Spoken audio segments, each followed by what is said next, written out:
Prologue. A dark torrent.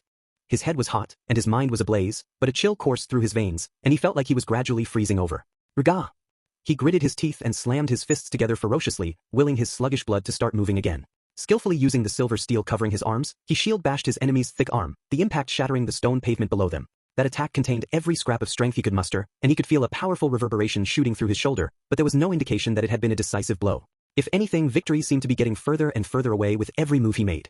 The enormous, black-robed inhuman figure before Garfield was unmoved. Its 8 arms were moving wildly, absorbing his attacks, deflecting them, and delivering their own destructive counters with a practiced precision optimized for killing. Garfield's cheeks, chest, and legs were all battered, bleeding, or both. He desperately tried to hold his ground even as his thoughts threatened to scatter from the pain and impact of each blow. He knew his opponent's 4 swords were a complete offensive and defensive package. They were the famed set called the Devil Cleavers, the legendary blades wielded by the ultimate god of war. And Garfield's opponent was using those famed weapons like an extension of its body. No, not like an extension. For a warrior who had true mastery and enough experience, a weapon really could become a part of the body. In which case, based on how this mysterious warrior was using the Devil Cleavers, then maybe, gah! A solid punch connected with Garfield's jaw, taking advantage of an opening right as his thoughts had started to wander. Bhste. His bones groaned, and his vision started going red. The punch had rattled his brain, draining the strength from his knees for an instant. But that brief moment of vulnerability was more than enough to be lethal in mortal combat. And the war god who had once claimed to be the strongest in the land would not miss that moment. Each following its own path, all 4 swords raced toward a different vital point. The head, the neck, the chest, the waist. If any of these swings connected, Garfield would die or, at the very least, be unable to keep fighting. And at the moment, he could do nothing to drive back the specter of death fast approaching. Gritting his teeth, he looked around his reddening world, searching for any way out. And as he desperately clung to life, a phantom came into view, as if amused by his impending doom. A woman in a black robe with a crimson smile was peering down at him in his unsightly state. Eyes up, numbskull! A roar rang out, followed closely by the sound of steel clashing and the dull thud of something biting into flesh. A broad, furry back appeared in front of Garfield, shielding him after he failed to move in time. Ricardo had blocked the swords with his big hunting knife, using his torso to catch the one attack he'd failed to parry. Tika! That hurt, you son of a bitch! Coughing up blood, Ricardo pushed back with all his might, knocking away the swords. Taking advantage of the momentum, the war god leaped backward to gain some distance. Now that he had some breathing room, Garfield shook his head and adjusted his stance as he stepped forward, lining up alongside the man who had protected him. My bad, this ain't the time for that. Are your eyes workin'? Ricardo cut off his apology. It's do or die. Why yeah, don't have to tell me twice. Hearing that, Garfield tried to harden his resolve. We gotta go all out just to have a shot at winning, but even now he was having trouble. His spirit was flagging like he was a drenched alley cat. Irritation, impatience, and a growing sense of self-loathing churned in his chest, almost as if they were trying to put an end to his miserable self. And his head was filled with a vortex of pointless thoughts, so maybe he really was trying to get himself killed. A powerful enemy was standing before him, one he couldn't afford to take his eyes off of, and yet a corner of his mind couldn't help but focus on the black-robed woman flitting in and out of view at the edge of his vision. Even though the city hall they needed to reclaim was right in front of him. Even though his comrades were up there waiting for them to come to the rescue. Even though every second longer he took meant another second of suffering for the girl he needed to help at all costs. Hoo-hoo. Recalling that bloody moment of regret sent his rage past the boiling point, and all the hair on his body stood on end. Goosebumps stood out for a moment before golden fur started appearing as he transformed into a beast. His body creaked as his bone structure changed, and his small body grew larger. He would stifle all his unnecessary thoughts, all his self-hatred, everything, and become a tiger to obliterate the foe standing in his way. Transform, Garfield Tinsel. Mow everything down. If you can do that, but will that really undo everything? All of a sudden, a bewitching woman's voice tickled his ears, penetrating the consciousness that had been on the verge of dissipating. It was a voice that shouldn't exist. And just when it stole away his focus, what?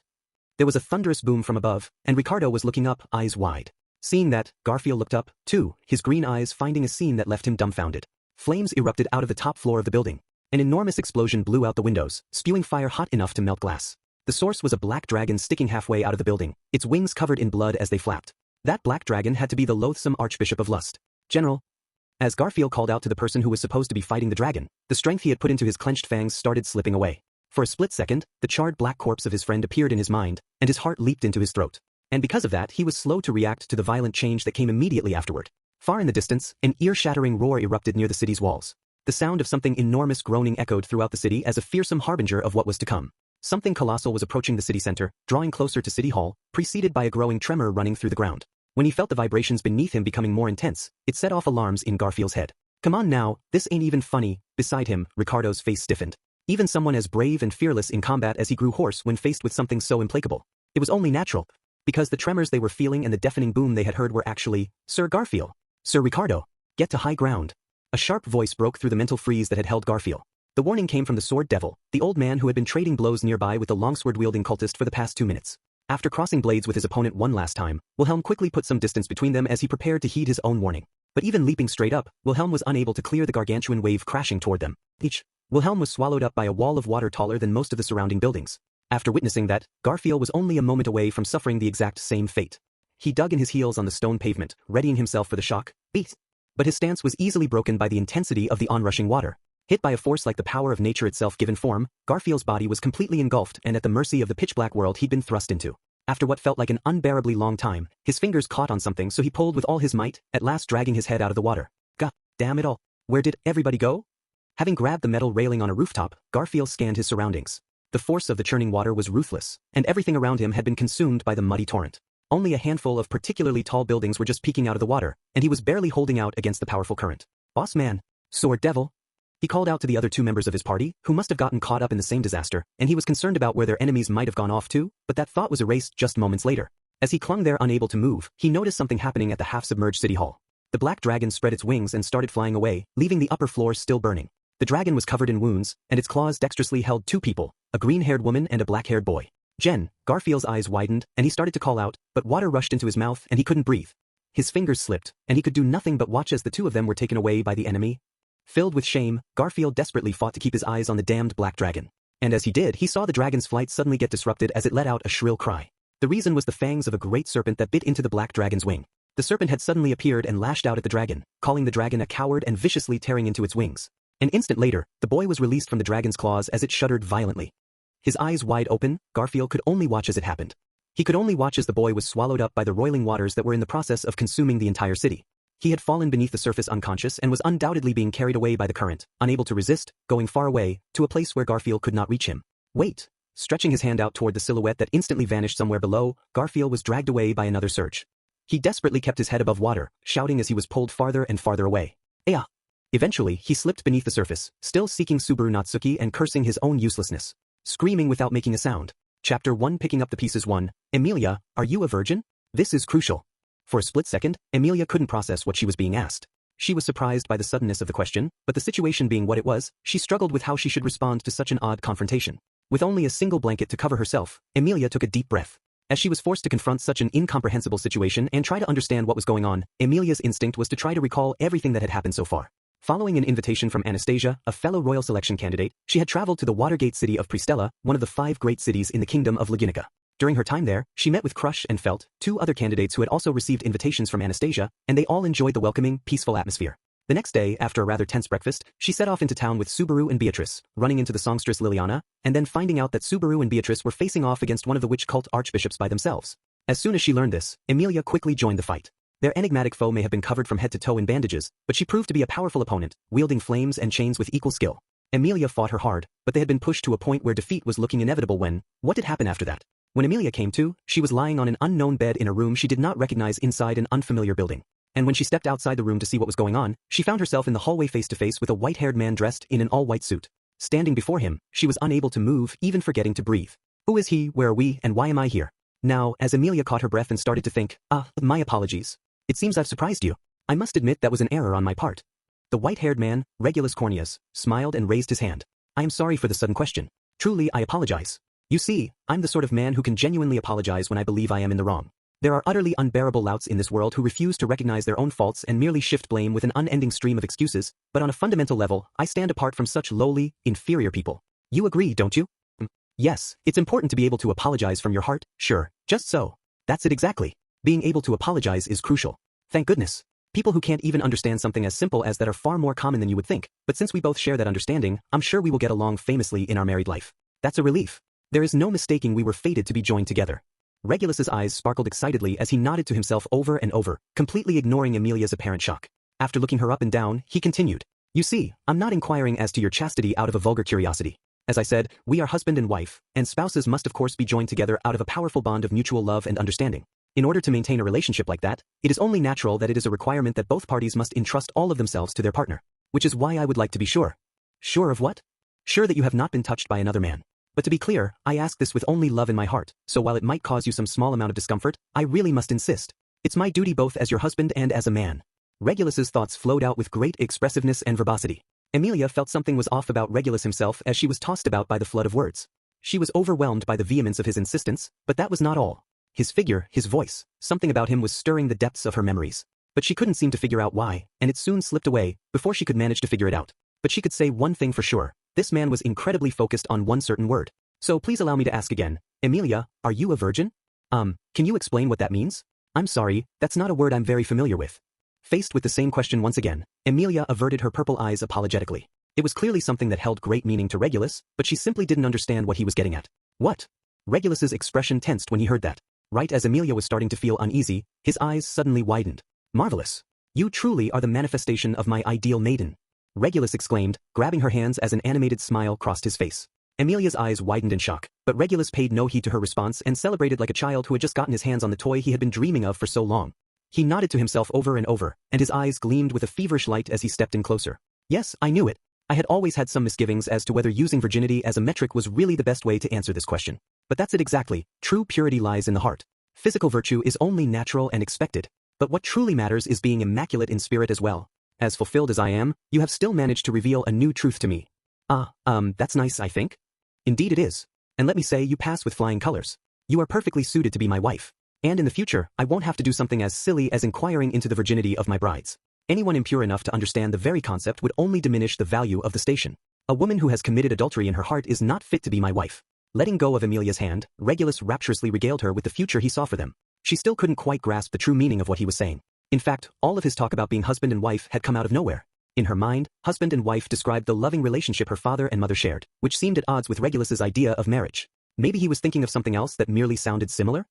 How careless of me. I said too much. I shouldn't leave you standing there in such a state for so long. Let's get you a change of clothes. Noticing Emilia's bewildered silence, Regulus clapped his hands. Come along, number 184. A door opened on his command, and a doll-like figure joined the two of them in the hall. The beautiful woman in a white dress approached, elegantly trailing long blonde hair. Her pure, unblemished white outfit must have been coordinated with Regulus, whose appearance radiated all white. Standing silently at Regulus's side, she politely curtsied as she looked at Emilia. There was no emotion in the woman's expression. Emilia's breath caught as she noticed the lifeless, doll-like eyes. Prepare a change of clothes for her, for number 79. Once she is ready, go help the others prepare for the ceremony. She will be joining all of you, so do try to get along and look after her. You've stopped smiling like I requested. Good girl. You are an excellent wife. Regulus smiled, satisfied by the woman's silence and lack of expression as she did nothing more than nod. He then stepped toward Emilia, who still had not grasped what was going on, and as if it were nothing, he reached his hand out and caressed her silver hair without a hint of hesitation. Her body stiffened in response to a gesture that felt entirely different when a certain black-haired boy did it. Well then, I shall see you later.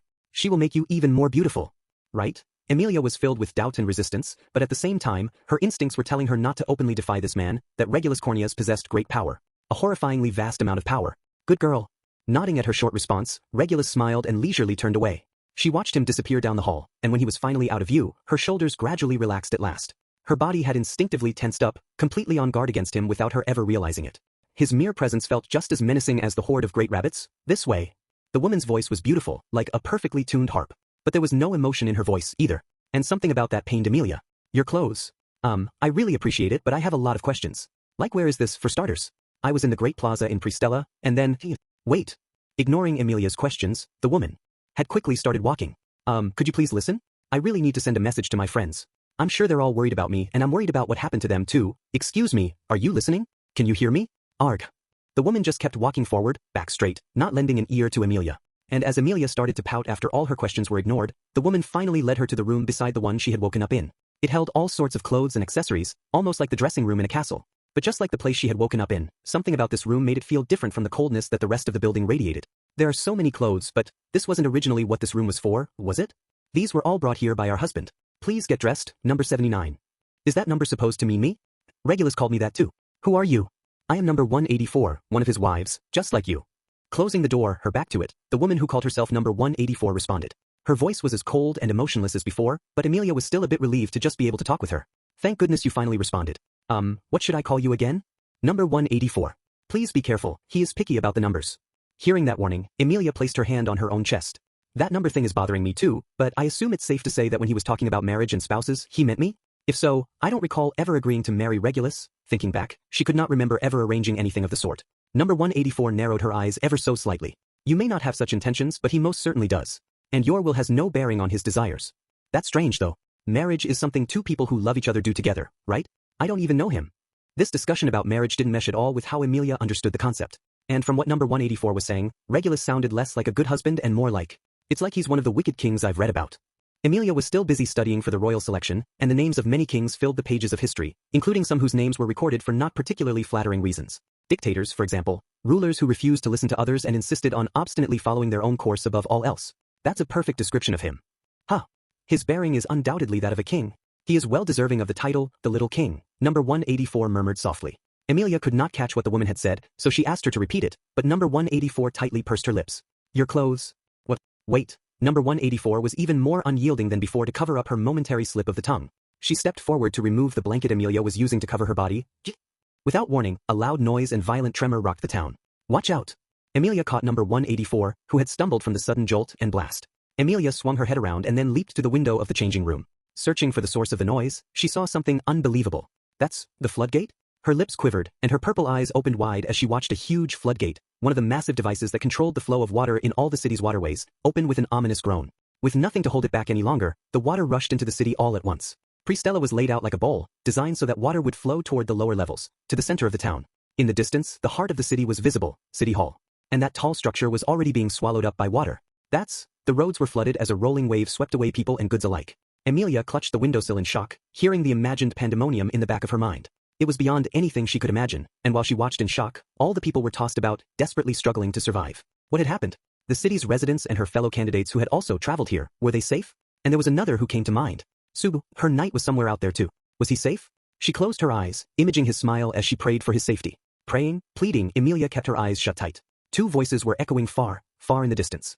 Voices that he could not identify. Male, female, young, old? Were they coming from above him or below him? He couldn't say. It sounded like a battle cry. Then it was more like a grieving wail. A scream, a sob, an enraged bellow, a jagged lamentation. All these sounds rained down around him like a waterfall, crashed over him like a giant wave, swirled around him like an inescapable vortex. It was almost like someone he had finally met after a long, long time was opening up about everything they had held back for years. And swallowed up by the unending deluge of voices, he lost track of where he even was. Hands, legs, head, bottom, chest, back, it all blurred together. In that enormous swell of voices, his sense of self was gradually melting away, losing shape. He was becoming indistinct, fading and scattering until the countless voices were all that remained. The voices became dark and stagnant, intent on breaking down his identity, reducing and draining it. He was sinking into that darkness, unable to resist. But right when he was about to resign himself to merciful oblivion, he realized there was a thread bound inextricably around his core that rejected the stagnation around him. There was something writhing deep inside him, a thread that refused to stop fighting the black stagnation. The two forces claimed ownership of his self, fighting, each trying to steal him away, to kill the other off. And then finally, 3, imbecile. How long must you insist on imposing your clueless, carefree face on the world? Jistiawa. Subaru Natsuki awoke with a scream as he experienced the feeling of his face being gripped by a crimson flame. He jolted up at the intense heat enveloping his face, and the pain of it scorched his eyes. He groaned and flailed on the ground while cradling his face. His heart was pounding, and it felt like all the blood in his body was boiling from the heat. What happened? Oh, what a pitiful creature. Such an ill-kept head to begin with, and now that it has been bleached out by all the water, apparently nothing remains on the inside. At this rate, you won't even be fit for your role as a jester. That outrageous arrogance and lack of consideration for others? Subaru wiped away the tears welling up as he turned toward the source of the caustic voice verbally lashing him. His blurry vision gradually cleared, and what appeared was a beautiful girl who seemed like a walking personification of the color red. So it is you, Priscilla. Priscilla sniffed haughtily, crossing her arms, almost like she was deliberately emphasizing her well-endowed chest. Who else would I be? As if another as beautiful as I could exist in this world. If your eyes fail to detect something that obvious, it would be best to spoon them out and at least save yourself the trouble of carrying around such useless appendages. There's no way that would be better. And I feel obligated to point out that when it comes to beautiful women, the other royal selection candidates are all top-tier knockouts. Not that that matters anyway. Subaru had gotten sucked into Priscilla's pace and reflexively retorted before he got a hold of himself. He had been unconscious and had woken up to discover Priscilla was with him. His first thought was that he had died and restarted another loop at the park, which would have placed him just before the Archbishop of Wrath, Sirius, was scheduled to start her atrocity in the plaza by the Time Tower. Right as Subaru started to wonder why he had been returned to that point after dying. Where is this? That guess went out the window as he realized he did not recognize his surroundings. There was none of the natural greenery that filled the park. He was in a narrow alley, and for some reason it was muddy and filled with puddles. And it's not just the ground either. I'm practically dripping here. Grabbing the sleeve of his tracksuit, Subaru was baffled by his waterlogged condition. His whole body was wet, as if he had cannonballed into a bath with all his clothes on.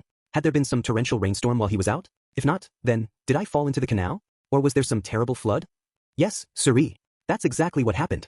Your humblest Liliana was trembling so much in awe at it all that it's almost like I've invented a new dance. See. Subaru's fearful guess was affirmed by the surprise entry of a voice that came with musical accompaniment. The source of both suddenly appeared from behind Priscilla. Dark skin and an oddly aggressive manner of speech marked her as the City of Water's peerless songstress. Liliana, I'm glad you're safe. Turns out you were with Priscilla. I mean, you and Lady Amelia and the little lady all left me behind with Lady Priscilla in the park. And with the whole town gone topsy-turvy like this, I was so scared, I couldn't bear to move a single step away from the oh-so-reliable Lady Priscilla's side. She didn't hesitate at all to whine before latching on to Priscilla's waist. It was the sort of brazen behavior that normally would have earned her a one-way trip to the executioner's chop from Priscilla, but for some reason, she was extraordinarily tolerant of Liliana because of her rare talent. Liliana was trembling like a fawn as Priscilla nodded and patted her head. As the diva said, soon after you left the park, a boorish rabble defiled the waters of the city. Exceedingly merciful as I might be, even I cannot forgive such an outrage. I was on my way to relieve them of their heads when I noticed a certain foolish commoner floating in the water. Ah, I see. And this foolish commoner floating in the water. Did you perhaps mean me by that? Subaru asked, pointing to himself. Priscilla just sniffed as if to say, who else could it be? Choosing to interpret that as an affirmative, Subaru felt his confusion grow. I was floating in the water? But that doesn't make any sense. He thought back to the last thing he could remember. Subaru had been on the top floor of the City Hall building. He had been defeated by a dreadful monster, the Archbishop of Lust. Capella had used Lust's authority to freely transform herself into a beastly form, and unable to withstand her fierce barrage of attacks, Subaru's right leg had come free. After losing a lot of blood, he had been writhing in pain. But I've still got my leg. It's still connected. The bandage is coming undone, but, ugh.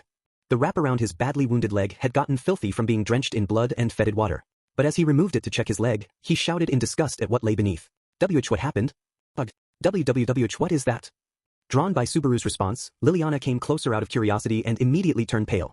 Beside her, Priscilla peered down, eyes filled with revulsion. All three of them were looking at Subaru's right leg, which should have been torn off during the fighting with Capella. But despite his remembering differently, it was still attached, and covered by hideous black flesh. He felt no pain in his foot. Caught up in the shock of seeing the condition of his limb, he rolled up the leg of his pants, revealing the full extent of the black, wriggling, vein-like protrusions extending up from his foot. A cautious touch confirmed the leg had some give to it, similar to that of normal human flesh. Ignoring its appearance, he could even call it fully healed. To be clear, your limbs were all attached when we found you. That hideous leg has nothing to do with us.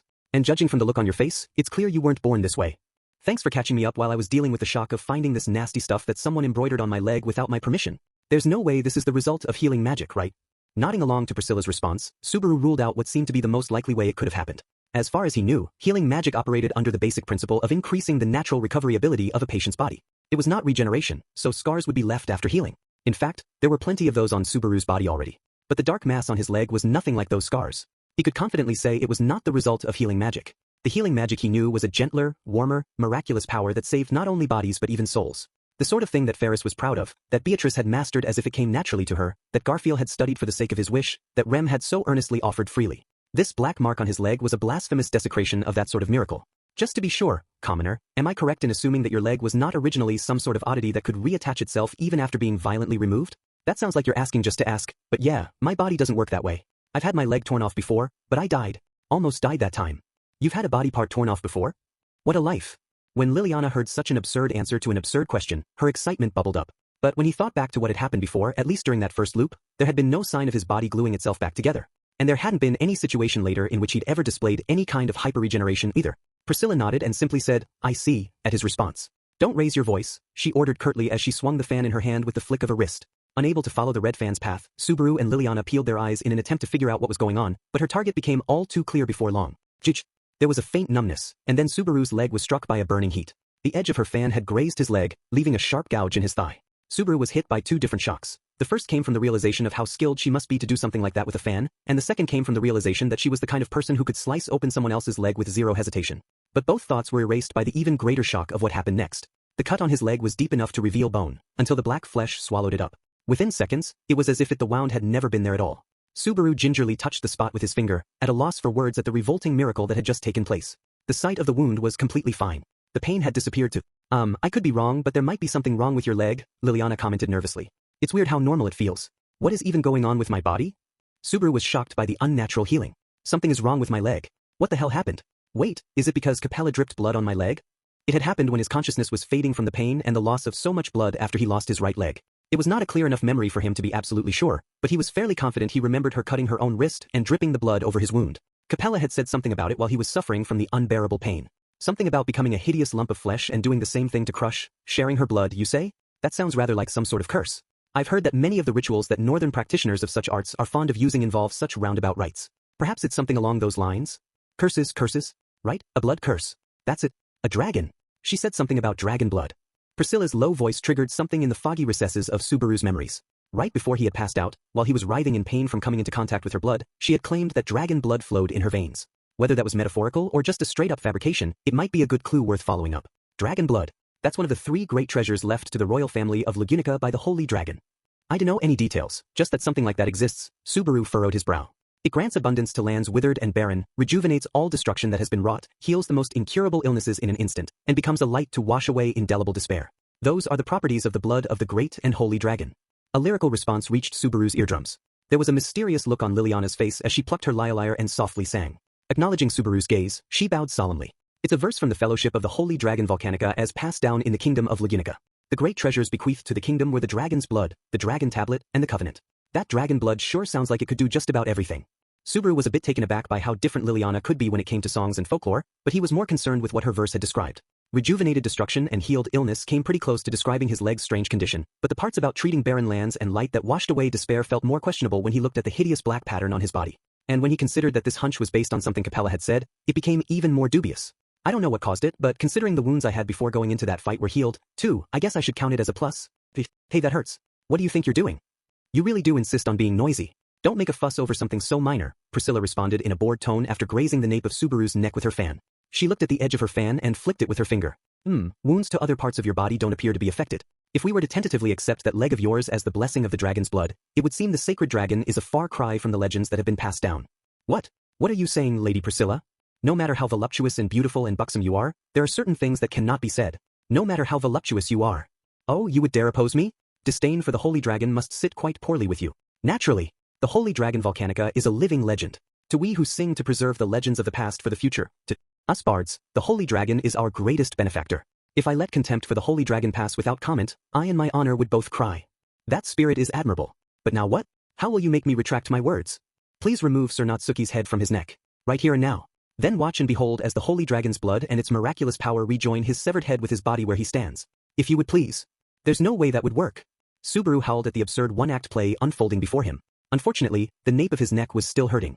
As Priscilla had said, it looked like the healing was limited to his right leg, and it would probably be safer to assume it was really just the parts around the black flesh. Anyway, this isn't the time for experiments. The authenticity of the dragon blood aside, if my leg is like this, I'm more worried about Crush. If she suffered something along the lines of what happened to my leg, and also, before that, setting aside the oddity of his leg, Subaru finally returned to his first question. The one that the weirdness with his leg had made him forget. Why had he been floating in the water? What happened to everyone? Garfield and Wilhelm and the others were fighting with me. As to the reason, you see, the truth is, Liliana raised her hand. Wait, you know what happened? As Subaru leaned in, she pointed out into the distance. Following where she was pointing, Subaru was baffled by the sight. He could not see anything particularly special or out of the ordinary. It was just the wall surrounding the city and one of the 4 floodgates that held back the water around the city. What? After getting that far, Subaru remembered that both he and the ground were soaking wet. Liliana had even said it at the start. The canals had overflowed. No matter how dull a fool you might be, even you should understand by now. The crimson-eyed girl nodded when she saw Subaru's ashen face. Priscilla opened her fan with an audible crack and covered her lips with it as she spoke. It is as you suspect. One of the great floodgates was opened, and a torrent of water surged into the city. You were floating because you had been caught in the flood. For one of the city's great sluice gates had been opened, allowing a deluge of water to consume Pristella. The mass of water had left the confines of the city's channels, creating a flash flood that spilled out into every corner of the city. That much water was unheard of, and almost half the city had been submerged at one point. The still flooded roads scattered here and there around the city were a remnant of that. It was miraculous that Subaru had survived the flood and was simply plucked out of one of the canals. The one silver lining is that the gate that was opened was quickly closed again, which is way better than just leaving it open. And almost all the residents managed to escape to the shelters, too, Liliana explained. But not all of them. Most likely yes. It's sad and unfortunate and heartrending to say, though, she said, nodding in response to Subaru's regretful murmur. Thanks to her, he had a general grasp of what had happened to the city while he was unconscious. A massive flood from the gate being opened, which would have required access to the control towers that controlled the gates. The only ones who could have done it were the members of the witch cult, who were currently occupying the towers. Meaning the flood had been their doing and it was revenge for attacking City Hall, then. Makes sense. Priscilla had reached the same conclusion as Subaru.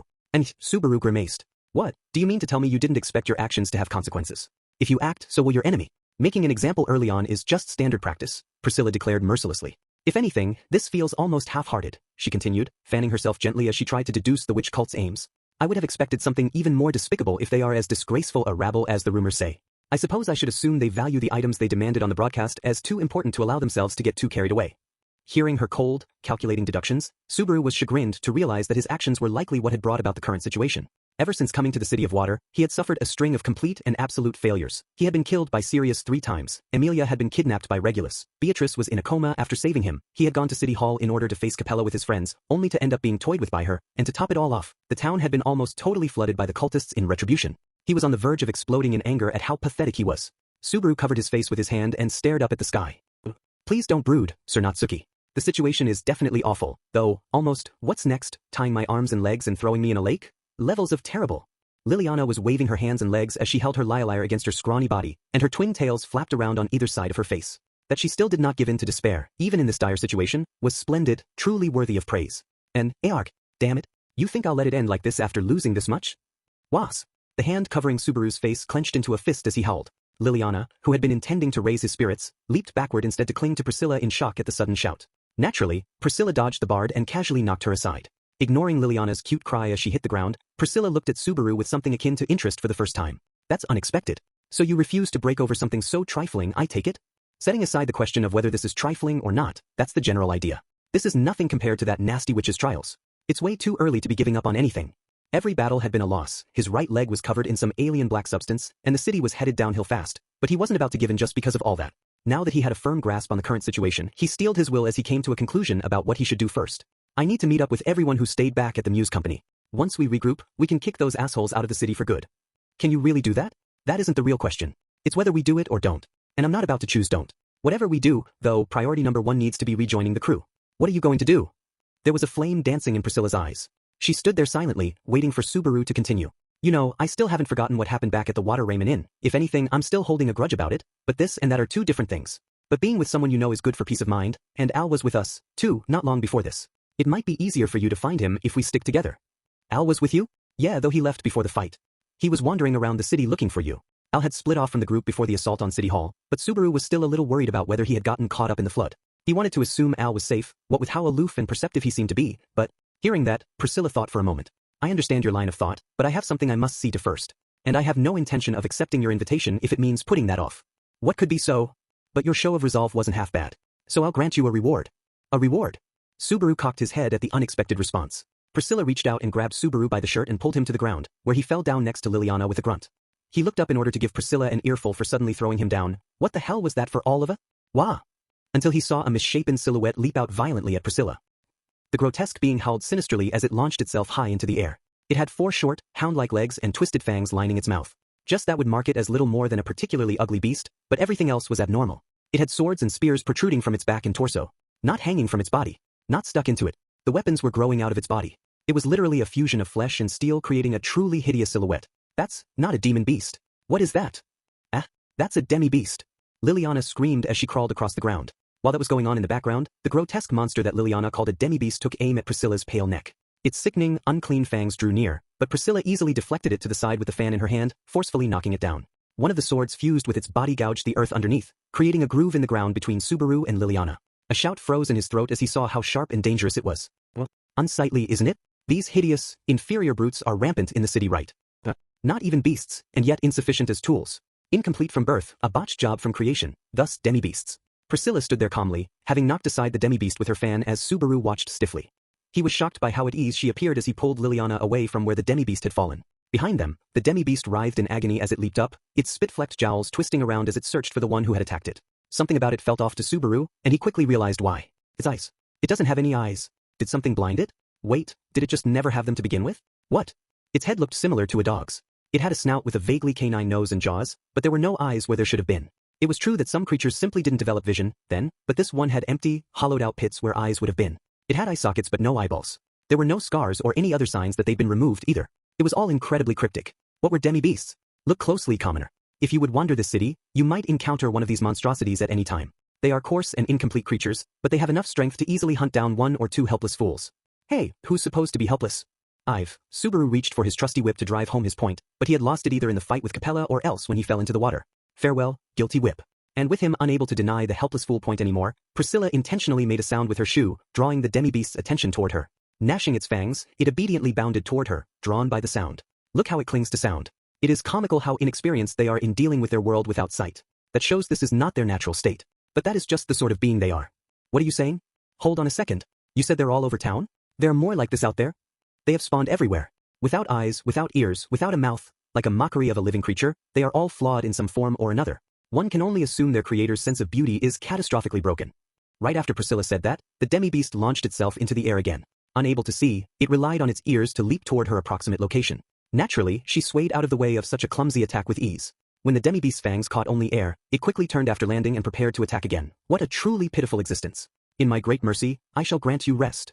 And having said that, Priscilla slowly drew a crimson sword from the sky. Subaru was shocked by the sudden appearance of the sword, but more than that, he was enchanted by the sword's beauty.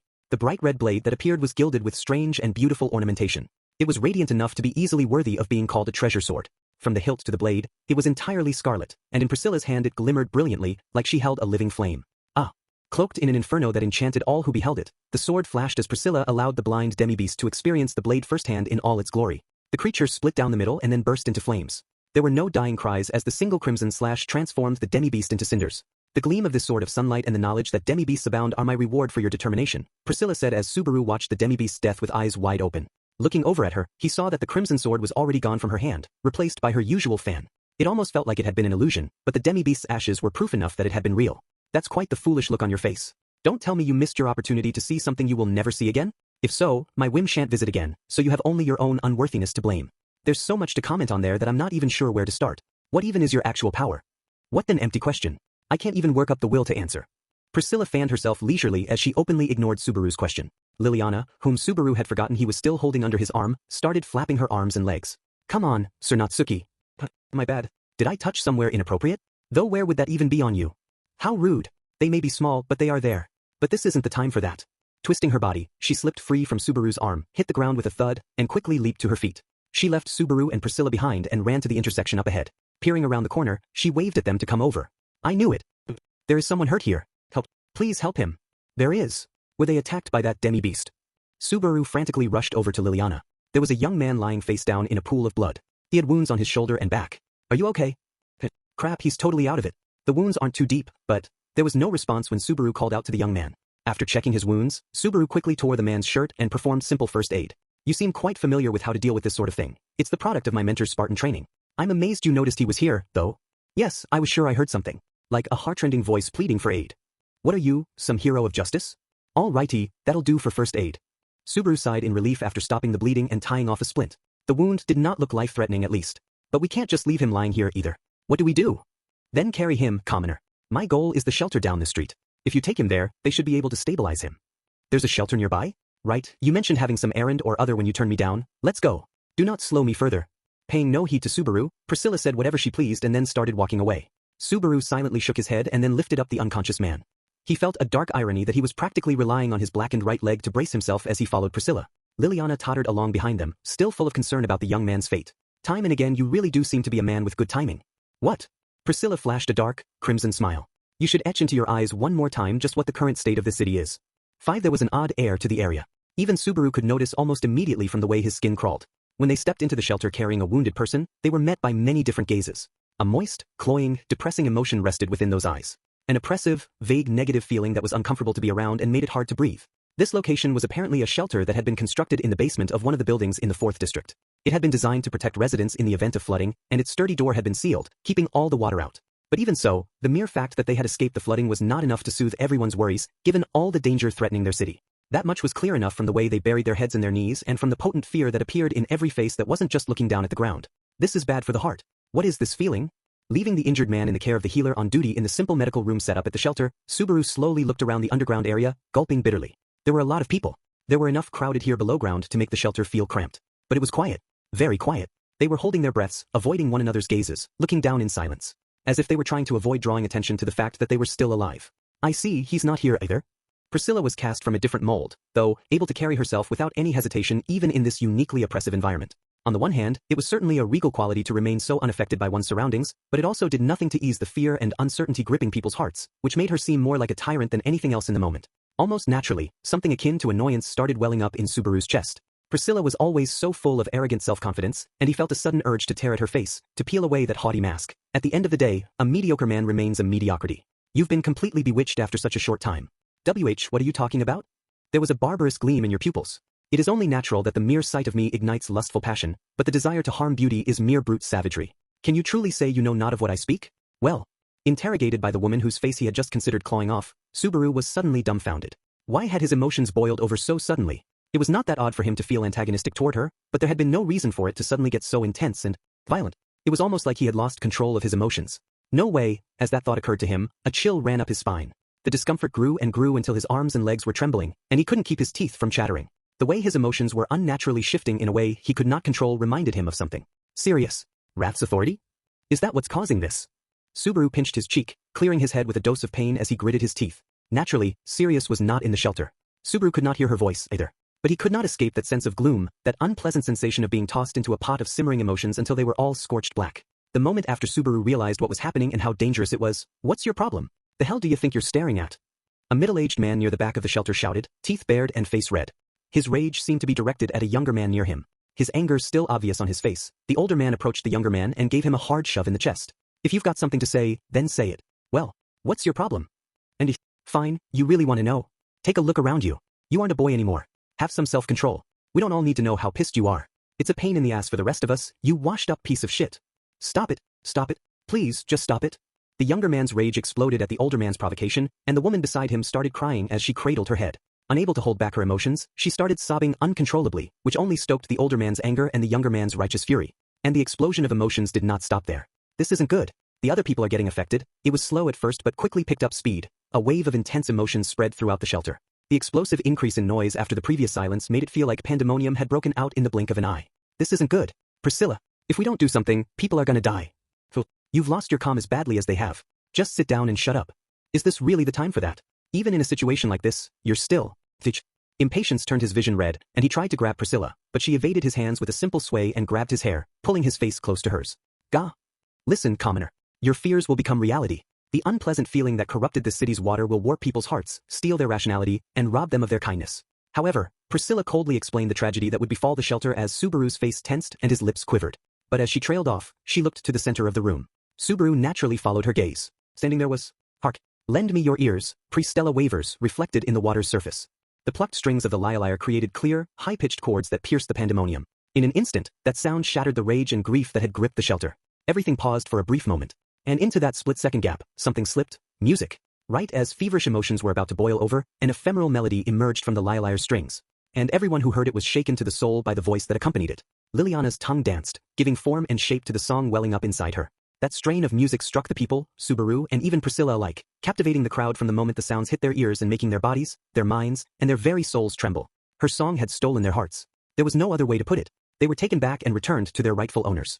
Subaru could feel himself being set free from the confining emotions of Wrath's invisible web. This was the power of song. The brilliance of Liliana's music, the music the songstress unleashed, was a power beyond reason capable of shaking people to their very core. "Thank you very much for your kind attention," Liliana said with a bow. By the time she finished, the dark emotions that had dominated the shelter were long gone. There was only a thunderous round of applause that welled up naturally from all sides. "6, thank you. My apologies for such an embarrassing sight." With her performance over, and after the ripples of her singing voice had faded, and she had finished introducing herself to her tearful audience, the songstress faded away and Liliana took her place. When Liliana winked awkwardly and gave Subaru a thumbs up, his shoulders slumped, not because of some inexplicable emotion but because of his own exasperation. "So you've returned to your senses. That is quite the accomplishment by the diva. I don't really have room to argue. You seemed fine even without the song, though, and for some reason that actually makes sense to me." Wrath's authority was creating a resonance with everyone's emotions. For Priscilla, whose ego was so strong and whose sympathetic impulses were so limited, it made sense that the effect of Wrath's authority would be weaker. At least that was how Subaru interpreted it, given the calm demeanor she had projected both before and after the song. The pandemonium in the shelter was unmistakably the effect of Sirius's ability. The worst possible outcome had been avoided thanks to Liliana's song, but it gave Subaru chills to think of what might have happened without her. Most likely, the original impetus had been something trivial, but everyone in the shelter was under intense stress from the oppressive, closed-off atmosphere and the presence of a dangerous group in the city. And when they were unable to fully manage that pressure, darker thoughts started to slip into their hearts, which Sirius's authority then amplified until even the most minor friction with someone else in the shelter could set it all off. And when it exploded, the resulting damage created a pandemic of intense emotions that could lead only to tragedy. And that is the unsightly, meaningless reality currently occurring everywhere around the city. You described this unpleasant atmosphere as an authority, did you not? Wrath's authority. Yeah, that's right. This is the work of one of the witch cult archbishops. Priscilla's crimson eyes narrowed in distaste. Even without the effects of any authority, Subaru could sympathize with the ire resting deep within her gaze. Subaru had thought he had a sufficiently healthy respect for how dangerous Sirius's ability to amplify and propagate emotions was, but his understanding had been too simplistic. It seemed all too possible now that Wrath's authority had extended its reach across every part of Pristella. and the majority of people in the city had fled to the shelters. If they felt the effects of that ability with so much fear and unease in their hearts, the potential for disaster would be unimaginable. The careful training to always go to the shelters if anything happens has totally played into their hands here. If Wrath's ability could share and amplify people's emotions, the strength of the effect should be proportional to the number of people inside the area of effect. The people around you became mirrors for emotions, and you in turn became a mirror for them, accelerating and amplifying the effect. People being near others strengthened Wrath's ability and increased its potential to infect more people and spread. This observation spoke to the lie Sirius was hiding. Hers was not a power for allowing people to understand one another at all. It was a nightmarish power that forced people to isolate themselves and remain alone in a situation where fear and unease dominated the mood. That makes me a tiny smidge vexed, so I believe I shall have to hold out a bit longer.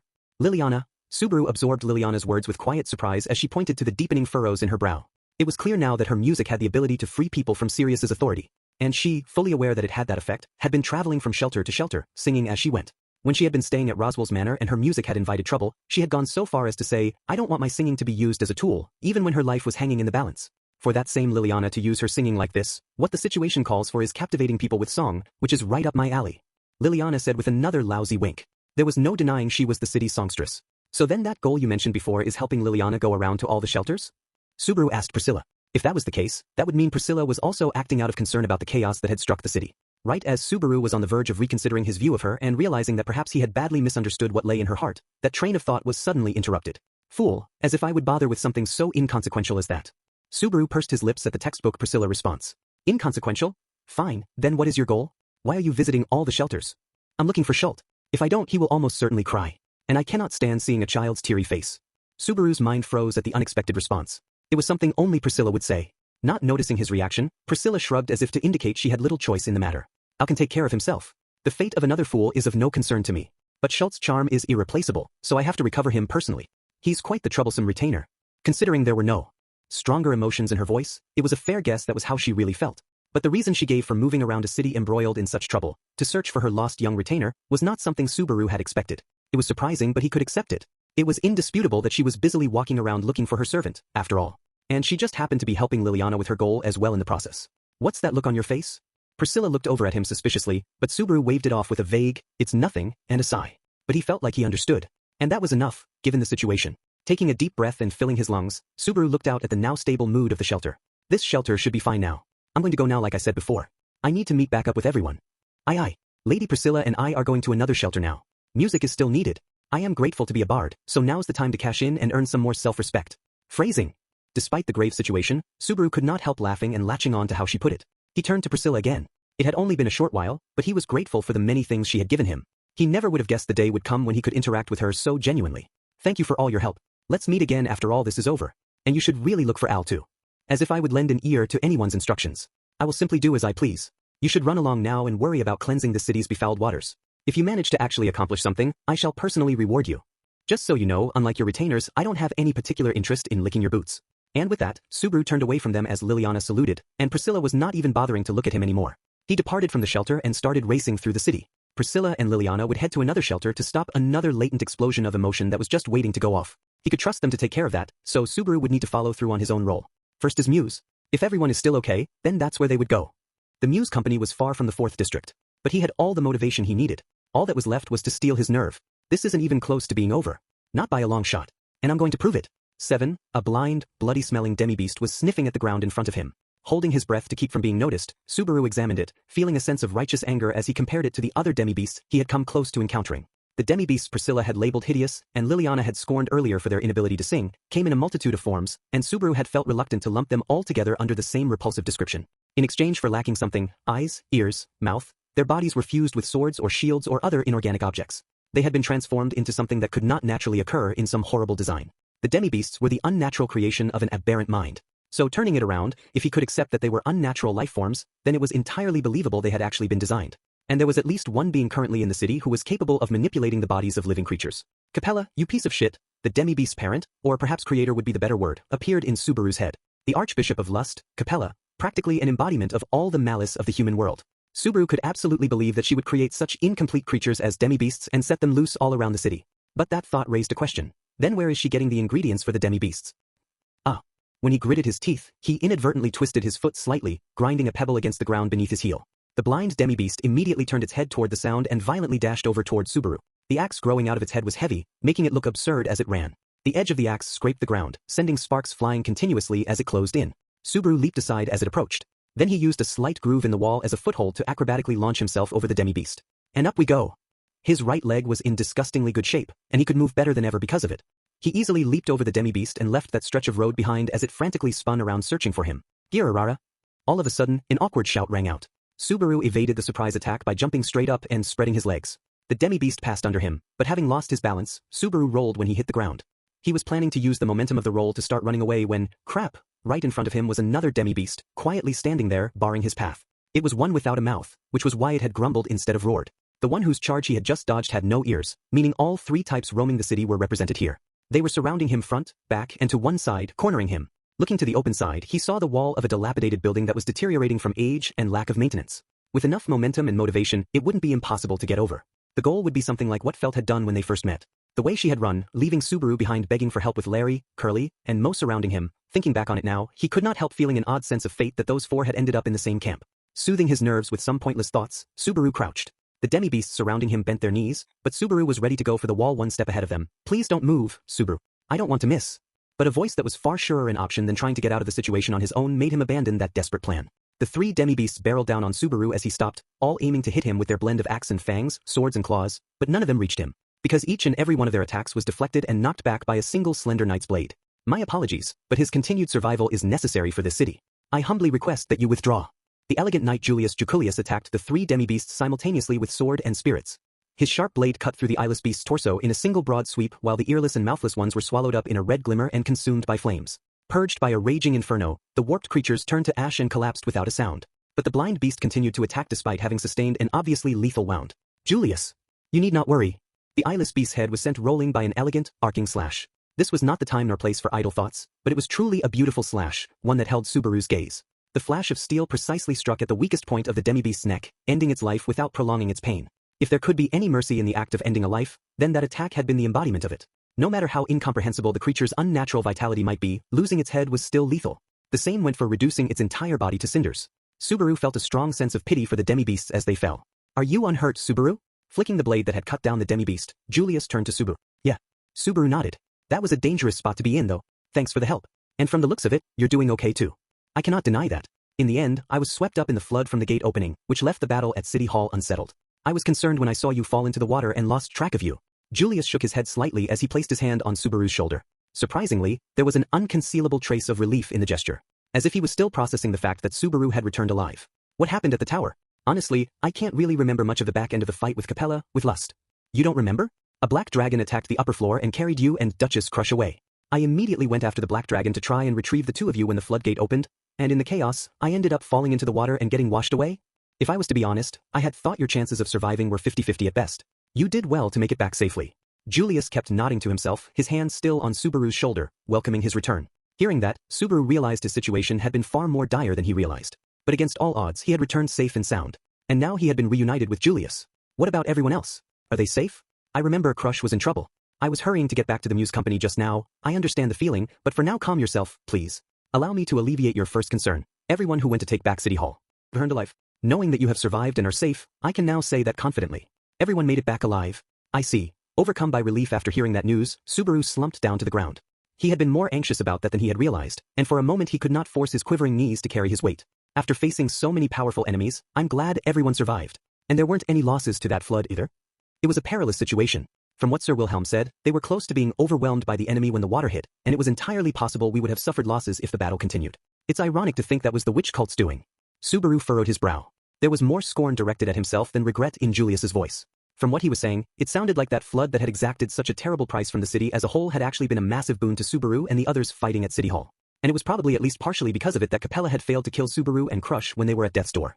Which meant that the witch cult had shot itself in the foot by opening the floodgate when it had.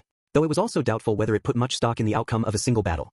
There are several other things that I have to tell you, but for now, it's good that we did not miss each other. Currently, the Muse Company is empty, and no one is there. You were about to waste a trip. No one? But Anastasia, Ferris, and Maibiko should still be there. Regarding that, try to remain calm while I explain. Subaru gulped as things took a disquieting turn. Seeing that, Julius took a breath before continuing. While we were attacking City Hall, the Muse Company was also attacked. Their aim was the gentleman Kiritaka of the Council of Ten, but in the end, Lady Anastasia took command, and those who remained were forced to abandon that base. It was attacked, but it was a shelter. There were lots of wounded people there, right? Other than the Iron Fang's members there as guards, the vast majority of the people at the company had been non-combatants, including Beatrice, who was in a coma, and Mimi, who had sustained an incurable wound from the blessing of the Grim Reaper. Hitaro and TB shared the burden of their sister's wound and were in a dangerous condition, too. There was no way they could have safely fled an attack with so many people in that sort of condition. Wait, what happened to Beatrice? To everyone? They succeeded in just barely getting all the wounded out safely at immense personal effort. Lady Beatrice and Mimi and her brothers were also safely carried away. However, the whereabouts of Mr. Kuretaka Muse and the members of the White Dragon Scale who stayed behind with him at the Muse Company are currently unknown. We don't know whether they survived. Damn it. I'm sure Liliana would be sad if she heard that. Even hearing that Beatrice was safe, Subaru could not really be happy given the losses that might have been incurred. Considering the enemy's goal, it made sense that Kuretaka would be targeted. The witch cult's demand was for the witch's bones to be turned over to them, and only members of the Council of 10 could tell them the location. Having lost the Muse Company, we have shifted to using City Hall as a base. We should head there. Everyone is worried about you, and Garfield in particular is running himself ragged. That's not good, but we're heading to City Hall? We took it back. When the gate was opened and our battle there was cut short by the massive surge of water, our enemies abandoned the building. However, they broadcast one final message before they did so. Did you hear it? That was right around when I was bobbing in the water. Subaru pursed his lips.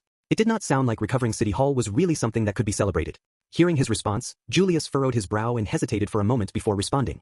It was after they caused the canals to overrun and were wreaking havoc in every part of the city. I was struggling to grasp the chaotic situation myself when Lust's voice rang out from the sky. Subaru quietly urged Julius to continue. Seeing that, Julius nodded and took a long, deep breath. Lust? Or perhaps I should say the witch cult placed additional demands in order to free the city as punishment for attacking the tower. In addition to the witch's bones, they had 3 new demands. Which were? A book called the Book of Knowledge. An artificial spirit. And also, just those 2 alone were more than enough to provoke Subaru, but the final demand actually made Julius pause even after he'd said that much. Seeing him hesitate, Subaru steeled himself as he wondered just how repulsive the final demand could possibly be. However, Subaru quickly realized that hesitation was out of consideration for him, because the final demand was the most absurd, the most out of place, and the most impossible for Subaru to accept. The wedding of the silver-haired maiden. Something you would surely never allow. Chapter 2 What It Takes to Be a Night 1 Looking out at the flooding city, Emilia gripped the windowsill tightly enough to warp it. There was another booming sound as the open floodgate closed again. It was over in the blink of an eye. The city had escaped being completely flooded, but the damage was still massive. Buildings had been destroyed, and there was no question that people must have gotten hurt or worse. Thinking of the damage the water was causing, Emilia frantically started to go out the window. Whatever you might be thinking, it would be wiser to stop. A cool voice stopped Emilia, who had already stepped onto the windowsill and was getting ready to leap down. It was the cold beauty number 184, who seemed entirely unshaken by everything that was going on. Faced with her piercing gaze, Emilia narrowed her purple eyes sharply. Wiser how? You saw what just happened, didn't you? I have to go help. Your feelings are understandable, but were you to leave now, it would only cause even more suffering, since he, our husband, does not wish for you to leave. That again. Emilia bit her lip in irritation that Regulus could overtly restrict her freedom. It was clear from their interactions up to that point that number 184 was entirely subservient to Regulus, but that was not how Emilia felt. She was resolute that she was not his wife. Even if you disagree, can you truly not imagine what he might do if something he found undesirable was to come to pass? First he would punish the wife who acted against his wishes. Then he would punish whatever or whoever motivated his wife to act against his wishes. I am absolutely confident that is how he would respond. Hearing that, Emilia thought back to her brief encounter with Regulus. He liked to talk, but that by itself was not necessarily bad. The boy Emilia knew so well also often had a lot to say. But unlike him, Regulus showed absolutely no regard for the person he spoke with. His speech and actions and focus were all one-sided, because of his sense of omnipotence. Regulus Corneas was stronger than almost anyone else Emilia had ever encountered before. He might even be a match for Reinhard. And now number 184 was earnestly warning Emilia not to upset him. And yet, that isn't enough of a reason for me to stop. Even if your life is in danger? There are people out there who are in danger right now. If I just secretly slip out and then slip back in, wouldn't that still be fine? Emilia's magic should be useful in dealing with flooding. She could freely shape ice, manipulating it in such a way that it would not cause any problems when it melted. If it would be a problem for Regulus to find out, then she could just do it stealthily, even if that was not really her forte. Number 184 paused for a few seconds and then let out a long sigh. Are you actually serious? I was really serious. Did I not sound serious? Emilia asked in shock. She had been trying to plead as earnestly as she could, so if it had come across as a joke, that would be a problem. Seeing Emilia's reaction, number 184 looked outside.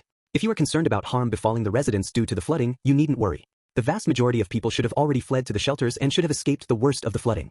Shelters? Right, the morning broadcast mentioned that. Then everyone is hiding out there. Since several hours ago. Oh, I see. That's a relief then. Emilia placed her hand on her chest. Of course that would not make the physical damage of the flooding disappear, but it was fortunate. At least that meant there would be no tragedy of countless people getting swallowed up in the floodwaters. You trust what I just said?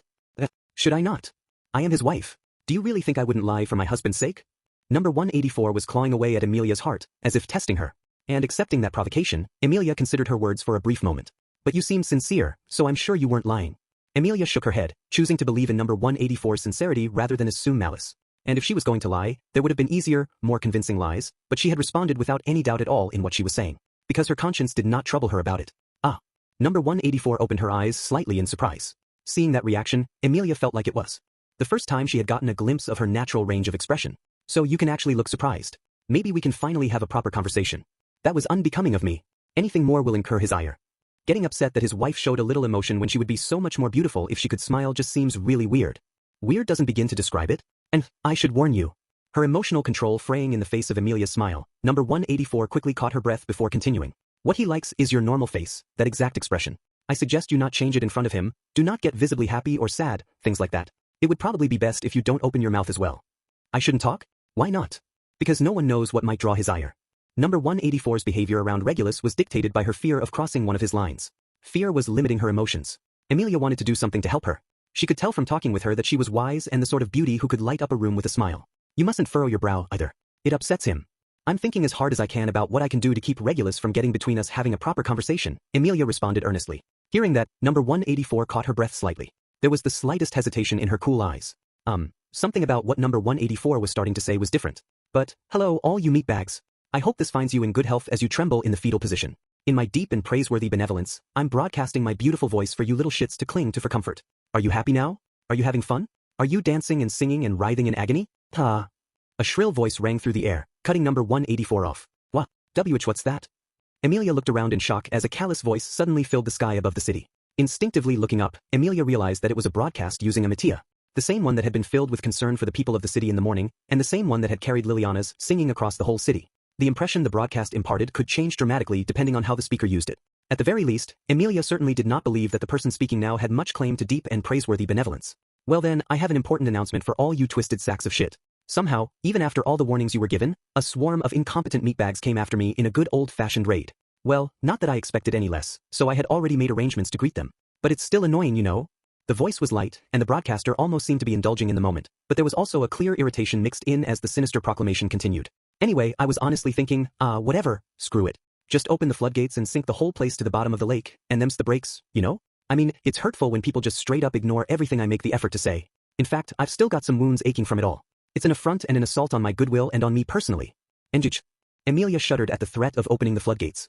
The massive flood that had just happened was from just one gate being open for just a few seconds. If they were all flung open it would cause far, far more damage. The shelters were currently still safe, but if the entire town was completely flooded, they would surely not escape the destruction. For such a sadistic broadcaster to have that sort of power was immeasurably dangerous.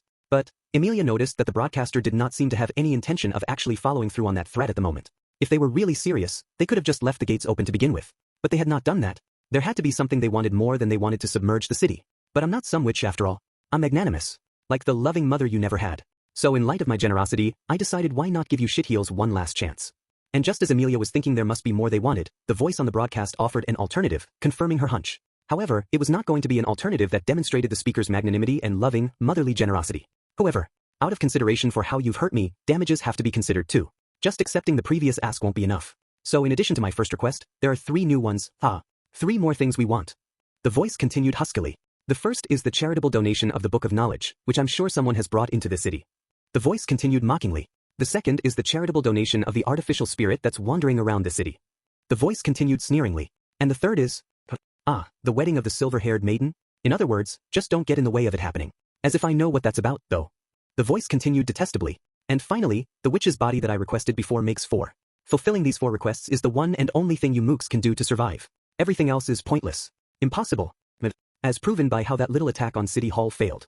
The broadcaster's voice one-sidedly and abusively assaulted all corners of the city.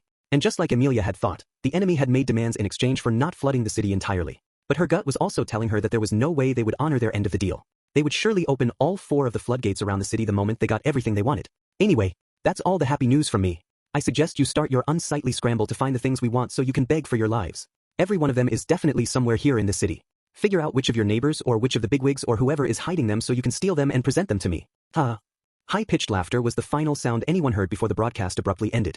As the echoes of that sharp laugh faded, all that remained was oppressive silence. When Amelia felt like a restraint had suddenly been removed, she finally realized that she had been holding her breath. It had been a terrifying voice with the power to ensnare the hearts of those who lent it an ear. It was not just a natural devilishness, either. The person behind it was extraordinarily skilled at using her voice to manipulate others. It was a skill born from natural talent carefully honed and fully brought to bear. That voice just now, Emilia touched her hand to her throat. That was the Archbishop of Lust, Capella Emerata Laginica. Number 184 responded coldly. Looking over at her, just an arm's length away, Emilia saw that all emotion had disappeared from her expression and eyes. Emilia felt both frustration and shame when she saw her emotionless gaze. Just before the broadcast, she had been about to tell Emilia something, but, as you heard, currently the town is at the mercy of the witch cult. They will not hesitate to punish careless actions. I'm sure you understand that, yes? I understand about the witch cult, but before I came here, I ran into someone else who called himself an archbishop. Not Lust though, Wrath. Yes. There are multiple archbishops here in this town currently. Our husband is one as well, number 184 said, averting her eyes. Regulus is an archbishop. When she heard that, it all clicked for Emilia. The pressure she had felt from him was similar to what Sirius had radiated when Emilia had encountered the Archbishop of Wrath in front of the Time Tower. If that was true, then there were at least 3 archbishops in Pristella, and they had the ability to control the floodgates. And the broadcast just then as well as the current situation were demonstrations, so do you finally understand now what a precarious position you are currently in? My position? Please recall the 4 demands that Archbishop Capella mentioned. Emilia thought back to the broadcast. Setting aside the witch's bones and the Book of Knowledge, which did not ring a bell, she could think of a connection for the artificial spirit. And the other one, which did not make any sense. The wedding of the silver-haired maiden. That one seemed weirder than the others. Number 184 stared at her silently. Wait, you don't mean, is that last one about me? Emilia finally realized what that demand might mean and went wide-eyed. She had never been called something like a silver-haired maiden before, and she had no interest in getting married, so she had been slow in realizing she was part of the witch cult's objectives. But if the broadcast demands were for the things the archbishops wanted, then the only person who would be planning a wedding had to be Regulus. And Emilia was the only person to whom he was proposing marriage. So if Emilia ran away without a plan, Pristella will be turned into the bottom of a lake. It seems you now understand the situation. Let us take care of your clothes. Fortunately, I took your measurements while you were sleeping. A bridal outfit matching his tastes has already been prepared. Number 184 reached out to the blanket Emilia was covering herself with. For a second, she froze, but thinking back to the broadcast, she stopped resisting. Besides, her running around with nothing but a sheet for clothing would have deeply bothered Puck and Anne Rose. So then, you were the one who undressed me? Did you think he did that? He would not touch a woman's skin in that way. He just wants to assert his ownership. That's the reason why he inquires about his wife's virginity too. There's that virginity thing again. What does that mean? I could hardly believe it before, but do you really not know? Apparently, it was entirely standard knowledge, but Emilia in her ignorance was hit by a cool response from number 184. She made a note to herself to make sure to look it up later. Once everything was over. I wonder if Subaru and the others are okay. If the entire city was under the control of the witch cult, then she was certain Subaru and Beatrice were doing their best to take back the town. And there were other candidates for the crown besides Emilia in the city. It would be nice if they were all safe. You mentioned that name before as well. Is it the name of a male? Yes. He's my knight. I'm sure he's really worried about me. But I'm at least as worried about him. I hope he isn't doing anything too reckless. Or so she said, but she still knew he almost certainly was pushing himself terribly hard. And she had definitely made him really worried by disappearing like that. The worry that Subaru might have died did not even cross her mind. He had Beatrice with him, and she could not really imagine him ending up in a life-threatening situation in the first place.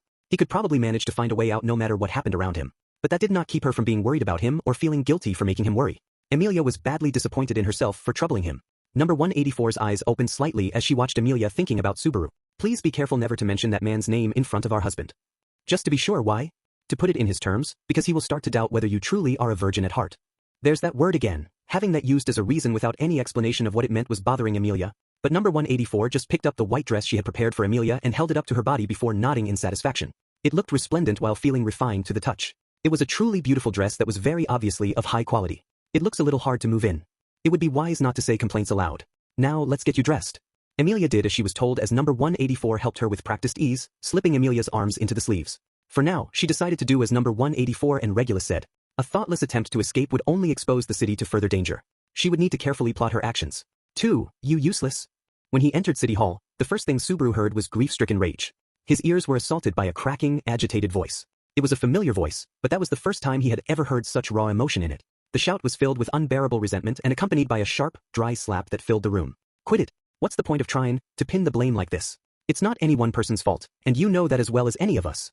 A heated argument was taking place in the lobby, fracturing the mood. Seeing that, Subaru bit his lip, feeling pathetic as a twinge of regret hit his chest. The lobby was big, with a reception counter and a waiting room. There were still signs of the struggle, broken chairs and tables pushed up against the walls, but it had at least been cleaned up some. And in the very center of the lobby were 3 people. A teary-eyed Ferris, Ricardo, who had grabbed his arm and whose fangs were showing, and Wilhelm, whose cheek was red after he'd stood there and taken Ferris's slap to the face. The old swordsman looked down weakly, his blue eyes remorseful as the other 2 argued. I have no excuse. Make one up. Tell me there was some reason, any reason why there was no other way. Give me something so I can accept what happened. Apologizing won't change anything. I get how you feel. We're all feeling rotten about what happened. But, feeling rotten? How is that supposed to help anyone? You're useless. Spineless cowards. Every last one of you. Why didn't anyone help Lady Crush?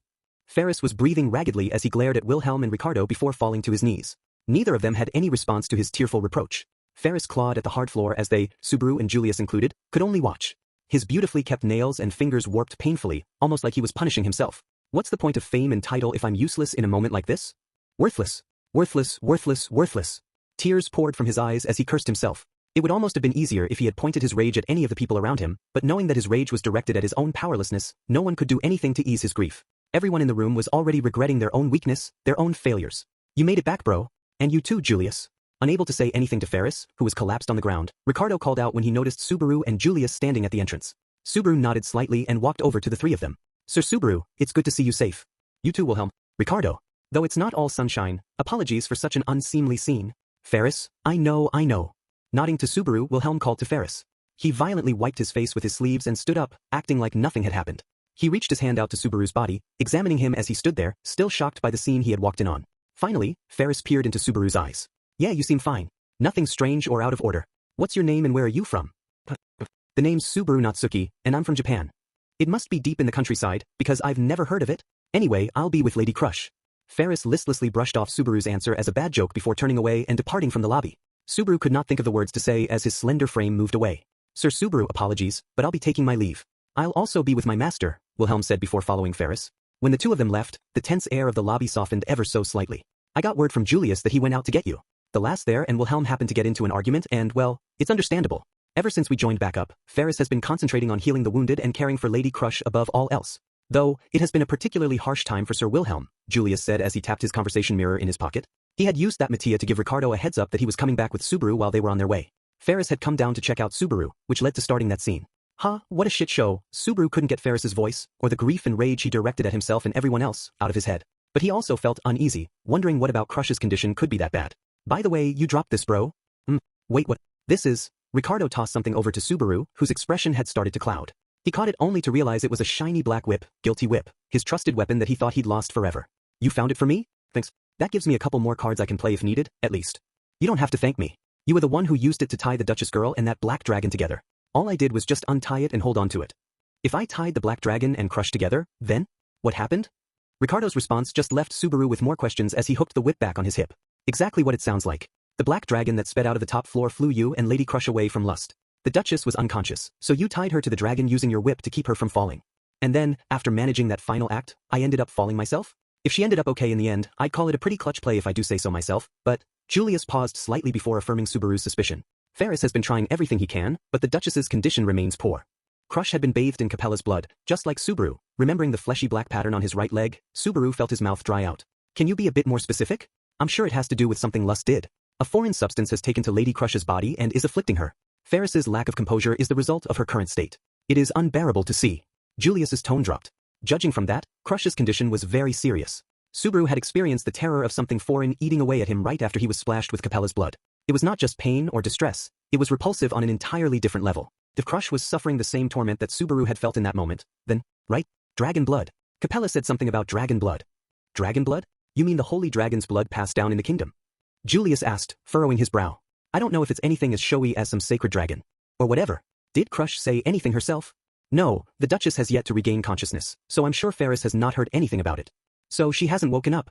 Do you think the blood thing might at least give us a clue? I could not begin to say, but Ferris might be able to figure something out, so we should let him know as soon as possible. Yeah, that's right. I'll hurry. Hold up, bro. I'll go for you. It was something that might be able to change the situation. Subaru leaped at the mere possibility, but Ricardo stopped him short. The massive dog-faced man who was like the dictionary definition of a kind-hearted person had folded his arms with a rather gentle look on his face, shaking his head with a depth of consideration fitting for a man of his age. You haven't seen her yet? Better off staying that way. What do you mean by that? Exactly what I said. She's a beautiful lass, which makes seeing her like that all the harder. It was an answer that not only fanned Subaru's unease but actively made him imagine an even worse situation. But Ricardo was not trying to hide anything either. He was simply telling Subaru to accept and understand the situation. He was a nice guy, but he was not trying to protect some youngster's heart from everything bad in the world. In that sense, his was a fittingly wild way of living that respected strength. He did not treat Subaru like a child. He had an adult's thoughtfulness, but he made it clear he was not going to always watch over him like that, either. I'll take care of this. You take him to see my boss. Ricardo scratched his head before grabbing Julius's shoulder with his big hand. And this ain't like you. Straighten up, ya blockhead. My apologies. I'll leave Ferris to you. Julius furrowed his brow in self-reflection. See ya later, bro. I'm glad you made it out okay, Ricardo said before heading deeper into the building. We are using a large room upstairs as an infirmary. Lady Beatrice and Mimi, Hitaro, and TB are there, too, naturally. But Duchess Crush is in a different room, right? Do you agree it'd be better for me not to see her? Unless the Duchess herself desires it. In other words, he agreed with Ricardo. Honestly, Subaru wanted to confirm with his own two eyes that Crush was really okay. Even if his comrades were all advising against it. But that was Subaru's ego talking. No one wanted him to go see her in her current state. Over here. You should speak with Lady Anastasia. In the end, Julius brought him to the center of the building without his being able to say anything. As they left the battered lobby, the walls and floor of the hallway they walked down still showed traces of meaningless destruction. It was clear just what sort of acts the witch cult had committed while in control of the building. Naturally, this was not the only building hit either. Similar destruction had been visited on several other important structures, but lust and gluttony had gone wild on City Hall in particular. Lust and gluttony. Thinking of them again caused feelings of shame to well up in Subaru's breast. Julius, about gluttony. Both sides suffered casualties, but there was no decisive blow. Like the battle on the ground, the chaos of the Black Dragon's appearance and the flood made escape possible. I see, Subaru murmured faintly. From the fact that it had not come up yet at all, it had seemed the hope of actually defeating gluttony was pretty slim, but hearing confirmation that gluttony had gotten away was unexpectedly depressing.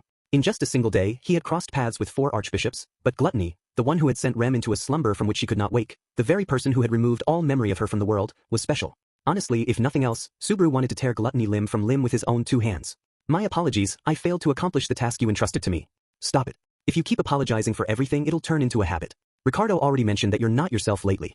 Don't make me call you a blockhead too. We all screwed up here, so all of us are going to have to work together to fix it, or is the finest knight going to call it quits after one little blemish on his record? Julius's eyes opened wide as Subaru shrugged provocatively. Julius's lips quivered. You really don't hold back. Talking so big even in a situation like this? You really don't know the meaning of fear, do you? I know the meaning of fear. I know the scariest thing there is in this world. I've experienced it too, which is why I'm always struggling so hard to avoid going through it again. Subaru was painfully aware of what had gone wrong. He blamed himself too. He was reflecting on his own failures. Which was exactly why he could not stop moving forward. The scariest thing in the world was losing the connections he shared with someone precious. No longer being able to wish for the shared blessings that should have been. To have that possibility cut off for all eternity. And that most terrifying of possibilities was currently threatening every person in the city. So, there are still things we can do.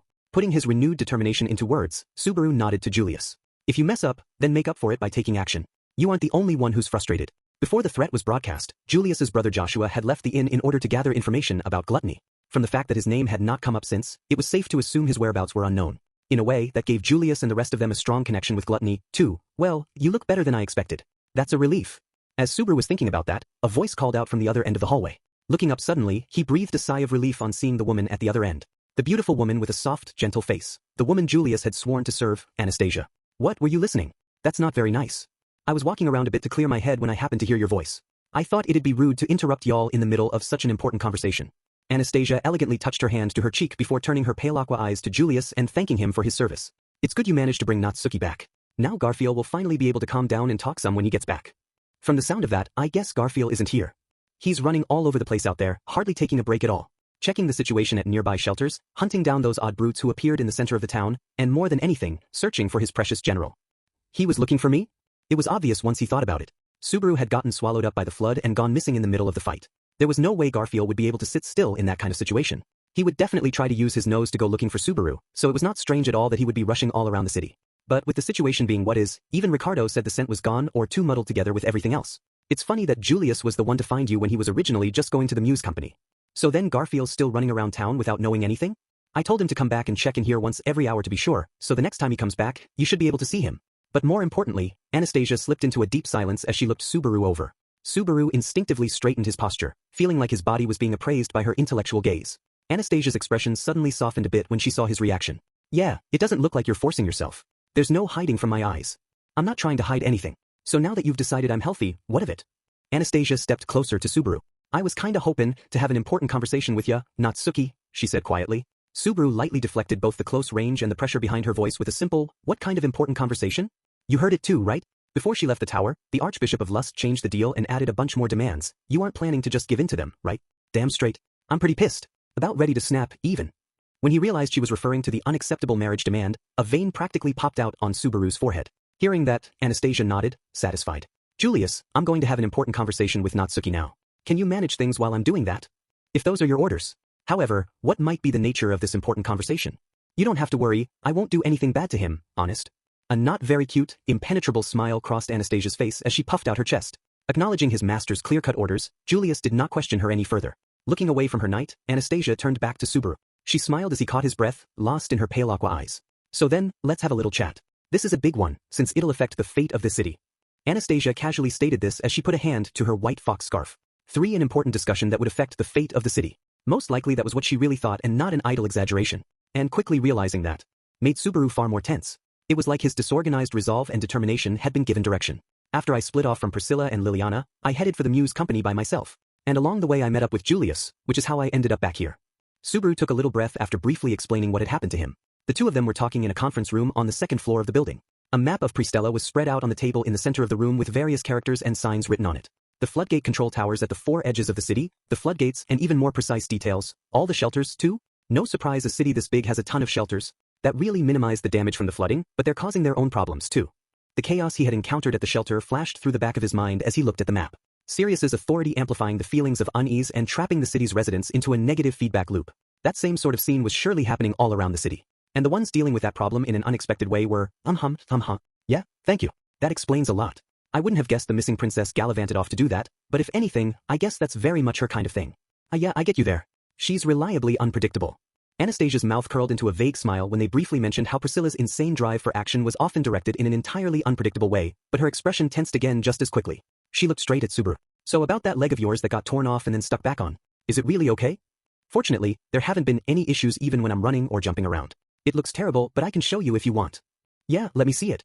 Anastasia immediately nodded. Subaru was a little surprised, but he rolled up the right leg of his pants. Seeing the blackened flesh consuming his leg, Anastasia winced slightly. It really doesn't hurt? It looks like it should be aching. I won't ask if you want to touch it, but yeah, it really doesn't hurt. It feels the same when I touch it too.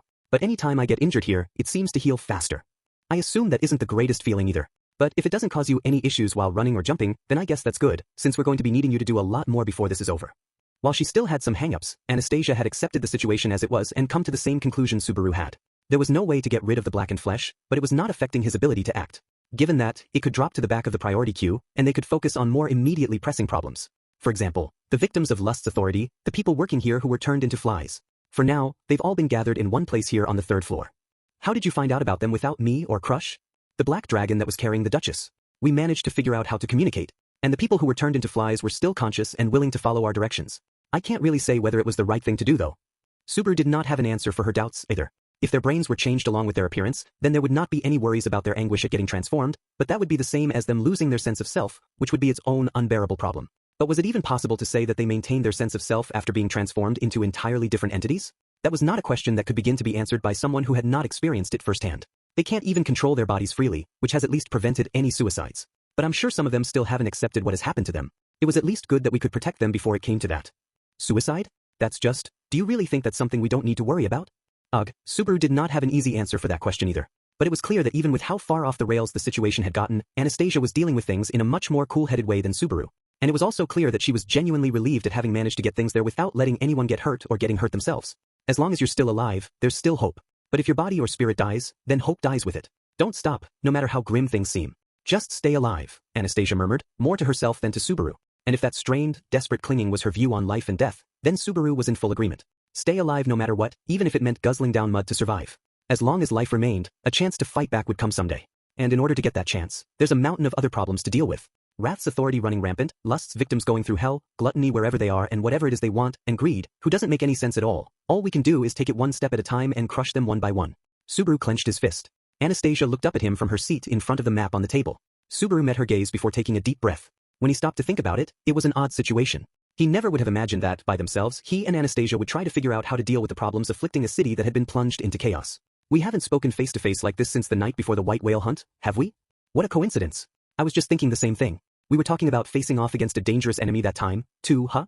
I guess this'll be our second time as witnesses to history in the making, Subaru replied. Witnessing history, huh? That's a pretty haughty way to put it. But yeah, I suppose it's true. Subaru looked dubious as Anastasia nodded to herself, mulling something over. It felt out of character for her. She was usually so direct about everything, but she seemed to be hesitating for some reason. Let's not beat around the bush, Anastasia. I guess we don't really know each other well enough to say we don't need to hold anything back, but you went out of your way to have Julius leave us alone, so you must have something you wanted to talk about, right? She had instructed Julius to leave the two of them alone because she had a reason. And hearing that, Anastasia said, yeah, with a nod and exhaled. And then she looked Subaru in the eye as she began to speak. Let me ask you directly, then, Beatrice is an artificial spirit, isn't she? Subaru caught his breath. Something about Anastasia's question made it sound like she was already certain of the answer. Beatrice was an artificial spirit who had been created by the Witch of Greed, Echidna. But there was no way anyone outside Amelia's camp would know that. Which meant that regardless of Anastasia's apparent confidence, Subaru could just play dumb. But, yeah, that's right. Beatrice is an artificial spirit, and most likely the cultists had her in mind when they mentioned it in their demands. Subaru quietly acknowledged Anastasia's suspicion without trying to dodge the subject. Of the 3 demands added in the broadcast after the flood, the one about turning over the artificial spirit meant, in other words, giving the cultists Beatrice. Which was one of the 2 main reasons Subaru's response to them was to flip them the bird and tell them to buzz off. Her origin is a little unique, but other than being incomparably cute, there isn't anything particularly special about her. I can't even guess what they might want with her. Not that there was no cause for concern, no. Her mother was that nasty witch after all. It wouldn't be that shocking if the same Witch of Greed who had tried to make Subaru a puppet in order to indulge her curiosity had also left some kind of bomb lying dormant in Beatrice, and it was possible the cultists were after her because of something like that. I doubt anyone else in the city is carrying around an artificial spirit, so it's safe to assume that they are after Beatrice? Anastasia? Having said that much, Subaru cocked his head. Anastasia was listening to his answer with wide eyes and a look of shock on her face. Yeah, she nodded, still surprised. You're awfully open about it, even though it might put her in danger. We're trying to figure out who the enemy are after, right? They're the only ones who would benefit if I held back now. And given the situation, I'm the one who needs everyone's help the most, so it's natural I lay my cards on the table first, Subaru responded with a shrug. Yeah, they really are the only ones who benefit from us holding back. Anastasia's soft response had a heaviness to it, but before Subaru could probe further, Anastasia touched her scarf, which was seeming more and more like a nervous habit of hers, before shaking her head. I had thought it would be difficult to say in front of everyone else, but I guess I was worried over nothing. Everyone in our camp knows about Biko, so it would have gotten out sooner. Or later. Besides, I have no intention of negotiating with terrorists, and I assume we're on the same page there, right? Agreed. I don't know what a terror whatever is, but I refuse to let the cultists get even one of their demands met. If we gave them what they wanted, there's no mistaking they would just sink the city anyway, and I refuse to let that happen. Anastasia's suddenly overwhelming resolve gave Subaru goosebumps. Feeling it that powerfully from up close finally made him realize what the source of her intense emotions was. She was burning up from a rage that she could not fully tamp down. It had been hard to notice with her beautiful figure and gentle demeanor and the calm way she behaved, but even so, her wrath had lit a fire inside of her. And the source of that anger was surely something that had happened before she fled to City Hall. Anastasia, what happened at the Muse Company? He had heard from Julius that the Muse Company had been attacked and that at the end of a deadly fight, Anastasia and the others had barely managed to escape with their lives, but at the cost of Kiritaka Muse and the White Dragon Scale, one of the city's council members and his personal guards, going missing, meaning the already grave situation had only gotten worse. And on top of that, the normally calm and collected Anastasia could not fully control her own emotions. Subaru was careful broaching the topic, aware that something particularly bad had likely happened. It was after Julius and Ricardo went with Y'all to take back City Hall. Anastasia did her best to contain the emotion creeping into her voice. At the same time that they had been fighting over there, Anastasia and the Muse Company had been viciously attacked. An archbishop with bandages covering her whole body attacked us. For, Lady Anastasia, we've ascertained something troubling. Kiritaka looked pale as he broached the subject. Anastasia furrowed her brow. She had just received a report from her conversation mirror on the table that the squad dispatched to retake City Hall was engaging the cultists. Once the battle started, all she could do was sit and wait for good news. It was frustrating, but given that she could not take part in battle, her only choice was to ride out times like this with prayers and faith in her people. That was why she had silently prepared herself in front of the conversation mirror like always, but that doesn't sound like good news. What happened? I imagine you are aware that I've ordered my subordinates to protect the members of the Council of 10. You mentioned that, yes. If they are captured by the other side, then it would only be a matter of time before the location of the witch's bones you are hiding gets out. You don't mean to say, Anastasia's expression clouded. Has someone been caught, and the location already been revealed? No, it is far graver than that. The Council of 10 has been wiped out. According to the reports, every last member other than me has been slain. What? Anastasia had prepared herself for the worst, but that was even darker news than she could have imagined. Seeing her reaction, Kiritaka shook his head, visibly agitated. Every last one. My subordinates confirmed they were all found dead either at their homes or in their workplaces. Judging from the conditions of their bodies, they were likely dead before the first broadcast occurred. Wait a minute, that doesn't make any sense. Aren't they after the remains? Getting that far, Anastasia suddenly came to a perfectly reasonable explanation. She had just naturally said, but the witch cult was not the sort of group that logically worked together toward a single goal. Currently, there were at least 3 different archbishops whose presence in Pristella had been confirmed, but the plan to take back City Hall had been predicated in part on the assumption that they were ill-suited to working together. When she considered that as well as the fact that the members of the council had been killed, a hypothesis started to present itself. Though it was hard to believe, only members of the Council of 10 know the location of the witch's bones. And the recovery of the remains is their goal. And yet someone is murdering the people who know that location one after the other. It doesn't make sense unless there are 2 competing goals at work here. One faction that wants the witch's bones and another faction that wants to stop them? Kiritaka had apparently reached the same conclusion. If Nagatsuki is to be believed, it might not even be only 2 different sides. Anastasia responded with an even more unappealing thought. Honestly, it would almost be funny was it not so deadly serious. The cultists were maliciously illogical. Their inability to work together was both an opening to exploit and one of the sources of their utter unpredictability. And as galling as it was to say about the lost members of the council, their deaths could not even really be called the worst outcome, since they meant the remains were still safe from being stolen, and the city wouldn't be immediately plunged beneath the waves. But they also made clear, I'm sure you realize it too, Mr. Kuretaka, but their next target is surely this company and me. Lady Anastasia, you should prepare to evacuate the premises. What are you planning? Dispensing with the details, Anastasia questioned Kuretaka directly about what he intended to do. She recognized his resolve as a representative of the city and his strong sense of duty as a member of the Council of Ten. She could understand his position, but don't go throwing your life away. Why here? No matter what happens, just keep breathing. Kuretaka raised his eyebrows in surprise as Anastasia forcefully stared him down. I'm surprised.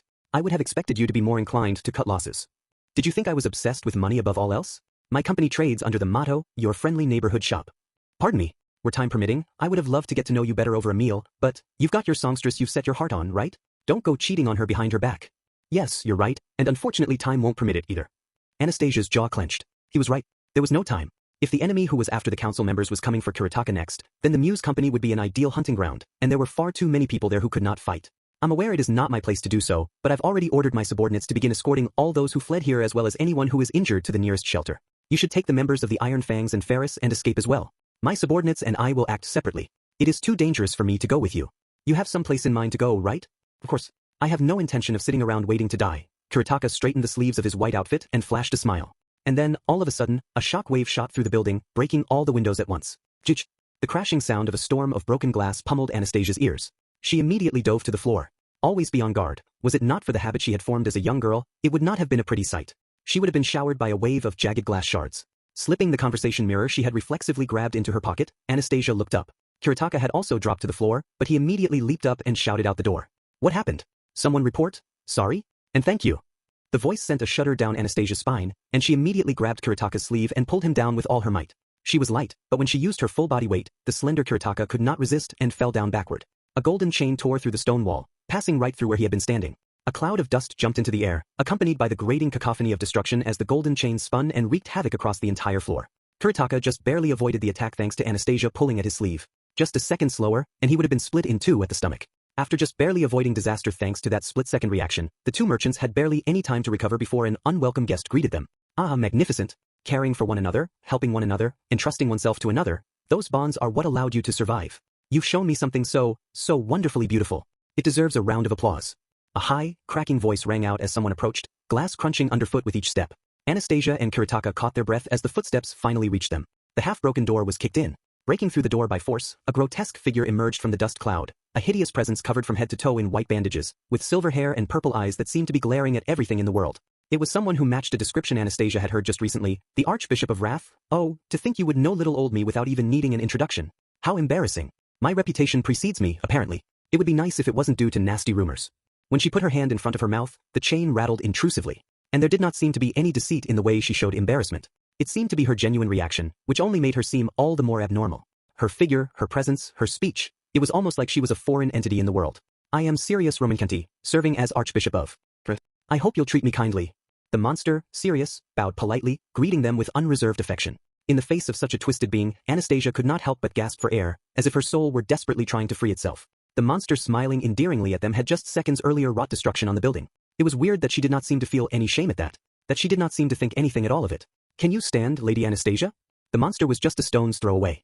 Kuretaka cursed his quivering knees as he forced himself to his feet. Anastasia had started to respond when she felt a swell of animosity rising in her heart. WH? Do you even need to ask? A swell of fear rose, threatening to break her spirit as she tried to stand. She could not maintain the strength in her slender legs, and her gasping for breath grew more and more pained. Forget standing, she was on the verge of collapsing on the spot.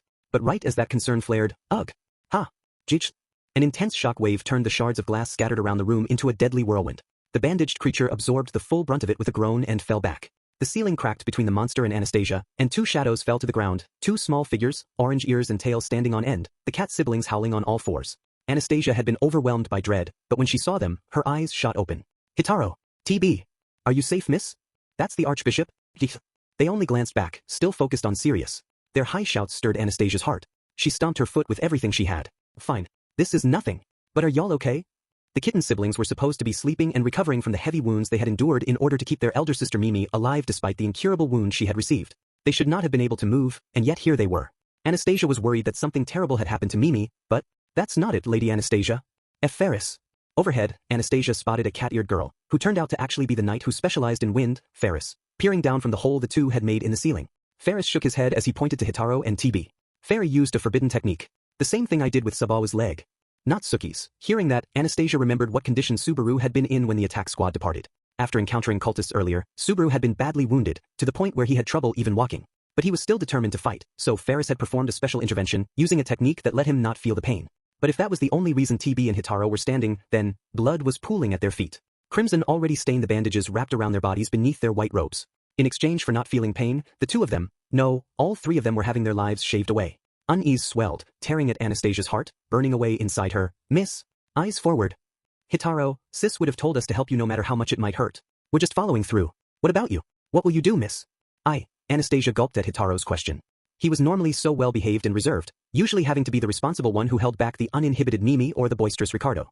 But this time, he was howling and coughing up blood. Faced with that, what would Anastasia Hashin do? Hitaro, TB, stall for time. Can you two hold out for 2 minutes? The strain visible on her face, she asked them to carry a heavy load on their small backs. The two of them did not even turn, their long tails swaying left and right. Sis would say, leave it to me. We'd be pretty cool if we could pull it off. Hitaro and TB were still smiling, even in the face of everything. They kicked off the floor, and then the wall, closing with the enemy. Sirius blocked their staffs with her arms. Faced with the two brothers' teamwork, the monster's purple eyes flared. Such adorable sibling love. Are you twins? How truly endearing. Sorry, but we're the younger two of triplets. The metallic chain spun, crashing into a blue magic barrier. Leaving the battlefield being viciously carved away to the brothers, Anastasia looked up. Ferris, use my people to get Mimi and Beatrice out of here. We'll meet back up outside. And, wise ma'am. Understood. Seeing Ferris slip away from the hole, Anastasia grabbed Kuritaka's sleeve and ran to the window. The door out of the room had become a battlefield that the two of them could not pass, so they would simply have to use an emergency exit, and it wasn't like there were any other choices. Ugh, Keith. Stepping out of the window frame, she set one foot on the ledge outside. At the lip was an emergency ladder that was set up to allow travel downstairs along the outside of the building. Anastasia clenched her fingers tightly, using the pain to stop trembling before climbing down. They had been on the 3rd floor of the building, so they went back inside at the 2nd floor window. It's a little too soon to breathe easy. Hitaro and TB were still fighting strong on the floor above. The longer it took, though, the more dangerous it became for them, and the more dangerous it became for Mimi, too. It would not be difficult for Ferris to get everyone out of the 4th floor if he directed the Iron Fangs well. The problem was where to go after escaping the Muse Company building. Meeting up with everyone who went to City Hall would be best, Anastasia concluded after getting her head in gear. Agreed. It would be best to preserve the greatest chance possible of you joining up with them, Kuritaka said, panting. She understood what he was getting at. It was the same sort of logic he had expressed before Sirius appeared. The enemy was after the Council of 10, so they needed to limit the damage while preserving a way out as well as they could. Knowing just how hard it would be to get away with that Archbishop harrying them while they tried to escape. Try to hurry to the center of the city as quickly as you can. My subordinates and I will draw that thing's attention. Anastasia could not say anything in the face of his determination. The more calmly she tried to think it through, the clearer it became that that was the most reasonable conclusion. They could not save everyone, so at the very least they needed to make deliberate decisions that would save the most people instead. Young master, we've made our preparations. Let's do this in style. As the two of them went out into the hall, Kuritaka's subordinates, the White Dragon Scale, were gathering. Seeing them already prepared for battle, Kuritaka calmly shrugged. In style, huh? You know, I was always more partial to reserved and calm performances. I don't want to lecture about reserve from the man who fell head over heels for Liliana. What a crock. The men waiting for the order to rush past the line between life and death burst into laughter. It was too close a relationship to be described by a word like subordinate, but Anastasia could see herself in Kuritaka. He loved the White Dragon Scale just as she loved the Iron Fangs, and he was putting his life on the line to protect his beautiful city alongside his beloved comrades. No one who saw it could fail to be struck by the tragic heroism of it. The faces of men going off to fight for something they loved, for something they took pride in. That's not fair at all, Anastasia murmured to herself. Lady Anastasia, I leave Pristella in your hands. Kuritaka entrusted Anastasia with his beloved city as he prepared to set foot on the battlefield. Anastasia bit her lip at his earnest plea as he continued, his voice filled with love, expectation, and devotion. Please protect this beautiful city and my beloved songstress from these villains. 5. Mr. Kuritaka and the folks from the White Dragon Scale stayed behind while we retreated with Hitaro and TB. That's what happened at the company building. And you joined back up with everyone else here at City Hall? It was rough with the floodgate opening while we were in the middle of moving everybody. If we'd been any slower to notice, we'd be up the creek by now, but we avoided the worst of it. Anastasia paused, having finished telling her lurid story. Subaru heaved a big sigh. They had done well to hold off Sirius's assault on the Muse Company and then escape with such minimal losses considering how little fighting power had stayed behind after they committed almost everything to the City Hall assault. The city's representatives, the Council of 10, have been destroyed. Mr. Kuritaka's gone missing, and that same Mr. Kuritaka left this town to me to protect, and there's no way I'm not living up to that promise. Anastasia shook her head at what Subaru was thinking, her clenched hands white as her nails dug into her palms, almost like she was engraving the duty with which she had been entrusted into her skin like a curse. Subaru finally realized what the real source of the rage she was feeling was. Getting saved is a debt, and debts have to be settled. That's my pride as a Kararaji merchant and my obligation if I'm gonna call myself Hashin. Anastasia's powerful, pointed determination, her firm stance, made it clear to Subaru just how fierce the struggle at the Muse company must have been. There was no telling how bad the damage would have been was it not for Kiritaka and his party's heroic rearguard action, and that did not even begin to describe the true impact of the events that had transpired there. If it had not been for him, not only Anastasia but also Beatrice would have been in danger. Every one of Subaru's comrades there, everyone he knew at the Muse company, had been saved by Kiritaka's decision. Debts have to be settled, huh? Then I don't have much choice but to pay my dues as well. Subaru apologized from the bottom of his heart to the man who had gone missing for all the rude things he had thought about him before. After everyone did every last thing in their power to hold the line, they had managed to just barely hang on to a chance to stage a comeback, but there were still many dead who could not be saved anymore, a fact that tortured Subaru's heart. And it only made it worse, given how much he now owed the man, to think that Kiritaka was likely one of them. Sorry for going out of order on you. But the gist of it is, I've got my reasons to not back down. And I bet you're in the same spot, right? Yeah, you got that right. I dunno what they want with an artificial spirit, but I'll be damned if I let them lay a finger on my Biko. Subaru clenched his fists, his hatred for the cultists clear to see. That'll do then. Anastasia looked down at the map on the table again and pointed to the control towers at the four edges of the city. In that case, let's press on.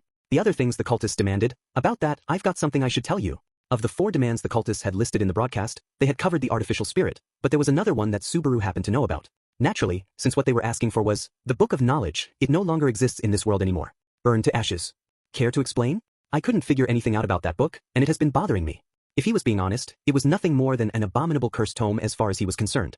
It had been the impetus for Roswell's actions behind the scenes while they were in the sanctuary and had driven Beatrice to 400 years of solitude in the archive of forbidden books. It would be hard for him to view it in a positive light even if he tried his hardest. And that was also because it was unique in what it contained. How do I put it?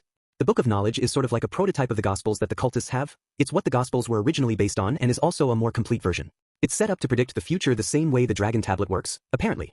That sounds pretty hard to believe, but you said it was burned? Yeah. There were 2 books and they were both burned. So it shouldn't exist anymore. You keep saying exist. Where'd you hear that? From the witch who made them. Subaru's face screwed into a scowl. Anastasia's eyes widened at his response. She chewed over the word witch for a moment, as if making sure she'd heard him right. And this isn't your usual joking around, right? You're serious? Yeah, deadly serious. You said it before yourself, right?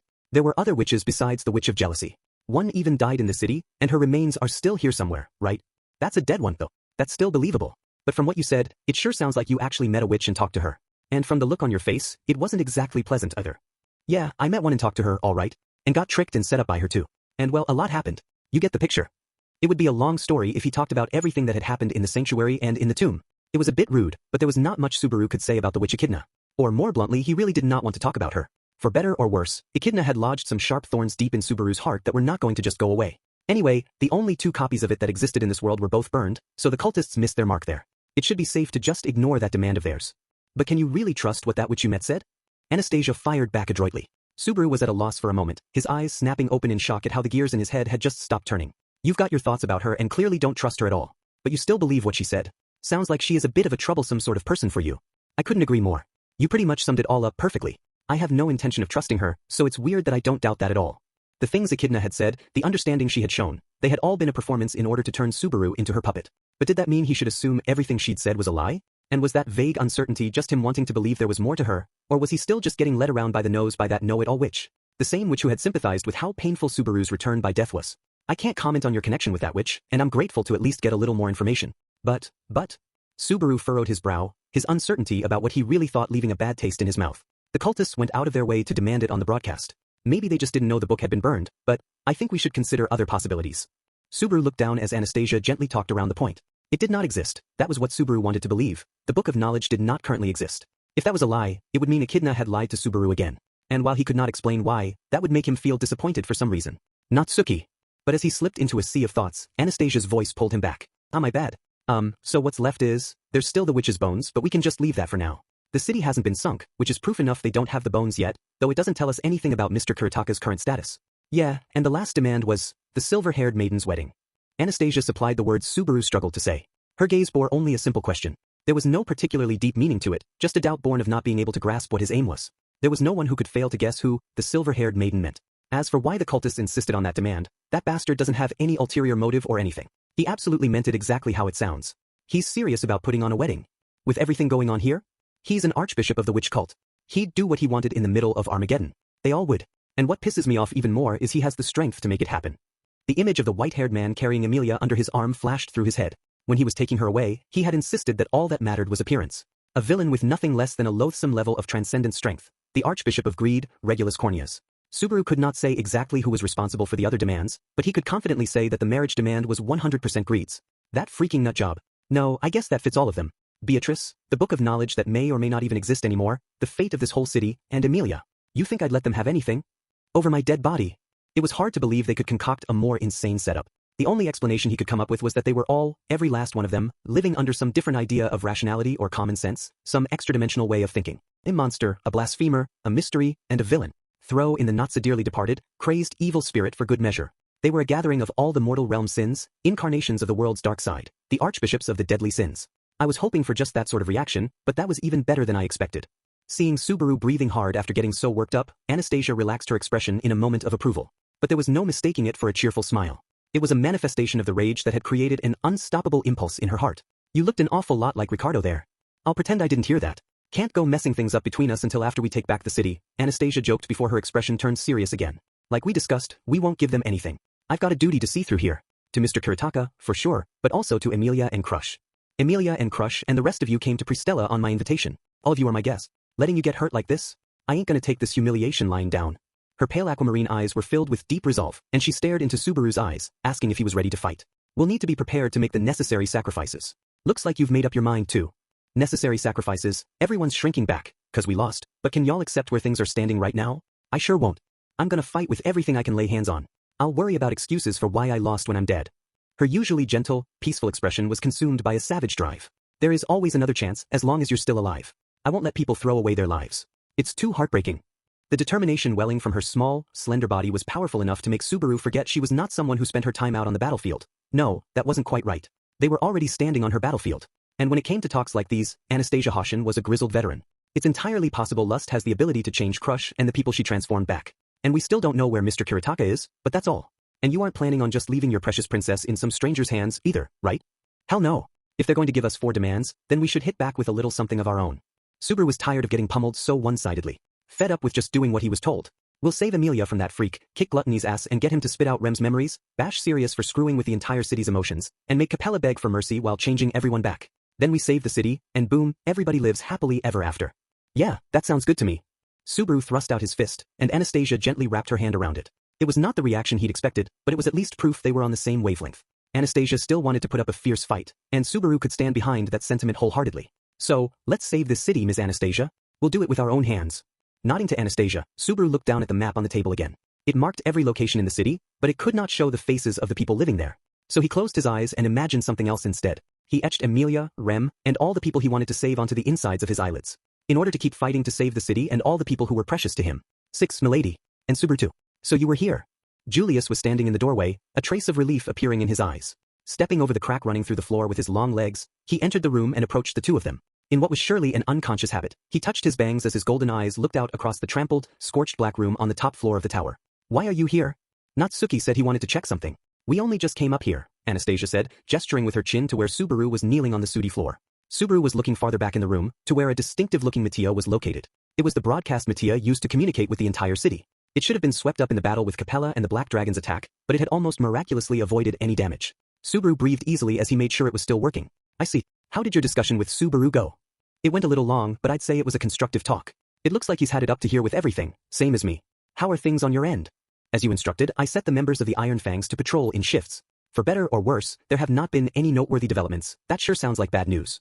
Without an obvious turn for the better, things are just gonna get worse as time passes. That's just how unease works, Anastasia responded as she gently caressed her scarf. Subaru looked up at Julius. I visited one shelter before coming here. Any word how things are at the other ones? It pains me to be unable to share good tidings, but unfortunately the situation is poor everywhere. In most shelters, the people are currently in no condition to act, and most are just staring at their feet in fear and anxiety. The cultist's proclamation has had a profound effect on morale.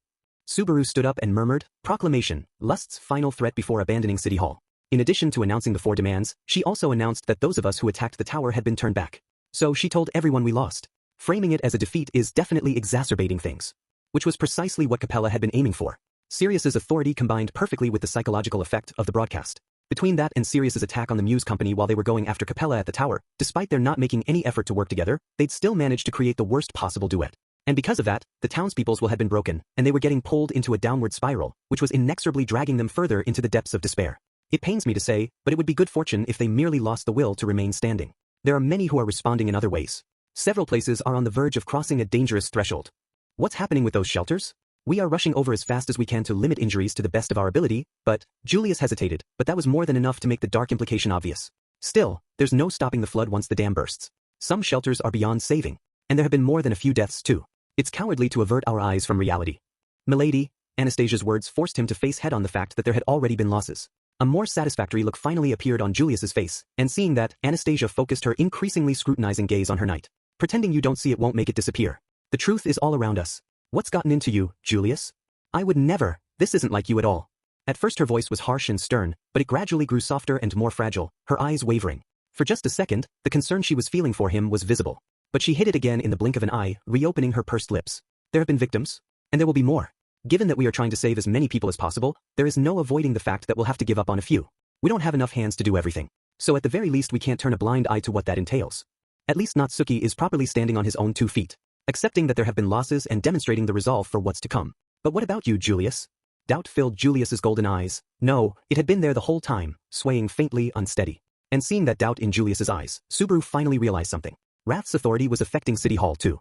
Ferris wallowing in his grief, Wilhelm bound by self-doubt and self-reproach, Ricardo baring his fangs in righteous indignation and annoyance, Garfield running all over town in a fit of anxiety, Anastasia almost desperately doing her best to meet the expectations of the duty she had been entrusted with, and Julius struggling to break free from his indecision. They were all expressing their emotions, baring their hearts more because of the influence of Sirius's ability. And Subaru was surely doing the same too. As Subaru came to that realization, Julius and Anastasia stared at each other.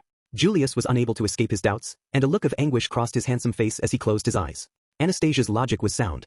She was telling him not to look away from the reality in front of him and demanding he show the resolve to face a fight in which sacrifices would be inevitable. And hearing that, Julius knew that he needed to set aside the troubles eating away at him. He tried again to steel his resolve. To join his master on the path to a victory that would only open up after he made many sacrifices and suffered many losses. If he tried to carry a giant armful of abless, it would be impossible to avoid letting 1 or 2 slip away. And eventually the whole thing would come falling down. In order to avoid that, you had to pick which abless to carry and which to leave behind. Even a child could understand that concept. However, I think you're misunderstanding something, Anastasia, Subaru cut in for the first time. The other two looked over at him. While the feelings in their eyes were different, Subaru could tell they were not just emotional. Both were still thinking. I swore to rescue this city together with you, but I have no intention of trying to sacrifice the few for the sake of the many. We decided on our main goal. I was pretty sure of that from what we discussed. Anastasia's eyes narrowed. Don't tell me you're going to start with that unreasonable stuff now too? If so, then you haven't changed at all from that first time I laid eyes on you back at the castle. Even if it wasn't the usual path, you've become a proper knight now, haven't you? That's right. I'm a full-fledged knight. And because I'm a knight, there are some things I just can't give up on. That I refuse to give up on. If I gave up on them now, my reputation as a knight would be ruined, Subaru said as he changed positions, moving next to Julius. He shrugged as Julius stood there frozen in place looking at him, and then Subaru puffed out his chest. If you were holding an armful of abless, it was only natural that you eventually could not hold on to all of them. But because he was a knight, the things that Subaru was holding in his hands, what Julius was holding in his hands, they were not just a bunch of abless. They were something far more precious. Something irreplaceable. They were not abless that would not say anything if you gave up and let them fall. They were the lives of people. People who could cry and who got angry too. People with families, with friends and people they loved. I have no intention of letting a single one of them fall. Talking about resolve and determination sounds cool, but that's just giving up with extra steps. And there's nothing cool about that.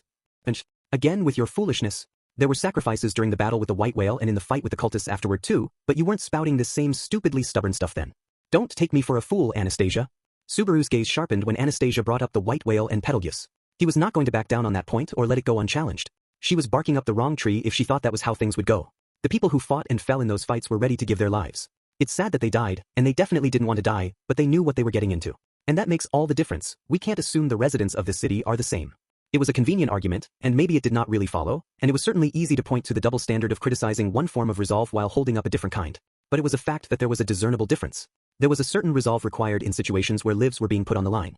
The cultists made this city a battlefield, and that's on them.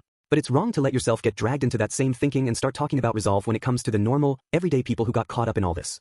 Whether we like it or not, the decision the cultists made is going to cause a lot of people who aren't resolved to get hurt anyway, at which point they're just going to have to steel themselves. That's wrong. The cultists have made their own decision, and people who actually have the resolve should be the ones to go after them. If you ask me, having that resolve while always keeping that distinction in mind is what it means to be a knight. That's how I would hope a knight would act, and that's what I teach the kids in the village too. After he had been knighted and gotten fawned over here and there, when Subaru finally became a proper knight like he had always imagined, that was the path he had naturally chosen. And when he swore to always live that way, the children had looked at him with sparkling eyes, so ever since he had tried to never bring shame to that vow. And because when Amelia, who had been beside him, heard it, her eyes had shone too. I'm Emilia's knight. I want to fight for her. But that doesn't mean I'm only fighting to protect her. Julius is your knight, Anastasia. He wants to fight for you more than anyone else. If you order him, he'll listen to you, but that isn't enough to be satisfied. Because knights are by nature greedy people who want to look cool. I always try to look cool even if it kills me. And so does Julius. Because he's the finest of knights. That means he tries harder than anyone else to look the part. Subaru pointed to Julius with his thumb as Anastasia fell silent. Partway through, Julius, who had been listening silently, suddenly caught his breath, and his eyes widened. An out-of-place, satisfied grin appeared on Subaru's face when he saw how badly that had caught the both of them off guard. You talked about necessary sacrifices before. But what I said was, let's save this city. Cities and countries aren't just a bunch of buildings or swaths of land. They're made up of people. At least according to a bunch of mangas and games. Choosing at the outset to give up on someone and trying to save someone but failing were two different things. It was easy enough to convince yourself to discard a person in order to create a world you could be satisfied with, but infecting other people with that self-satisfaction is what makes you no good. That there's a heroic delusion that'll swallow a crowd whole. Another person suddenly butted in right as Subaru was in the process of trying to turn his naive belief into an idealistic theory. Subaru caught his breath and turned around. It was a slightly muffled voice that sounded familiar. There was almost a hint of irony in the voice, a cynical, pessimistic, philosophical tint to those words as the man wearing a black helmet met Subaru's gaze. Stare as hard as you like, it's not going to change the fact that I didn't bring you any presents. You'll just have to make do with my smile. Not that you can see it like this though. Ow. The man in the iron helm shrugged as he joked with Subaru from the doorway. He had chosen to act independently before Subaru and the others left for the assault on City Hall, and his whereabouts had been unknown ever since. He slowly stepped into the room and headed over to them. Still under the influence of her intense emotions just before, Anastasia responded gruffly. You're back awfully early. Strictly speaking, I'm not back, since this is a different place from before, but I feel bad about appearing again right after leaving too. Sorry for being a nuisance, but I didn't come here because I particularly wanted to either. Al remained aloof in the face of Anastasia's sharp response, but he wasn't making light of the situation. As the mood in the room tensed, Subaru spoke up again. Hey, I've got a lot I'd like to say, but at least you made it out safe. I was worried you got washed away. I was lucky I happened to be on high ground when the water level started rising. And by chance, I happened to get a message for you, bro. So don't go shooting the messenger. Subaru furrowed his brow as Al responded with a casual tone and a shrug. Given the situation, Subaru was hard-pressed to imagine whom the message could be from. Messenger? Who would send a message in a situation like this? It's from your precious, precious princess. From Emilia? Subaru was thunderstruck by Al's startling revelation, and he stared wide-eyed as if questioning whether the man was serious. Because of Al's obscuring helmet, there was no way to glean any information from his eyes, but he nodded. Even I wouldn't joke about something like that. It's exactly what I said, a message from your young master. She's seriously doing crazy stuff behind enemy lines. Scary, Al said with a causal shrug. In contrast to his usual flippancy or his stinging irony, he gave an actual sigh. He looked Subaru in the eye and continued. The blushing bride is waiting for her Prince Charming to come take her away before the wedding. I'm jealous, bro. Chapter 3 The newest hero and the oldest hero 1. Yes, that's it exactly. As I thought, white really suits you. Thank you, Regulus responded cheerfully to seeing Emilia in her new white dress. After getting dressed by number 184, she had been led from the changing room to Regulus's room, where he was waiting. This room was adorned with a twisted splendor far removed from the building's overall cold feeling. Emilia furrowed her brows slightly, chalking it up to Regulus's tastes. Also, he was wearing a different outfit from when she had seen him in the hallway. It was still all white, but this time it seemed more formal. Noticing Emilia's gaze, he lightly plucked at his collar. Our wedding is a special occasion after all. I considered wearing my standard, unadorned outfit, but I would never think to embarrass you with a pointless fixation. Consideration for each other, a mutual give and take. That's the ideal relationship between a husband and wife. And of course, you needn't worry yourself about troubling me over something as minor as this. I just want you to understand the depths of my generosity and willingness to change myself to a reasonable degree for your sake. As usual, he talked a dizzying amount. As far as Emilia could follow, the basic content of what he was saying was entirely reasonable, but for some reason, she could not help but hesitate a bit before nodding along. But one thing she could say for sure was that he was unmistakably one of the witch cult archbishops. It was clear enough from the broadcast and what number 184 had said, and understanding that and then actually standing across from him again in person, it was impossible to ignore the bizarre presence he had. Her instincts were screaming out in her head. They were telling her that an immense threat to her life was standing there before her. And that reality caused her soul, as it would cause any person's, to cower and want to plead for mercy. That was why he felt so abnormal. You look down. A sunken look does not suit your face at all? No, this complex expression is cute in its own way, but it isn't your best look. Is there something troubling you? Emilia froze as Regulus casually touched her cheek. She had not thought that she had looked away, but he had closed the wide gap between them in the blink of an eye. Regulus closed one eye as he examined Emilia's still tense expression. Number 184, did something happen while she was getting dressed? Regulus pressed the woman standing next to Emilia when Emilia did not immediately respond. Apologies, but perhaps it might be the effect of Lady Capella's most recent broadcast. Number 184 responded smoothly, as if she had already thought of the response. Broadcast? But I just ignored it, since that animalistic reprobate's voice is as grating as ever, but I see. Hearing that for the first time could certainly upset a girl. That was an oversight on my part. Loathing and scorn crept into Regulus's expression as he scoffed, accepting that explanation. You need not worry yourself about the vile slurs of that blighted, shallow-minded mass of inferiority complexes masquerading as a woman. Unlike her, utterly unworthy of any being's love, your face is worthy of my affections. From the day you were born, you stood above that thing. Have confidence in yourself. Still troubled? That reprobate really went overboard. I cannot stand seeing that hideous face, but I'll have to lodge my complaints with her directly after this is over. Setting that aside for now, though, what should we do in order to rescue the bride's mood with our joyous ceremony right before us? Regulus asked, cocking his head. Emilia thought carefully about how to respond. She could imagine two main choices if she wanted to escape. The first was to break free from her position as essentially a hostage. Honestly, she could most likely slip away from number 184 and get out of the building without too much difficulty. But if she did that, the floodgates would be opened, drowning the city. And from what she had seen of Regulus so far, if she was asked whether he would really go that far, she would be forced to say he almost certainly would. There was just too much risk involved with that gamble, so she had no choice but to scrap that plan. There was the bank shot where she fought and beat him then and there in a surprise attack, but that was most likely impossible. Her instincts were telling her that she could not defeat him by herself. The fundamental problem was a lack of options, so Emilia chose the other path, the bitter, painful choice of avoiding a rash decision and devoting herself to using this as a unique opportunity to gather information. Such a troubled expression. I was merely asking what to do in order to improve your mood, but do you not have an answer? It is true that we are not officially husband and wife until the ceremony is carried out, but in effect, we should for all intents and purposes already treat each other as such. Given that, what should a proper wife do for her husband? For the sake of our future harmonious matrimony, should you not also strive to fulfill your duty, nay, responsibility? Regulus's speech accelerated as he quickly grew impatient with Emilia's silence. I'm sorry. I may be a tad tired still. Would it perhaps be okay for me to rest a bit? Tired? Regulus arched his brow, putting his hand to his chin, repeating the word tired several times. I see. I was not attentive enough. My apologies. I shall strive to do better. It's only natural that you would be tired with all the sudden happenings occurring all at once. In that case, there is no issue with you returning to your room and resting for a while. There is another outfit planned for you for the ceremony, so you need not worry about lying down in the dress you're currently wearing. My wives and I will take care of the venue's preparations. The venue, yes, there's a chapel attached to this building. It is modest but well suited for our purposes. We are preparing for the wedding ceremony there. All my wives are here to welcome the newest member of our family. I'm sure that's reassuring news for you. My pride and joy, my admirable, beautiful wives. He nodded to himself smugly as he threw open the window of the room and waved Emilia over. Standing next to him like he gestured for her to do, she could see the neighboring building by looking out the window. It was a chapel, or more precisely, a building where weddings and other ceremonies were held. She could see the bustling activity happening inside through the open doors and the big windows lining the walls that allowed in voluminous sunlight. There were several figures moving around the building, bringing in decorations and ornaments and generally preparing for the ceremony. Every person she saw working down there was a beautiful woman, and every last one was wearing a stunning outfit. I have had a total of 291 wives, though sadly, death has forced me to part with many of them. Currently, I have 53 wives with me, and that will rise to 54 once our ceremony is complete. It goes without saying, of course, that I love all of them equally. Twisted does not begin to describe the idea of a husband who plays favorites. I would never do something so dishonorable. I share the appropriate love in the appropriate way at the appropriate time for all. I will love you and all of them equally. Thank you. I'll be sure to keep that in mind. Emilia was taken aback as she carefully, nervously tried to find her way to an answer that was maybe correct. She was behaving almost exactly the same way number 184 reacted in her fear of Regulus. Being constantly exposed to his violently oppressive presence was enough to wear down even the strongest hearts. That was likely the main reason his wives all had their will to resist sapped away. Good girl. Now head on back and rest. I'll have someone send for you once the preparations are complete. Fortunately, her limp response did not seem to have hit a nerve, and he merely indicated she should return to her room out of a seemingly genuine concern for her condition. Not resisting, Emilia stepped away from him and headed for the door with number 184.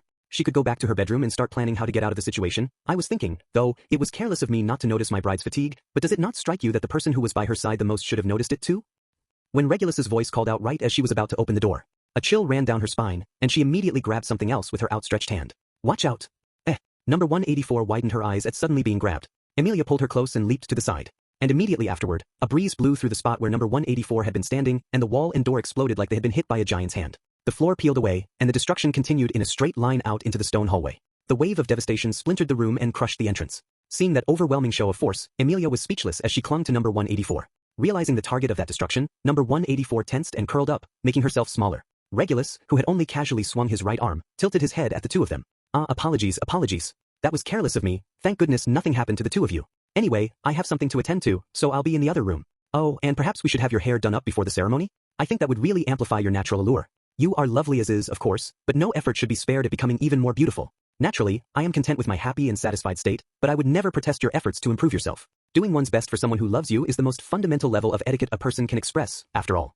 Regulus smiled at Emilia as if that earlier act of destruction was of little note, then he left behind his wife and soon-to-be wife, holding each other on the ground. Once his white back was no longer visible down the hallway, Emilia let out a long breath. What was that? It made no sense at all. Both the reason for the action and the way that he acted, neither of them made any sense. Thank you for saving me, number 184 said before slipping free from Emilia's dumbfounded embrace. The agitation she had just felt disappeared from her face, and she stood up and adjusted her hair. And then she began to clean up the destruction wrought by a wave of Regulus's hand. Wait, this doesn't make sense at all. You were almost killed just now. Emilia took issue with how number 184 accepted the violence of just a moment before and moved on to another task. Regulus's presence was menacing, and maybe there was some logic guiding his actions and words that others could not follow, but even if that was the case, if I hadn't pulled you away, that would have hit you. You were even trembling. And what of it? I thanked you for saving me. Please don't expect any more than that from me. Anything more would be overstepping bounds. This isn't about bounds or obligations. It's more important, more precious than that. Number 184 stubbornly refused to face Emilia. And Emilia could tell that it was simple self-preservation that was keeping her heart locked away. She could understand it, but that did not mean she could accept it. Regulus said that everyone was equal. So does that mean that all the wives in the chapel are like this too? Everyone is just cowering in fear of him, always watching him, trying to get by without drawing his attention? Just accepting that he tried to kill you. It doesn't make sense at all. That's just one dynamic between husbands and wives. Once you've experienced it more, you will grow used to it, or if you don't, then that will be the end of you. Number 184 did not even turn to answer Emilia's desperate pleading. It was enough to make Emilia feel like she and number 184 were living in two different worlds. That doesn't make any sense at all. Isn't getting married what people who are happy together and love each other do? But I'm not happy, you don't look happy, and none of them look happy either. Am I wrong? Yes, you are wrong. Being happy together is not a requirement for getting married. There is no requirement that a husband and wife love each other either. The only requirement is being around each other all the time. You get used to being married. Number 184 did not deny that she did not want to be in her current position, and yet she still affirmed her current status. It was a twisted, misguided point of view. Marriage was something that was supposed to be desired, not just something that couples got used to. Please do as he said. Go back to your room and try to rest. Take the dress off if you would like. I will come by before the ceremony to do your hair. With that, number 184 focused on cleaning up the rubble and tidying the wrecked room. Emilia tried to say something to her, but her words faltered and failed to come out. No matter what words she chose, they would not have any weight to them as long as she was unable to do anything about Regulus. She pulled back her outstretched hand, clenching her fist regretfully at her inability to reach out. All right, that should be good. Wiping her forehead with her forearm, Emilia nodded in satisfaction at her handiwork. Rejected by number 184, she had returned to her bedroom, but she had not sulked at her own powerlessness in a fit of depression or anything cute like that. She had of course been depressed at her powerlessness, but it also spurred her on. She could not abandon number 184 and the other women forced to be Regulus's wives and constantly endure his whims. Her spirit was roiling with determination. But no matter how much she screamed or pouted, there was probably no way she could change Regulus's mind. And if she tried to fight fire with fire, she would just lose against his overwhelming strength. So she had searched for another path forward, following Subaru's example. Subaru wouldn't just rush into things without thinking it through first. It all starts with preparation. She pulled the sheets over the ice sculpture shaped like her that was lying on the bed, making it look like she was obediently sleeping. No one looking in from the door would be able to notice it was not really Emilia. And having done that, she would spend the time until the ceremony. Here we go. She smoothly slipped out the window and headed out to gather more information. Raising her hands, she crafted a ledge of ice on the outside of the building and easily escaped her room. She could have simply escaped at this point, but that was out of the question, given the situation, so she started looking for useful information instead. This really was one of the floodgate control towers. Emilia had headed for the top of the building first in order to get a grasp of her surroundings and where she was being kept, and it perfectly matched the control towers she had seen earlier. With the cultists occupying the towers, they had control of the city's floodgates. There was a sinister red flag hoisted from the top of the tower, emphasizing that it was being occupied. And the three other towers all sported the same red flag. They took all four of the towers, so the city is helpless. Straining her purple eyes to see the other towers in the distance, Emilia slipped into thought. Just a single gate opening had caused that much damage, so even if she entirely froze the tower she was in to prevent it from activating, there were still 3 more. If only there were 4 of me. If there were, she could freeze all 4 towers at once. And also, if there were 4 of her, 2 of them could teach each other her studies while one learned how to cook and the other chatted with Subaru. It would solve a lot of different problems all at once, but unfortunately, things were not that simple. There's still just one of me, no matter how much I might wish otherwise, which means I'm going to have to get someone's help. Her reliable friends and the other candidates would surely be planning something to take back the city. And they were all either clearer thinkers or stronger or able to do more than Emilia. But Emilia was probably the only one who had been caught by the enemy, which meant she was the only one who could probe the enemy position from the inside. I'm alone. I was separated from everyone else and now I'm in the middle of enemy territory. Turning that hopeless situation around in her head was something she had learned from Subaru Nagatsuki. There is a chapel right next to the tower, so that means this should be the tower in the 3rd district. With so many archbishops here, it should be useful to know which one is in which tower. As best as Emilia could tell, the upper hand in the fighting would be more an issue of compatibility than one of true strength. Regulus and Sirius were powerful too, but beating them would come down to which people were arrayed against them. And unfortunately, Emilia could not imagine how to defeat someone as powerful as Regulus. If they can just tell who is where, though, then they should be able to think of a way to pull it off. Putting a massive amount of trust in that assessment, Emilia leaped down from the roof in order to carry out her role. The hem of her white dress fluttered in the wind as she used a scaffold of ice to clamber down. If anyone looking up happened to see her, they would almost undoubtedly think her a witch beyond human ken, but there were not many in the town with the courage to raise their heads and look to the towers where the witch cult's flag flew. Emilia flew down the control tower, enjoying that one small blessing. 3. Tell me, do you think I want to be having this pointless conversation right now? The moment she heard that annoyed voice, Emilia landed on a larger ice foothold, leaned her back against the wall, and held her breath. Regulus's voice was coming from a room in the chapel right behind her. Emilia had learned a lot in just a short time running all around the tower. First of all, there were no signs of any cultists other than Regulus at that tower. She could not see any trace of anyone other than his wives. She had struggled to believe it, but she had even carefully approached the control room for the floodgate, so it was safe to say the tower's defense was full of holes. It was hard for her to determine if it was from carelessness, confidence, or was just natural given Regulus's impossible strength, but she took it as good news that they did not have to worry about anyone other than Regulus here. But that was still not enough. She needed to get something more decisively useful. And just as she was thinking that, she heard his voice. Emilia created a foothold from ice just beneath the window to his room and hid there, listening to what was happening inside. Her nerves tensed when she realized he was talking to someone. She was afraid it was one of his wives, in case he was about to attack her like he just had number 184. If that happened, she would have to stop him, even if it meant revealing her rebellious intentions. Emilia pursed her lips as she made a mirror of ice in her hand and carefully peered into the room.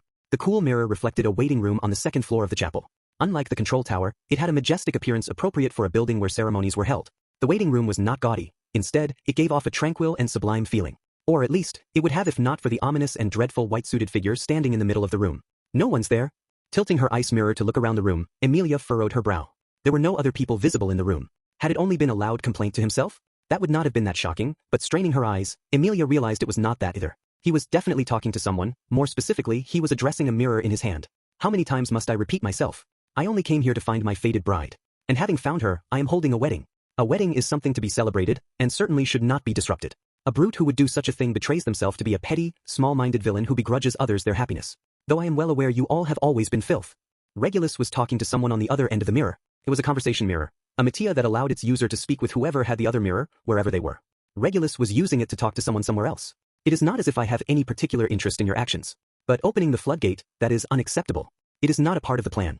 And I can only interpret your willingness to do something unplanned that upsets my bride as a desire to ruin the wedding I'm painstakingly preparing. And clouding my bride's face, sullying the joyful occasion of my blessed marriage, what should be the most sunny and happy of stages in my life, that is an injurious infringement of my rights. Regulus's annoyance was growing as he spoke. Emilia could feel a burning sensation on the back of her neck as she realized that he must be talking to another cultist, seemingly one connected to the flooding that had just hit the city. You are aware, are you not, that I can see your tower quite clearly just across the city from here?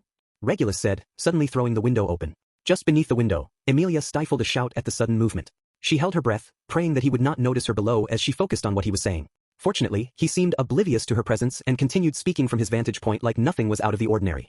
It isn't even so far away that I can't see it. It would be a simple matter for me to blow your tower away from here if I so desired it. A word of caution, do not assume that you and I are equals. You'd best treat this with the imperative of an order. What? Judging from how Regulus was looking off into the distance, Emilia gathered that the person he was talking to was in the tower directly across the city. And that person was, you weren't the one who opened the floodgate? What sort of excuse do you think that is supposed to be?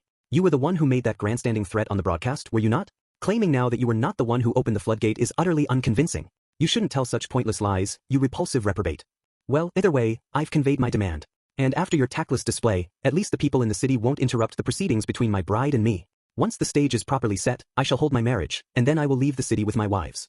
It is on you to achieve whatever it is you want before then. Spitting that out, Regulus closed the cover on the mirror in his hand. Standing at the window, he narrowed his eyes as he brushed back his hair. What an asinine excuse. Some rat sniffing around. Do you take me for a fool? Trying to hide your own incompetence while treating it as a word of caution. You only confess your own pettiness by clinging to such trivial pride. And assuming just because you were had that others would be, too, is the mark of a rotten character, though that is not the only thing rotten about you, I suppose. Regulus expressed a heartfelt loathing for someone who belonged to the same organization that he did. Sitting outside the window, Emilia was the only one who heard his muttering, and recognizing Regulus's remoteness from others, the way he was in conflict with everyone and made no effort to change that, she felt a gloomy despair. Just then, there was a knock on the door. May I enter, sir? Come in. A woman stepped into the waiting room. Another woman besides number 184, though she was also beautiful and similarly dressed up. It was clear at a glance from her frozen eyes and expression that she was another one of Regulus's wives. The preparations for the ceremony are continuing apace. We have begun the interior decoration, however, as you requested to direct the interior design personally, I came to let you know we are ready, the woman responded with a polite curtsy. Ah, it's already time? Yes, right. Let's get to it then. Regulus nodded. He walked away from the window and left the room together with the woman. The door closed, and Regulus's presence faded into the distance. Silence fell over the waiting room. Ah, that was close. I almost made a sound. Emilia patted her chest as she hopped through the window and into the room once she was sure it was safe. She still had plenty of mana in reserve, but that bit of covert movement had drained her mental reserves. Taking a deep breath at clearing the first hurdle, Emilia parsed what she had heard. The control tower visible straight across from here. If I'm right, this is the 3rd district's tower, so the one across the city is in the 1st district, and based on the conversation, the one there should be the Archbishop of Lust. Parking herself where Regulus had been standing, she looked out in the same direction he had, confirming her guess for the location. He had not mentioned a name, but he had identified the person he was talking to as the one behind the broadcast and called them a reprobate, which all but confirmed he had been talking to Lust. That meant that Lust was based in the 1st district, and Regulus was in the 3rd. Even just that much should be at least a little bit useful for the others. The only remaining problem was, how do I tell them? Emilia cocked her head in thought as she crossed her arms. Sharing the information she had gathered was the most challenging part. Even though she had managed to get something worthwhile, it would be meaningless if she could not find a way to share it. The only thing she could think of was perhaps making a big sheet of ice on top of the tower and writing it out on that, but that would be visible to anyone and would likely fail. She could maybe rush over to them directly to tell them and then slip back into the control tower as if nothing had happened. If I was out that long, it would definitely get noticed. The defenses seemed full of holes, but counting on that to save her was as good as acting without a plan at all. She could not endanger so many people's lives on such a risky gamble. If only there was some reliable way. As she looked around the room, desperately trying to think of something, she arched her brows. It looked the same as when she had peeked in using the ice mirror, but there was something on the desk that caught her attention. The conversation mirror that Regulus had just been using. He had tossed it down in a fit of frustration after he was done. Picking it up, Emilia stared at it. It would be nice if it could just connect to any mirror, but unfortunately, conversation mirrors were not that convenient. They could only communicate with mirrors imbued with matching magic. There were some capable of communicating with more than just a single paired mirror, but for the most part, they only worked in fixed pairs. Even if Emilia activated it, the person on the other end would be none other than the Archbishop of Lust. It would be nice to try to talk with that Lust person once. But Emilia didn't have it in her to hold a composed conversation at the moment, and it would only reveal that she was moving around behind Regulus's back. Thinking about it realistically, she had no choice but to give up on using the mirror to communicate with everyone. She could also just break it there to keep Regulus out of contact with the other cultists, but it doesn't really seem like they are working together anyway. What do I do? She could not afford to take a pointless risk that would reveal the presence of a mole. But while Emilia grappled with what to do, something happened. The mirror she had set on the desk activated, and a white light shone out from behind the cover. Emilia took a step back from the desk in surprise. But the light from the mirror did not stop. It meant that the person on the other end was trying to connect. All Emilia had to do was open the cover, and it would connect. But she was not sure what to do. It went without saying that the person on the other end was almost certainly someone connected to the cultists, if not Lust herself. There was no benefit to answering, but it was also possible for things to be leaked via the mirror, as they had been when she overheard Regulus. In one sense, it was possible to justify turning a blind eye to the downsides. After worrying and thinking about it, Emilia decided to. She flipped the mirror so it was pointing away from her before opening the cover. The two mirrors connected, but the person on the other end would not be able to see Emilia. They would surely notice something was off, but if she was lucky, they might let something slip first. That was her working theory, at least, and she ended up getting rewarded from an entirely unexpected angle. Oh, there's a response. Wait, there's no one there. What's going on? That ain't how it's supposed to work. Did I mess something up? Unexpectedly, the voice she heard through the mirror was a man's voice. She was caught off balance after having assumed she would be connected to Lust. But that was not the only reason for her shock. The voice was familiar. She had heard it just that morning at the Water Raiment Inn. Al? Is that you, Al?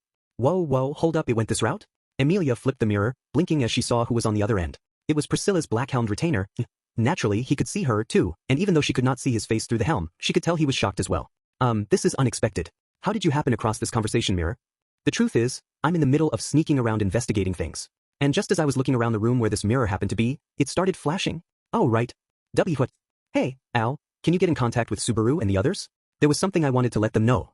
Eyes sparkling at the miracle of someone she knew having been on the other end of the mirror, Emilia decided to make the best of the situation.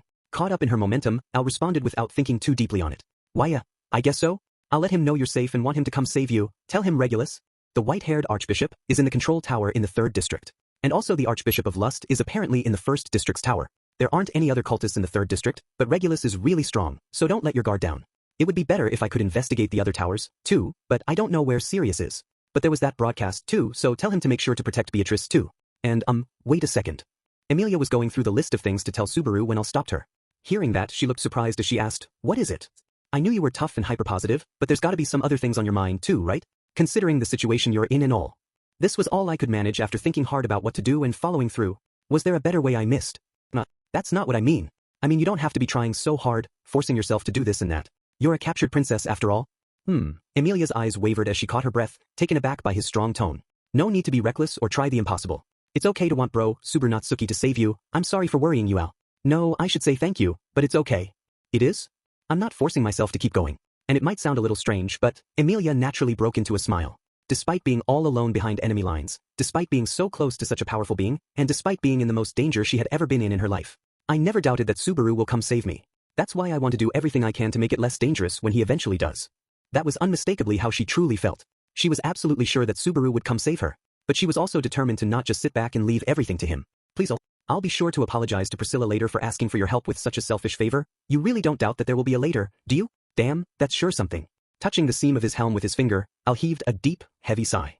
Fine, I got it. I'll let them all know what you told me. You can rest easy and just play the captured princess now. All that's left is for you to wait for Prince Charming to save you. Subaru's the one who will save me though, not some prince. Ah, right. Bro, right. My bad. I messed that up. But seriously, just sit still and don't do anything crazy. This isn't a game. I understand. You be careful too, please. Amelia nodded at the serious warning that followed Al's joking response. Hearing that, Al snorted a little and then shut off the mirror. The light disappeared from Amelia's end, and it went back to being a simple mirror. Phew. Now it will at least get back to Subaru and the others. Blessed with an unexpected opportunity to share what she had learned, for once Amelia was grateful for her fortune. Putting the mirror back on the desk, she left out the window again, careful not to leave any traces of her having been in the room, and then returned to the control tower and back to her room. She judged that she had reached her time limit for wandering around gathering information. The mirrors connecting to Al had been a coincidence, not something that would ever happen again. Considering that she really had been blessed. It was unbelievably lucky that it had just happened to connect with someone outside the witch cult so she could send a message, and that someone had been Al, of all people. If it was Al, he would definitely be able to get her message back. But why am I so sure of that? Amelia was confused as to why she was so confident that her preparations were perfect after having left the rest to Al. But an answer soon started to form in her head. Something about Al reminded her almost of Subaru. That was probably why she was so sure. Amelia did not think about it more deeply than that as she scrambled back up the ice scaffolding. For, the blushing bride is waiting for her Prince Charming to come take her away. After claiming to be a messenger sent by Amelia, that was what Al said. Subaru caught his breath and then slowly chewed it over. Don't gimme that, I wouldn't lie to you bullshit. There's no way Amelia would say something that on point. Don't make me kick your ass. Sheesh, the two of you together couldn't find a funny bone if it smacked you in the face. Got me worrying I'm losing my edge. Like I give a damn about your edge. Quit screwing around, man. Al could not hide his disappointment, his shoulders slumping as Subaru shouted. Subaru started to approach him to seriously demand what he really meant, when, General. Whoa! He was stopped by a bolt out of the blue that came tumbling into the room and ran straight into him. Subaru took a big step back to keep from being bowled over by the unintentional tackle. Somehow managing to stay on his feet, when he looked down at his waist, he saw a blonde mop of hair clinging to him. Between the shout and the hair, he quickly realized it was the little brother figure he had not seen for a few hours. Garfield, you were all right. Where'd you come from all of a sudden? That's my line. You were, and I was. W-ho, are you crying? From the way his voice was catching and how he was hiding his face, Subaru was worried he might be crying, but Garfield looked up with his face all disheveled. I'm not crying. I was a little on edge is all. You and Bro and Lady Amelia and Beatrice and everyone were all, his eyes were just barely still dry, but he was red all the way to the ears, almost failing to hold back the tears that were threatening to come bubbling up. But this was not the time or place to be teasing him. It was plain to see exactly how distraught Garfield had been. Everyone he had come to Pristella with had been either unconscious or missing. And on top of that he had come as a guard, and yet he was the only one who had made it out safe. Just imagining the despair he must have been feeling was plenty uncomfortable. And in the end he had spent the past several hours not listening to Anastasia or anyone else and constantly searching all over the city for Subaru. I'm sorry for worrying you. But as you can see, I'm okay. Though I came back a little darker in some places. Huh? Darker? What do you? We can discuss that later. So is it just a coincidence that you showed up at almost the same time as Garfield? Subaru asked Al as he patted Garfield's head. I can wait if you want, Al said, cocking his head. This is your moving reunion with your little bro, right? Take your time. A part of me is screaming that this probably can't wait. So what is it? Well, in that case. Yeah, you ain't wrong. I agreed to deliver your princess's message, but it's not like I can just be casually wandering about, you know? Al nodded in confirmation before alluding to the dangerous state of the city. He most likely was referring to the demi-beasts prowling the streets in search of prey, and perhaps he even meant people who had lost control and were acting under the impulses of Sirius's authority, too. So you just happened to encounter Garfield while headed here? Julius asked. I was searching for the general since he got swept up in the water, but because of the floodgate opening, the whole city got sloshed and I couldn't track his scent. I was still desperately looking for any new scent, but just when I thought I found something similar, it was me. I wish I could show you how fast he just deflated. It's not like I did anything wrong either, but I still felt kinda bad, Al explained lightheartedly. But it was no laughing matter for Garfield, and as expected, he glared at Al angrily. Who asked you, coward? And I sure as hell wouldn't be bringing ya here if you didn't claim to have a message from Lady Amelia. That makes two of us. It's not like I wanted to go out of my way and come here if she hadn't asked me to deliver a message. I haven't even found my own princess yet. Between Al's going his own way before the city hall fight and this most recent spat, he and Garfield did not get along well. Subaru slipped between the two of them, holding Garfield back as he started to snap at Al. Quit making fun of someone not even half your age. And if you're still looking for Priscilla, I ran into her in the 4th district. She was there with Liliana, the songstress, going around to all the shelters looking for that Schult kid. Really? Weird how we ran into each other's masters like that. Was she all right? It looked like she was doing fine. She's a weird one. Subaru had originally chalked Priscilla up as unaffected by Sirius's authority due to some inherent inability to empathize with others, but he'd eventually realized that wasn't really the case. Which meant either there were differences in how much it affected individuals or else. We've gotten a little off track, but do you really have a message from Amelia? Or was that just another one of your bad jokes? Growing increasingly exasperated by the aimless conversation, Anastasia finally asked Al for the message directly. The former, Al said as he scratched the visor of his helmet. I wasn't lying about her waiting to be saved either, but that's not the main point. Since she was up close and personal with the enemy, she seized the chance to gather some information about their positioning and managed to get word back to us. She did what? Amelia Tan? She did something that's smart. You're Lady Amelia's knight, are you not? You should take more care when speaking of your master, Julia scolded. Still, Al's message from Amelia was unexpected in any number of ways.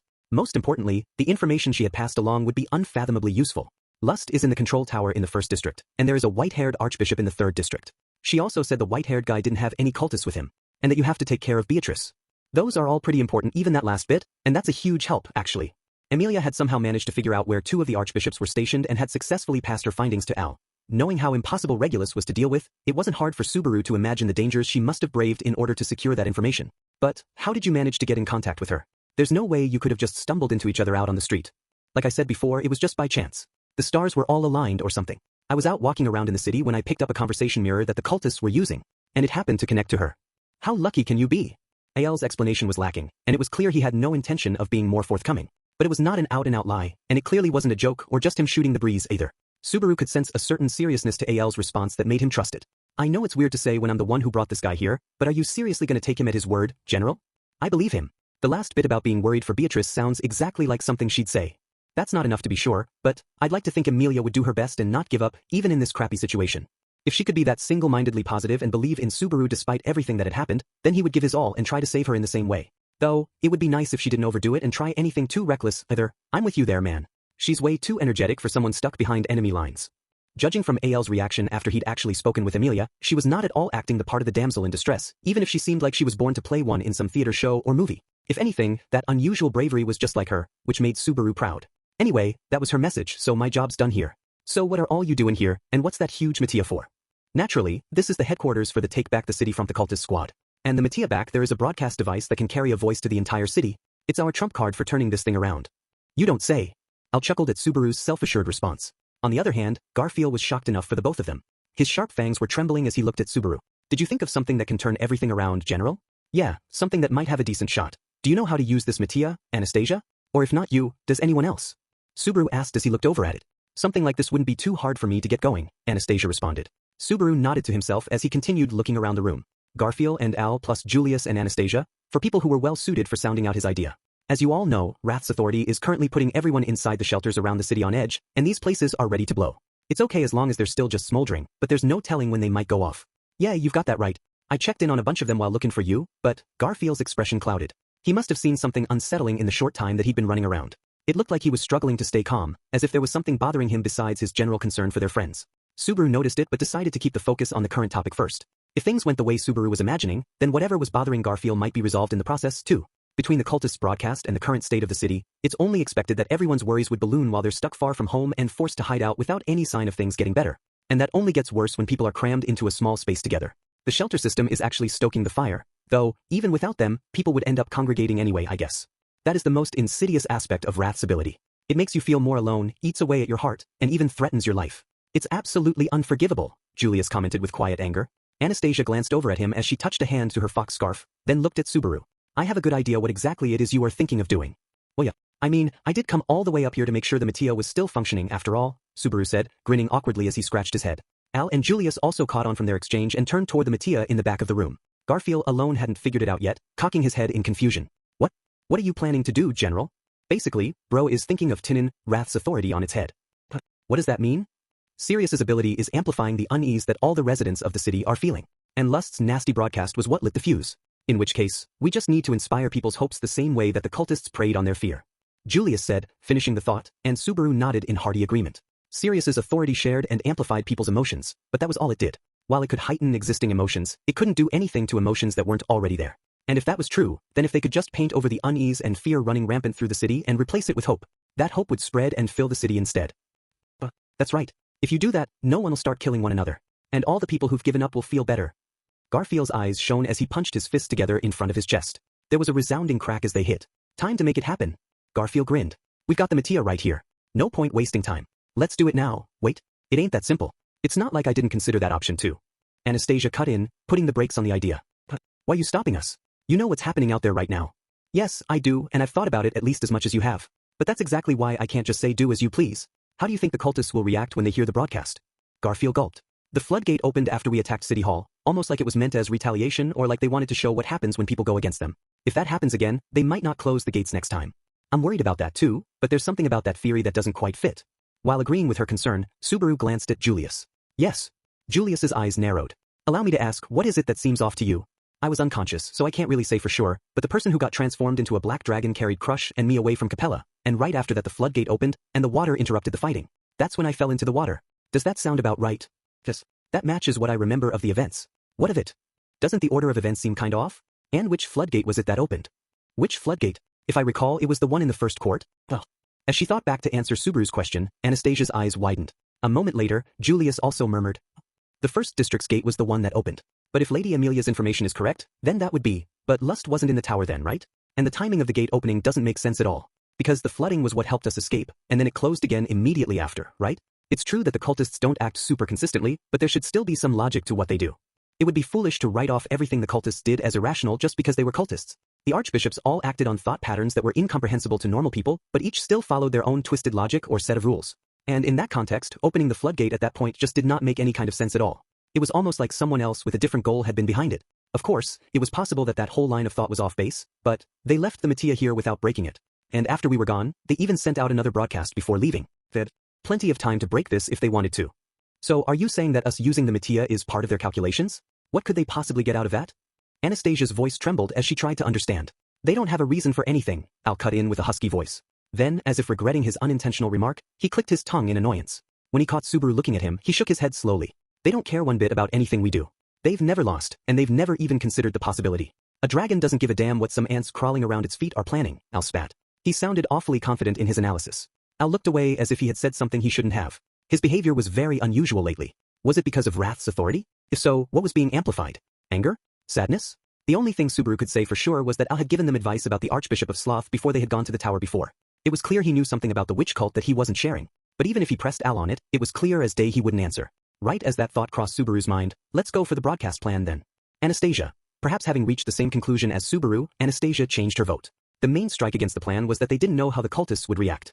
But if she was satisfied on that point, then there was just one hurdle left. So who do we get to do the broadcast, and what do they say to inspire the townsfolk? Who? Subaru furrowed his brow and looked over at the Mattia. The broadcast would have to inspire hope in the people around the city and blow away the unease eating at their hearts. The person best suited for that. Aren't you perfect for the job, Anastasia? You're a royal selection candidate and famous around these parts to boot. If you tell them we're still fighting the good fight, then, it really pains me to say this, since it's practically admitting I'm not good enough, but I don't think you should really expect me saying something here to have that big of an effect. Anastasia outright rejected Subaru's suggestion. He couldn't understand why though. She was one of the candidates for the throne.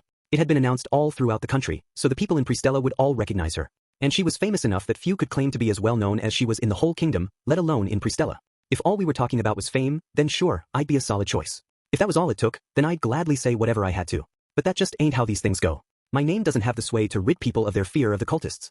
I'm better than someone they've never heard of, but only just. But that's not enough, and you know it. They need hope. The kind of hope that can blow away all their fears and convince them to stand up again. Subaru was speechless.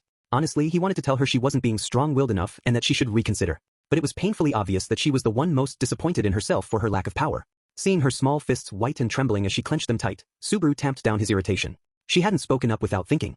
It was the opposite. After thinking it through from every angle, she had correctly judged that she was not the right person for the job. If it was enough to just trick them, then it wouldn't be impossible. I could probably convince half the people listening. But that's not what you want to do, right? You're the one who didn't want to cut our losses before we even tried anything. In that case, what about Crush? She had a gravitas to her words during the ceremony at the castle and during the white whale fight too. If it's her then, yeah, if it were her, then that might be enough. But we're talking about the Crush from back then. She doesn't have that same gravitas now, and in her current state, we can't drag her up here and stand her in front of the Mattia anyway. Subaru was the only one who hadn't been able to confirm her condition with his own eyes, so he didn't know what was causing Anastasia's pained expression or the pity drawn on Julius and Garfield's faces. Ferris and Wilhelm's grief from earlier flickered at the back of his mind. Then what about you, Julius? You could, apologies, but I cannot meet your expectations. I'm proud of my knight, and he's certainly an elite member of the Royal Guard. But how well do his personal accomplishments stack up when it comes to dealing with the witch cult? If we're just talking fame, then I'm more famous, and if you wanted skill at speaking, then I'd still be more likely to succeed. Crush could not fill the role, and both Julius and Anastasia shot down the possibility of putting Julius forward. In that case, the only choices left were Wilhelm and Ricardo, or maybe if they could pull Priscilla or Liliana away from their tour of all the shelters in the city. As Subaru struggled with all the options being shot down after they'd finally come up with a way to deal with Wrath, Garfield raised his hand. His clear green eyes widened as he looked straight at Subaru. Is there any reason you can't do it, General? Subaru was completely caught off guard. He opened his mouth, not totally sure what he had just heard. He could not believe that Garfield would joke around in a situation like this, but that thought shattered when he was faced with the gleam in the boy's straightforward gaze. A blank formed as his thoughts crumbled, and Garfield stepped firmly into that opening. There's no one but you.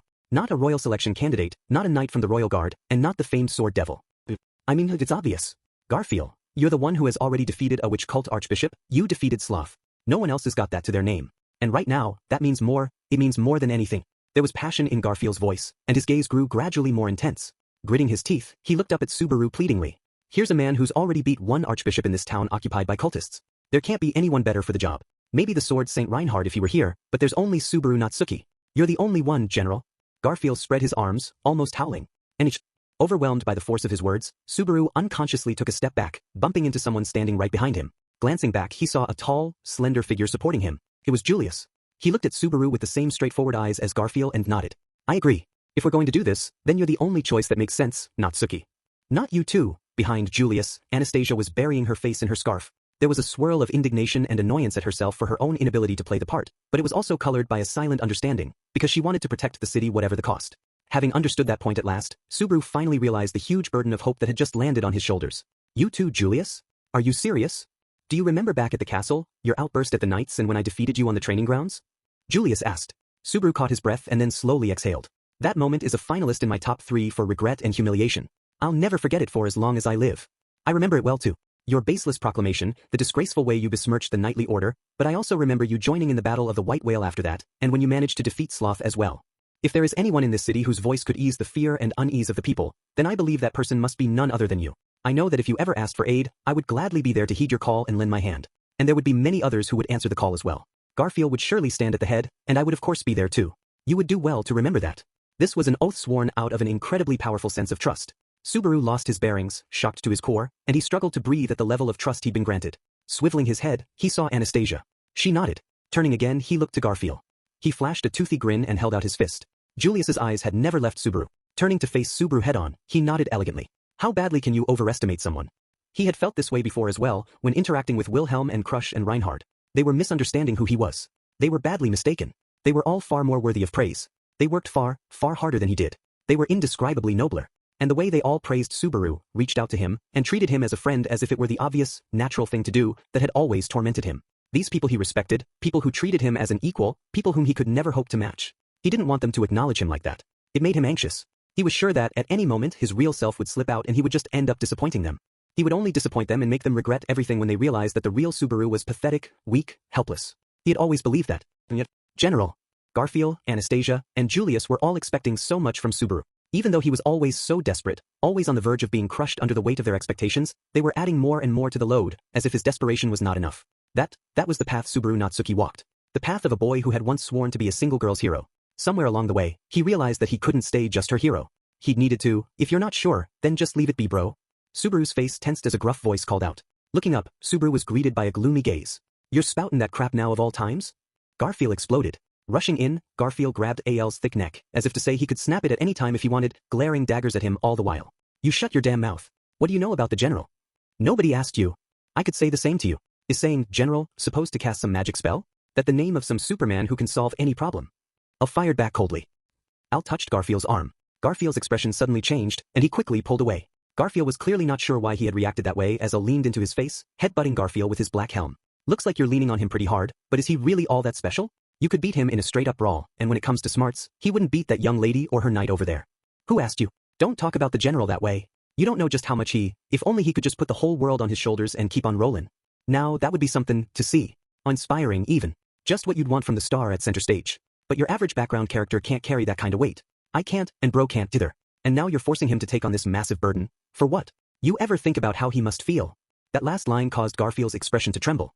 He had seemingly realized something, and the powerful momentum he had been riding dissipated. Al pulled back and looked over Garfield's head at Subaru. Hey, bro, that girl is the most important thing to you right now, isn't she? There was a hint of disappointment in Al's voice. As if he knew the answer already and had no expectations of Subaru at all. Anastasia and Julius were silent, watching the two of them. They had already said what they had to say. All that was left was to leave it to Subaru's judgment. Then, Garfield looked up and then immediately back down again, unsure what to say. He was hesitating. He'd started to call Subaru General like always, but he could not finish saying it when he thought about the meaning it held. And the one person there who had no expectations of Subaru at all continued. I'm gonna do what I have to for my princess, for Priscilla. I'm just gonna leave everything else for later. If I can just protect her and myself and Schult, then that's enough for me. Al, you should do the same, bro. Just focus on that little lady. Save Amelia, and that'll have to be enough. The cultists are just vermin that'll pop up again somewhere else even if you go out of your way to exterminate them here. They're like a demon that just keeps coming back to haunt you. Getting involved with them will only make things worse, Al said, his voice wavering a little uncontrollably, as if he was clinging to something. Al's suggestion was one possible answer. Subaru was in complete agreement with him about the cultists being vermin. There was nothing to be gained by getting too deeply involved with them. There was no denying that. But that was not the choice before him. The cultists had already gotten involved with them. Subaru was going to have to act in order to deal with the sparks they had set off. From AL's point of view, though, that would just lead to the question, why? Naturally, it was true that the situation was bad with Emilia held captive. But even if she was not involved, Subaru would not be able to choose to run away. That was because I wouldn't need a reason to pull a kid back to the sidewalk if they wandered out on a red light. I wouldn't even think twice. It's probably something like that. Al caught his breath at that. Only the meaning was lost on the other three, but Subaru was satisfied that he had gotten his point across. I'm not going to worry about the little things. I'm here, so I want to do the most I can to help. I know full well there are lots of things I can't do. But still, it was surely something Subaru Natsuki should not do. If you're going to do this, bro, then you're going to be carrying the full weight of that heroic delusion. Heroic delusion. Al had said that when he had first entered the room. He kept his eyes on Subaru to the end. You can't afford to lose. You have to win. You'll be fighting while carrying everyone's hopes and expectations, all while leading them to some happy future. If you make that choice now, you'll have to follow through. Not being able to afford to lose is how it's always been for me. The weight ain't the same at all. If you lose, then it won't just end with your loss, bro. He couldn't understand what Al was getting at. It was always like that for Subaru. Every time he fought, losing meant risking far more than just one fight. It meant losing everything that he wanted to protect. It was like that every single time. There was never a time it had not been like that. If he could lose without losing anything, then he would never fight in the first place. The reason he still fought was that there were things he could only protect by fighting. And right here and now, those things were many and enormous. That's all? That's how it's always been. Exhaling, Subaru made up his mind. His heart, which had been pounding badly before, was calm, and his eyes were clearer than ever. Al caught his breath. Subaru could tell he was dumbfounded even without seeing his face. You don't have to hold back, Garfield. Just call me what you always do. Ah. It was embarrassing at first, but at this point it just feels right. I can't promise I'll be able to live up to your expectations, but I'll do everything I can. Subaru smiled at Garfield, who was floundering in front of him. For some reason, it felt like he was smiling particularly naturally. Seeing that, Garfield caught his breath. General, you are definitely my general. Garfield's fists clenched, and his fangs trembled as he repeated the nickname like an incantation. You aren't making any sense at all. Smiling wryly, Subaru turned back to Anastasia and Julius. Let's do this, Anastasia. If you think my voice can reach the people, then I'll do it. You sure? If you choose to be the symbol of hope all by yourself, it won't change what I'm going to do in the end. Hero has a nice ring to it. Well, actually, it's embarrassing as hell, and calling yourself a hero is sort of... Subaru scratched his nose in a show of bashfulness. But if it's playing the role of the hero, then I already decided to do that a year ago. If I don't follow through now, I could never show my face to those people looking up to me. And I wouldn't be able to keep up with the person I'm trying to catch. If you say so. No help in it, I guess. Boys are always trying to look cool. Anastasia smiled hopelessly and held out her fist in front of Subaru's chest. He answered in kind by holding out his fist and bumping it against hers. It was proof they were on the same wavelength, even though they had messed it up once downstairs. Don't laugh if I screw up the lines. And don't sigh, either.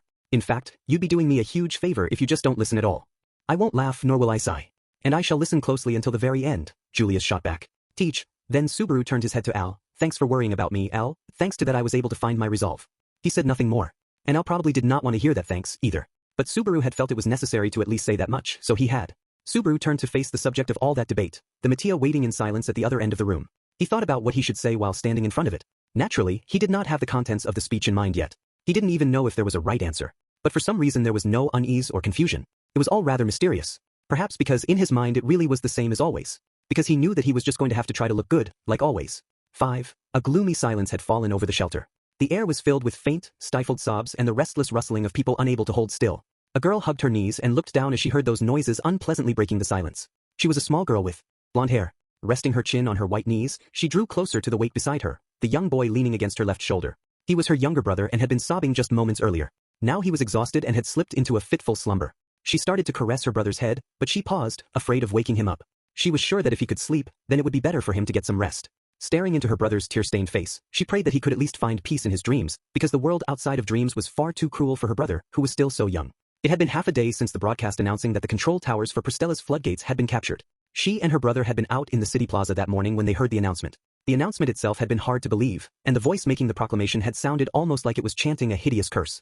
Scared for their parents, the girl had taken her frightened little brother by the hand and fled to a nearby shelter with the adults in the plaza. Faced with the unexpected, they had done as they had always been told and sought shelter. That was the result of the instructions that were broadcast every morning. If she was being honest, the little girl never really listened closely to anything in the morning broadcasts other than the songstress's singing, but she was astonished at the adults' foresight and planning. But everything that had happened after they had fled to the shelters had been too unpredictable even for the adults. The appearance of the witch cult, occupation of the control towers, cryptic threats and demands, and then the flooding that came not long after. The vicious woman's voice had riled up unease and hatred in the hearts of all the people cowering in the shelters. Her unbearable voice and unsettling words had been more than powerful enough to sink the whole city into despair. They were locked away in a gloomy shelter with no way to contact anyone outside. There were no signs of anything getting better, and one of the floodgates had even been opened for a second, forcing them to hear the sound of all that water crashing over the city. The shelters had originally been constructed as a countermeasure against intermittent flooding, so there had not been many injuries or deaths due to the earlier flood, but that meant very little to the people still cowering in fear. The voices that had encouraged everyone at first had gradually weakened and then started to grow uneasy and angry at the silence, and before long there had been people making no effort to hide their rage, which had spread, creating a mood of aimless disagreement and annoyance, becoming a silent madness that scratched at everyone, spreading everywhere like wildfire. And then the flooding had snapped the last thread of their nerves, bringing on the collapse. A swelling, violent mood filled the air, a dangerous atmosphere that could quickly devolve from people glaring at one another to their yelling at one another to their hurting one another to their even killing one another, all with just a single spark. The only reason it had not exploded yet was that right as their nerves were strained to their limit, the girl's little brother had started crying. The seething adults had still had the good sense and pride not to be violent in front of a sobbing child. But even then, they had come dangerously close to the edge. In the end, though, the explosion had been delayed by her brother's crying. And the girl had cried softly as she patted her brother's head, hugging him from behind. After that, there had been no more quarrels in their shelter. But that was only holding thanks to a fragile equilibrium. Everyone knew it was just a temporary respite. If another buildup began, a child's tears would not be enough to keep the peace. And because they knew that the people in the shelter who should have been working together were all staying away from one another, trying to protect themselves by not provoking anyone else. For their own sakes, for everyone else's sake, it was best for everyone to not draw any unwanted attention, to remain apart and isolated. They waited for time to pass, desperation on their faces, trusting themselves to the faint, fragile hope that anything might get better. The girl suddenly looked up, noticing an omen of that change. Waiting quietly, eagerly for news of any development, the girl noticed a slight change in the air. Several people around her looked up for the first time in hours, too, noticing the same thing she had. It was a familiar feeling to anyone living in Pristella, the precursor of a broadcast by the Mattia at City Hall. Sensing that, the girl tensed, holding back the urge to vomit welling in her throat as best she could. She had wanted to change, but she'd meant to change for the better. A broadcast could only mean the terrifying witch cult was about to say something again. What new impossibility would that ear-splitting voice demand of the city while spewing so much bile? But the girl's, the people's, pessimistic prediction was, can everyone actually hear me through this? Mic test, mic test. 1, 2. Turned on its head by the voice of a young man who sounded almost like he was playing around. Unlike in the last two broadcasts, this was the voice of a boy who sounded unsure of himself. Not the familiar, famous man from the daily broadcasts or the boisterous songstress. This was a voice she had never heard before. The girl's eyes widened, and so did the adults as they glanced at one another, wondering what was happening. But not noticing their reactions, the boy spoke several more times, making sure that his voice was heard by everyone across the entire city, before finally clearing his throat once he was confident it was working. And then, it looks like this is actually broadcasting then. First of all, let me apologize for surprising you. I imagine a lot of you were worried or steeling yourself wondering what you would be told next. But please don't worry. I'm not a member of the witch cult.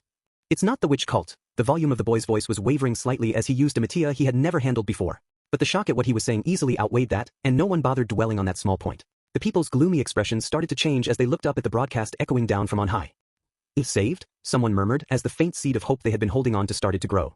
The hope conveyed by that murmur spread to the whole shelter, to the whole city. It was natural. If someone who was not a cultist was using the Mattia at City Hall, then that meant that someone had to have taken back the building from the invaders. If there was someone who could reconquer City Hall, then they could seize the control towers, too, run all of those hooligans out of here. And I'm sorry for getting your hopes up, but the cultists are not gone yet.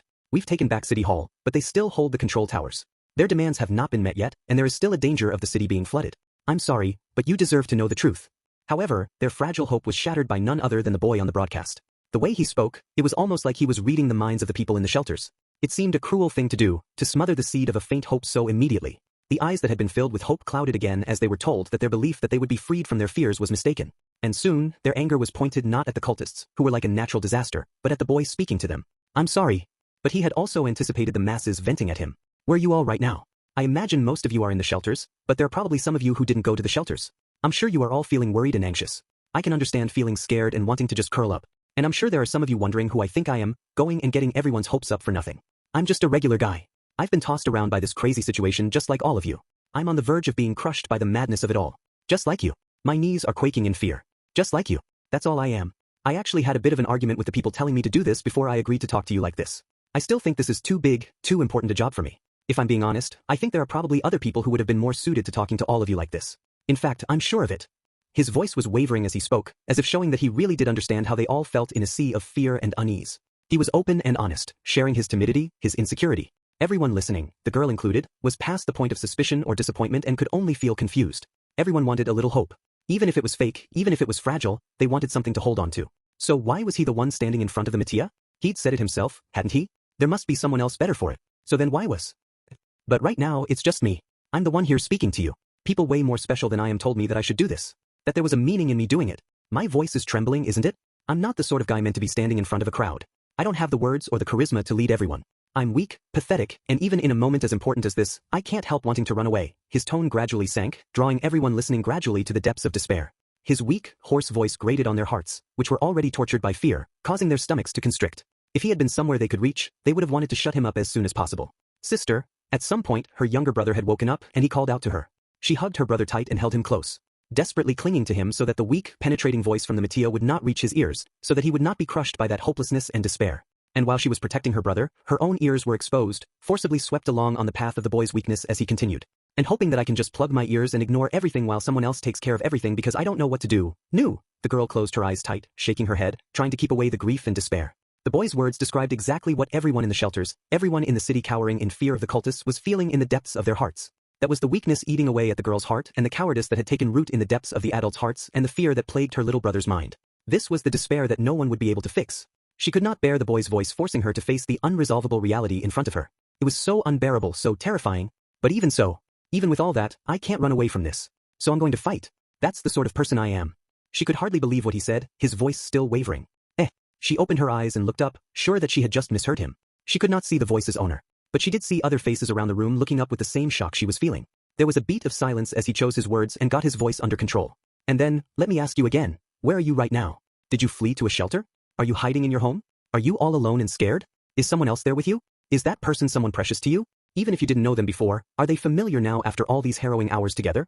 I know it's not my place to say this, and it might be difficult for you, but please try not to wall yourself off. When you are all alone, it's easy to fill your head with all sorts of meaningless thoughts. I know I've been there, so please try not to be by yourself. Stay together with someone else. And also, he inhaled, a faint hesitation in the back of his voice. If you can, try to look that person in the eye. As if led on by his words, the girl slowly looked down into her arms. Her brother was looking up at her. She met his quavering, uncertain green eyes. Whose face did you look at? Was it someone special to you or someone you had never met before a few hours ago? Or maybe it was a friend. They probably look terrible right now. Was their face teary? Pained? I doubt anyone is smiling right now. No, maybe there are some people trying their best to put on a smile to keep you from worrying. If they are, then they are truly amazing people. If someone precious to you smiled for you like that, you should be proud. And then you should compare their expression now to the smile you remember. Her brother's eyes were wet and weary. He was all rumpled and looked like he might burst into tears again at any moment. And seeing herself reflected in her brother's eyes, she saw that she had become expressionless and had a vacant look on her face. Are you really okay with things staying like this? No, a soft reply slipped from the girl's lips. It was weak and faint, a voice she could barely hear herself. And yet, I'm not. I can't forgive it. I don't want to accept it. The boy's voice continued strongly, almost as if he had heard her. I have people I care about. I have comrades who mean the world to me. And I can't forgive the people who made them suffer and feel so sad. And I don't want them to force themselves to smile for me either. It's enough to make me want to scream. I'm not stupid. I know her real smile is way more beautiful than that. Sister, I can't just let it end like this. I could never live it down if I just gave up now.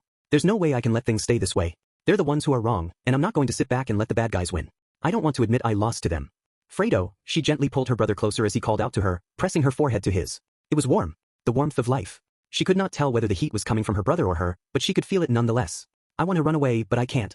I want to cry, but I can't just cry. The enemy is dangerous, but I don't want to just lose. So I'll fight. I know full well that I'm weak, that I'm not smart. But I'll still fight. Because they are the ones who are wrong. I'll fight to prove to the people I love that the ones who made them so sad were wrong. That's why I'm fighting, and I want you all to fight too.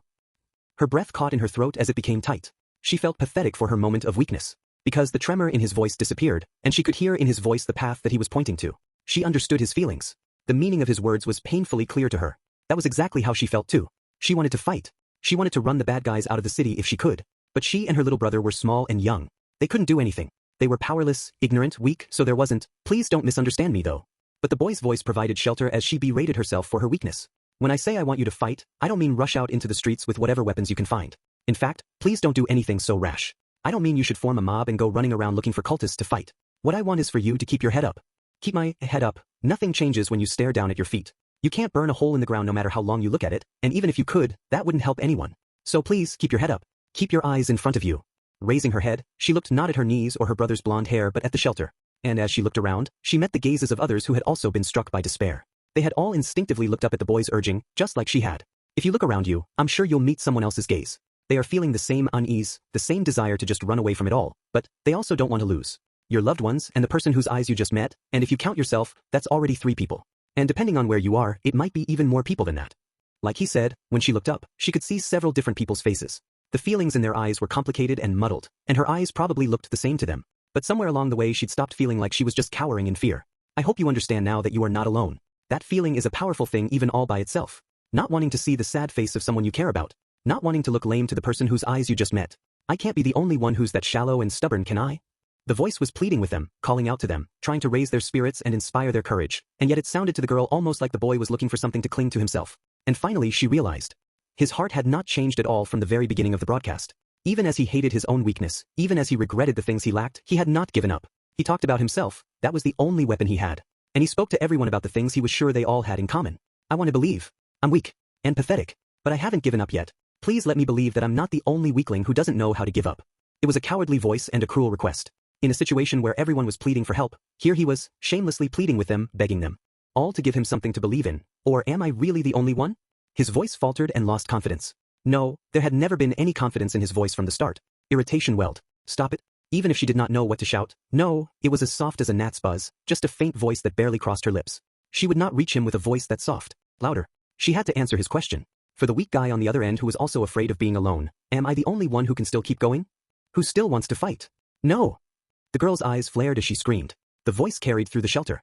And her voice was not the only one. She and another person who had raised their head had responded. Their cries struggled against the sadness, the weakness, and the fear that rested in their hearts. If that had been what the boy was planning, then they had played right into his hands. But why should she care? If that weak, trembling voice, that unreliable rebuke, that meager encouragement, and that trust desperately clinging to faith alone had been nothing but a cheap performance, if he really had played them that perfectly, then there was no reason to feel bad about falling for it. But if it wasn't an act, if that had been what he truly believed, warts and all, then they couldn't let him stand alone. I'm not, right? No. You can still fight, right? You won't let the weakness consume you, right? I won't lose. I don't want to lose. There was a fire in her chest now. Her jaw clenched as an emotion different from anger welled up inside her. And she was not the only one. All around her were people swallowing that same feeling as it turned into an inferno of emotion. Just minutes earlier, all of their hearts had been consumed by unease, but now a different, fierier emotion was uniting them. If the person beside you is special to you, then hold their hand and have faith. If your neighbor is someone you don't know, then give them a nod and do your best to stand together. Do your best to fight so that neither you nor they break. And as long as you all don't give in, I'll keep fighting without giving up too. I'll fight, and I'll win. They were in a shelter far away from City Hall after all. No matter how much they raised their voices and shouted, there was no way their yells would reach him. And yet it sounded like there was a sense of relief in his voice, as if he had heard their cries, and his voice quivered as he made that declaration. I'll fight, and I'll win. No one doubted he could do it. They absolutely trusted he could make it come true. Just like he had trusted that they would not give in to despair. They believed that the boy would be victorious in the most dangerous battle to come. How could they believe that? Because his voice was sure. I am Subaru Natsuki, the spirit user who defeated the witch cult Archbishop of Sloth. There was a stir when he revealed his identity. It was a proclamation that the girl did not understand, but the people around her did. The shock was enormous, but not in a negative way. First was astonishment, and then understanding, and finally hope and trust began to spread explosively, swallowing up the girl's heart in the swell of emotions. My comrades and I will take care of the cultists in the city. So please, trust us and keep fighting too. Hold the hand of someone precious to you and give that feeling of weakness a good thrashing. And as for the rest, just leave everything else to me. Voices cried out as a singular hope multiplied and spread. Looking down at her brother cradled in her arms, she could see hope lighting up his green eyes, too. Confirming that, she hugged him tight.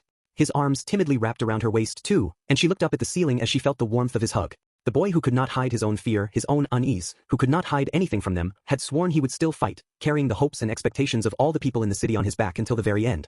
She did not know his face, but in her heart, he was a picture-book hero, and she closed her eyes as if praying that he would be blessed with every good fortune she could imagine. Because he would surely break if she didn't. Because he was just your average, everyday boy who was struggling against the outrageous for someone precious to him. 6.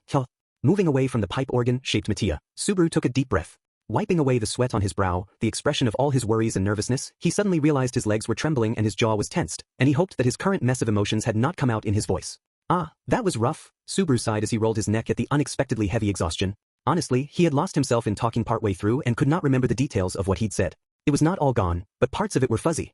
Had he actually conveyed everything that had been in the draft note that Anastasia had given him?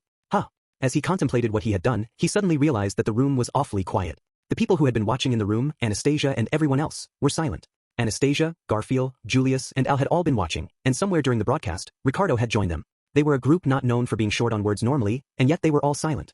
Subaru could only assume he must have really badly screwed up the broadcast. Natsuki. I'm sorry. I swear I'll do better next time. But why are you apologizing? You really are an oddball. All wound up from self-doubt, Subaru reflexively started to apologize, but Anastasia just laughed in confusion as she elegantly touched her hand to her cheek. It's a bit of a strange question to ask after that, but are you by any chance? Am I what? A former con artist or something? Where'd that come from? As you can see, I'm just your average, everyday schoolboy. Well, I guess in a sense, I'm not even that. Ah, that's not what I mean. I didn't mean it as an insult. The way you wound them up was just too perfect. Bringing the audience down low and then lifting them up to a new high. You had the process down cold like you've been doing it for years, Anastasia said, waving her hand as she nodded in a combination of admiration and praise. Huh. Subaru cocked his head. I don't know anything about that. Honestly, my head went fuzzy somewhere in the middle, and I had no clue what I was saying. I only remember up to when the note started looking blurry, and I stopped trying to read from it. You pretty much totally ignored my draft from that point on. And you even started going on some tangent that was totally different from what we discussed beforehand. Do you have any clue how much I was worrying watching you from over here? I'm really sorry about that. But wasn't it basically the gist of the draft? If it was that far off, you would have stopped me, right? The note that he had forgotten in the heat of the moment had been filled with Anastasia's negotiation techniques, and the little mood-lightening jokes and witty remarks that Subaru had put in to clear away the fear the people of the city were feeling. Even if he had messed up reading it back, it should be fine as long as he had hit the high notes. Not much point in dwelling on it now, but you didn't really even touch on anything we wrote down. Not even a little bit. Anastasia breezily denied Subaru's optimistic view. Subaru stiffened, and he looked around the room for confirmation from the others. But the four other people all confirmed what Anastasia had said in their own ways. Lady Anastasia is correct, Subaru, Julius said, stepping out and tilting his chin austerely. Your speech was certainly not what we discussed beforehand. In particular, I was of a mind to press you on why you did not reveal that you had defeated Sloth until near the end, when that was supposed to be shared early on. Wait, really? If I didn't even say that much, then I was just some nobody for most of that. If it was that bad, you should have stopped me. Even if it messes up the mood, if you thought it would be better to start over, then you should have stopped me. Start over? That would be absurd. Subaru could only judge that he had screwed up badly enough to ruin the whole point of the broadcast, but Julius shook his head with a serious look on his face. It almost seemed like he was feeling some sort of respect for Subaru. It was a splendid speech. Ah. Subaru stared at him dubiously. Forgetting the contents of the draft was not a problem at all. You managed to come through even better than we could have hoped when you put it in your own words. I have nothing but praise for your performance. I cannot help but see in you the same Subaru I witnessed during the battles with the White Whale and Sloth. Julius hailed him with praise that was far more than he deserved. It was unlike him, and Subaru could sense a silent excitement radiating from the finest of knights. And when he realized that, it immediately felt absurd. To him, don't make fun of me. For a while now, it's felt like your jokes aren't funny at all. If it sounds like a joke to you, then it is because you think too little of yourself. But that is also part of why you were able to give the speech that you did. That was something that no one other than you could have done. You really are just taunting me, aren't you? Julius's unbending stance, even in such an urgent situation, annoyed Subaru. He was used to Julius's sarcastic jabs, but this was not the time for another pointless back and forth.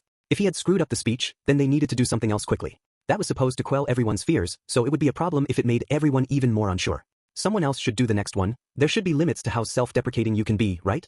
It's not like anyone else enjoys hearing it, Anastasia cut in, annoyance blazing in the backs of her eyes as she glared sharply at Subaru. It looks like you really don't remember it at all, so I'll come out and say it for you. Your speech was perfect. Much better than what I thought of. You're a natural demagogue. The lady's right. Yeah, that was sure something. You really have a way with words. That was smooth, bro. With a gilded tongue like that, you could get all the ladies or talk a kid out of his snack. I would never take candy from a baby. And, demagogue, sure doesn't sound like a compliment either. Subaru's eyes flared at Anastasia and Ricardo's explanations. But the two of them just glanced at each other and then shrugged, seemingly without any ill will. It half looked as if they had practiced their timing, but they also did not seem to be messing around with Subaru. It was clear from Garfield's expression, too, from the way he was holding his breath and peering at Subaru's face. What did you think, Garfield? How was the broadcast? That's why you're my general. I wasn't wrong to follow you out of the sanctuary. That's what I thought. Your expectations are always just a little bit too heavy for me, but it's cause of what you always do to earn them, Garfield said, breaking into a toothy grin.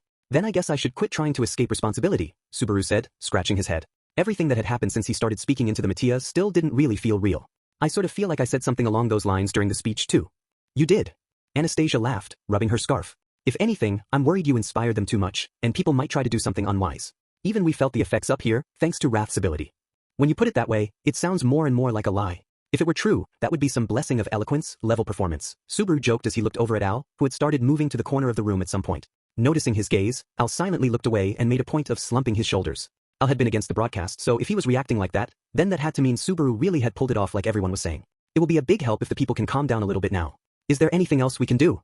If you want anything more than that, all that's left is to get rid of the source of all this. They're gonna know we're coming after your great performance. Even so, they're still just going to do whatever they have planned out. I guess we'll have to count on their irrational thinking when it comes to that, but we have to try to settle things as quickly as possible. Regardless of how well the broadcast had gone, the cultists still had the ability to destroy the city. We have to kick their asses for sure this time before they can do what they came to do.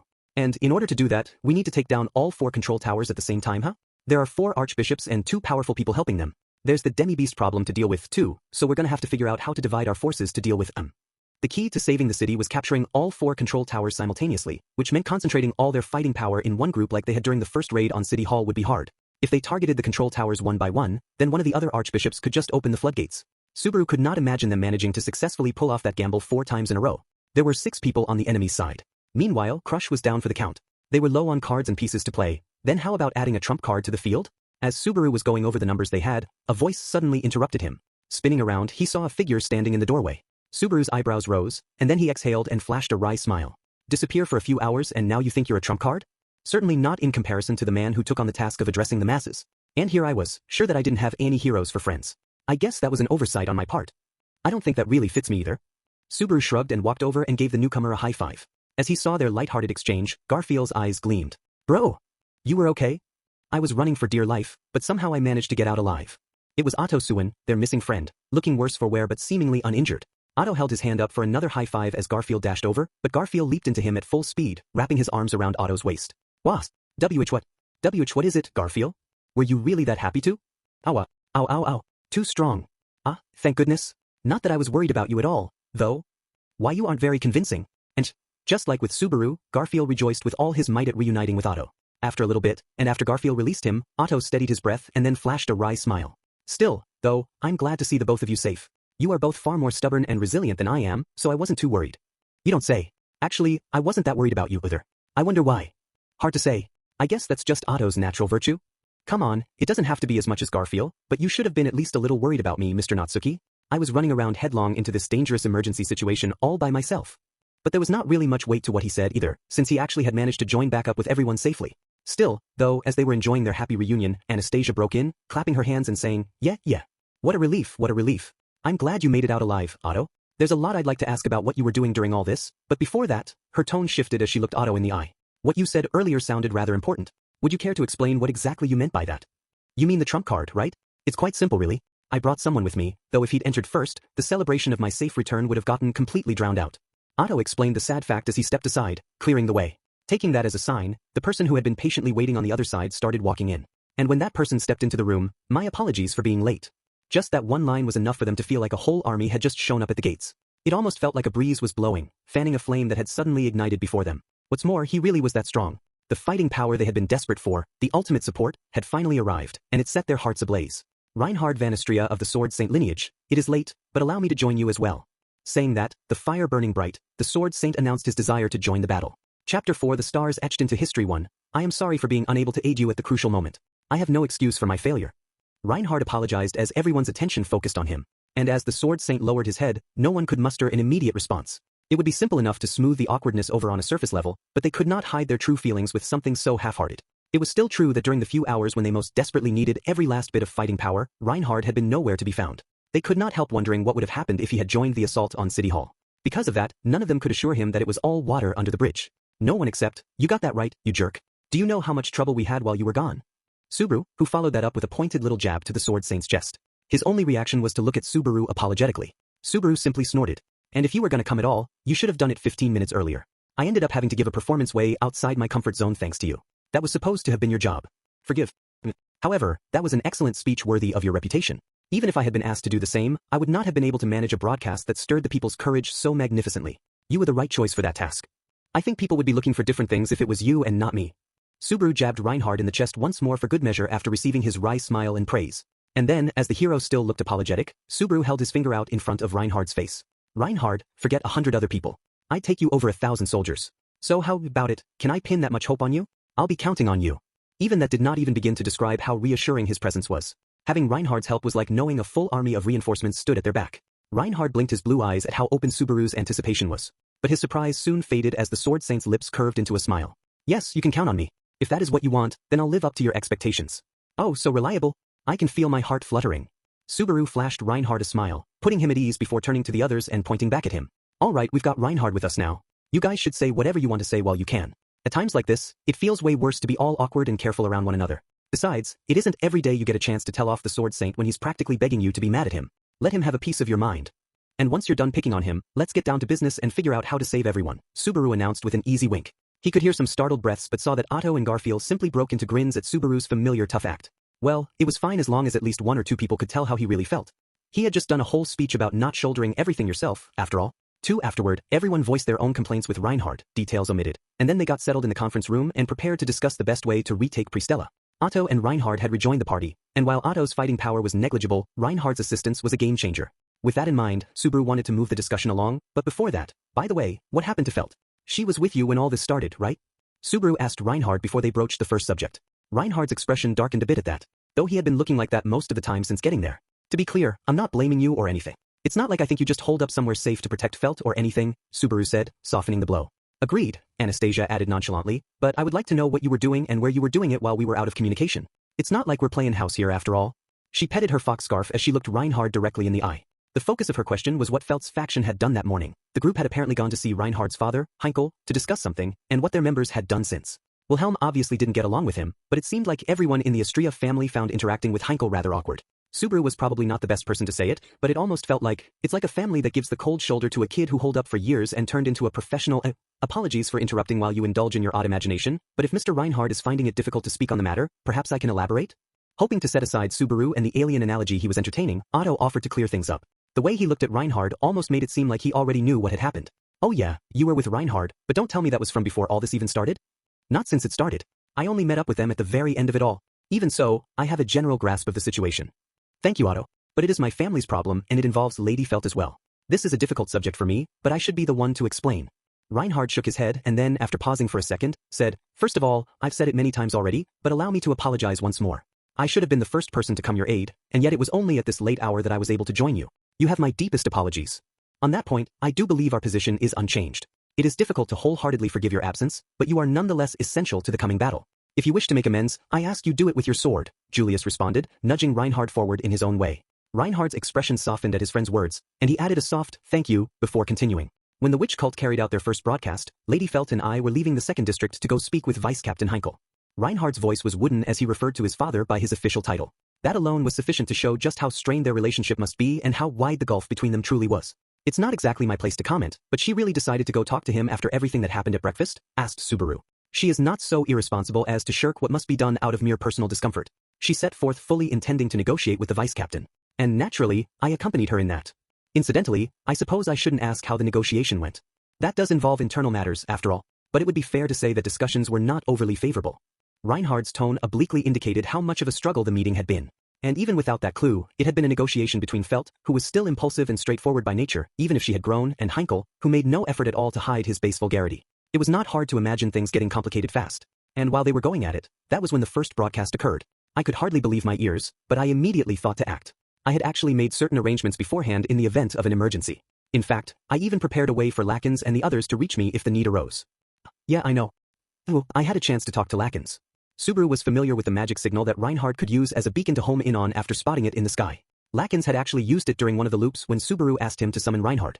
Unfortunately, the Just Call Reinhard plan had been put on hold because of Sirius's nasty ability. But Reinhard had not been exaggerating about intending to come immediately if he got the signal from one of his allies. And yet he had not been able to do anything for hours while the cultists had free reign. What could possibly have stopped him? Lady Felt was held hostage by Vice Captain Heinkel. For a second, Subaru failed to understand.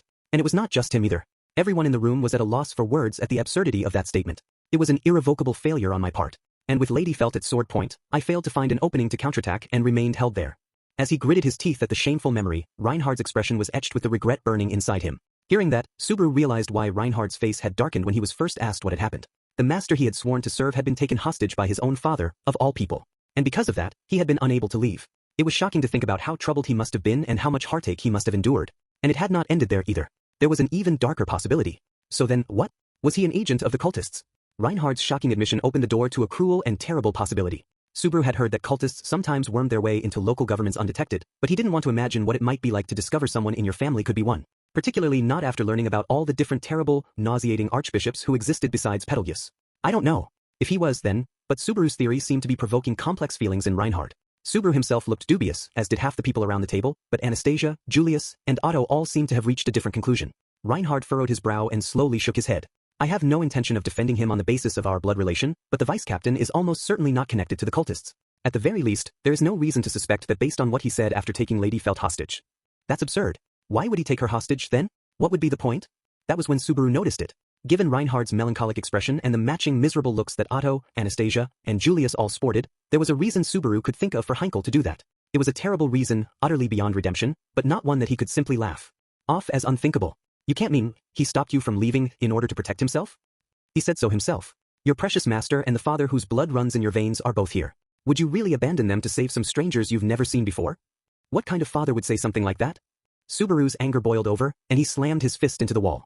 He had been weathering extreme flashes of emotion all day, ever since morning, but he never would have guessed such rage would be caused by someone not connected with the witch cult. If he was going to end up hating people, it would have been preferable to limit it to just people connected to the cult. Lady Felt said that he was just bluffing, that she would be fine and that I should go fight. But I disobeyed her command and stayed. I'm the one to blame. Like hell you are. There isn't anyone here who doesn't know exactly who's to blame. Even so, that choice was mine. I am the one who made it. Reinhard would not yield responsibility, no matter how much Subaru might shout. He could only regret that stubbornness verging on a perverse, meaningless obstinacy. In the end, it remained a stalemate. I was unable to act in the aftermath, and the situation remained unchanged during the second broadcast as well. I'm sure Lady Felt was disappointed in me. He could not hide his own disappointment in himself. It was practically dripping from his expression, which just made it all the sadder that he did not realize how hurt he looked. Based on what he had seen that morning and the night before, it looked to Subaru like Felt and Reinhard's relationship had changed quite a bit over the past year. And it seemed the insertion of his father into all of it had brought about another major shift. So then what happened to Felt? Anastasia directed the conversation forward again, not touching on the look on Reinhard's face. She was the only royal selection candidate present, as well as having been entrusted to decide the fate of the city by Kuretaka, a representative of the Council of Ten. At the very least, she was keeping her sympathy to herself while prioritizing the smooth continuation of the discussion. You're here now, so is it safe to assume the problem was resolved? Yes, Lady Felt has met up with her retainers, and at her judgment, she is currently standing by at a shelter with the vice-captain, who has been placed under arrest. Under arrest? As in you caught him? His arms and legs have been bound, and he has been gagged. Lady Felt contented herself with meting out that much punishment. Was it not for Otto's help, it might have been much more difficult. Wait, that's when Otto showed up? Subaru was surprised, given there had been no sign of Otto making an appearance before this. It's true, Otto himself said as he adjusted his hat. Though it was sheer happenstance that I stumbled upon them. Having seen their interactions at the inn, though, I quickly grasped the gist of the situation. There had been the incident in the morning that had touched on the deeply rooted problems of the Astria family and the territory managed by Felt's faction. Having seen all that and then actually bearing witness to Heinkel holding Felt hostage just to keep Reinhard from leaving, a person didn't have to be a genius to guess what was happening. I judged it the worst possible situation for Mr. Reinhard to be unable to act while the cultists were freely running around. Just the thought of it was bone-chilling, so I knew I had to do something. And that's when you pummeled Heinkel and saved Felt? Wait, don't just nod along like that's obviously how it would go. I wouldn't do something that rash. I merely distracted him with a simple spell to create an opening for Lady Felt to escape. Otto sighed as he corrected Subaru's mistaken guess. Thankfully, there was no difficulty finding everyone, what with your big performance. It would have been nice if I could have helped sooner, but I had quite a lot on my plate. There had been a few digressions, but Reinhard was nodding, acknowledging that Otto had indeed come to their aid. Otto had really put in a lot of work behind the scenes, like always. He was the ultimate behind-the-scenes talent. Still, though, what were you doing up until then, bro? Honestly, given your strength, wandering around out on the streets would be suicide. I was a little surprised at how vigorous your concern for me was earlier, but I really did endure all sorts of twists and turns. I suppose I should elaborate. Clearing his throat, Otto pointed outside the tower. This morning, as I had planned, I headed to the Muse Company alone in order to reinitiate negotiations with Mr. Kuretaka. However, I had some time to spare, so I got off the dragon boat early to walk the rest of the way. That was where I encountered the witch cult. You mean the broadcast? No, wait, that would have been too early. Capella's first broadcast had been after the noon bell. Even with a leisurely detour, there was no way Otto wouldn't have reached the company before noon. Otto nodded. Correct, it was not the broadcast. On the way to the Muse Company, I encountered the actual witch cult. In fact, I encountered someone who called himself an archbishop, near the 2nd District's control tower. An archbishop appeared before the broadcast went out? Subaru was shocked, but it was not that unbelievable a story when he thought it through. Sirius and Regulus had also been doing as they pleased at the Time Tower before the broadcast. Other than Capella, who was occupying City Hall, the archbishops had apparently been free to wander the town and take in the sights. And the one he had encountered could not have been any of the aforementioned three. So then, the one you met was the Archbishop of Gluttony, huh? Yes. At least that was how they identified themselves. And I cannot imagine any reason to lie about it, so I am certain it's true. They look like a child, but I doubt actual age has any bearing on their appearance. Otto's description matched with the Roy Alfred Subaru had seen. He didn't want to know the standard for selecting archbishops, but Gluttony had been a child. A child whose arms and legs were not fully grown and who had clearly never finished maturing, a child with a hideous, scornful grin. I assumed it was some thoughtless child's mischief at first, but when I tried to draw the attention of the person guarding the tower, he was pulverized. Literally. With a splat. After watching someone's entire body get smashed flat, I had no choice but to believe. The nearby guards and the city's security forces quickly surrounded the archbishop, but they did not stand a chance. The way Otto's face paled spoke to how gruesome the encounter with Gluttony had been. An average person could not hope to lay hands on Gluttony, and Otto had been powerless to do anything. Dragged into the battle without any choice, Otto had given it his best shot, but, in the end, the control tower was captured, and I could not say whether anyone else managed to escape. You did well coming away from something like that still in one piece. You were facing an archbishop after all. That was through no action of my own. It was only thanks to the people around me. Members of the White Dragon Scale who joined the battle recognized me and gave their all to allow me a chance to escape. Them again, huh? Kuretaka's personal troops had played a crucial role there, too. They were the cornerstone of Prostella's defenses, and the majority of them had gone missing, together with Kiritaka himself. And now it was clear that at least some of them had given their lives fighting gluttony in order to fulfill their duty. I fled into the waterways during the confusion. Hearing the cultists broadcast later, I realized I could no longer act carelessly, so I moved discreetly, which is when I encountered Mr. Reinhardt's group. So that's how you met up. And then resolving the stalemate over there brought them back to the present. Subaru's face twisted up as he listened to the tightrope walk that Otto had endured to survive and meet back up with everybody. His path had been no less trying or death-defying than anyone else's in the room. And there were even people who sacrificed themselves to buy you time to escape. That's rough. Truly, it pains me as a merchant to be unable to repay my debts. Otto bit his lip, mortified by the weight of what he was bearing. Debts must be settled. Anastasia had said it too, but it was a pet saying that Otto had a habit of pulling out. Under that creed, he had to do something to make good on his debt. So I shall pay it back by guaranteeing the fate of this city, and judging by your performance earlier, I suppose I can count on you to do enough work for the both of us, Mr. Nagatsuki.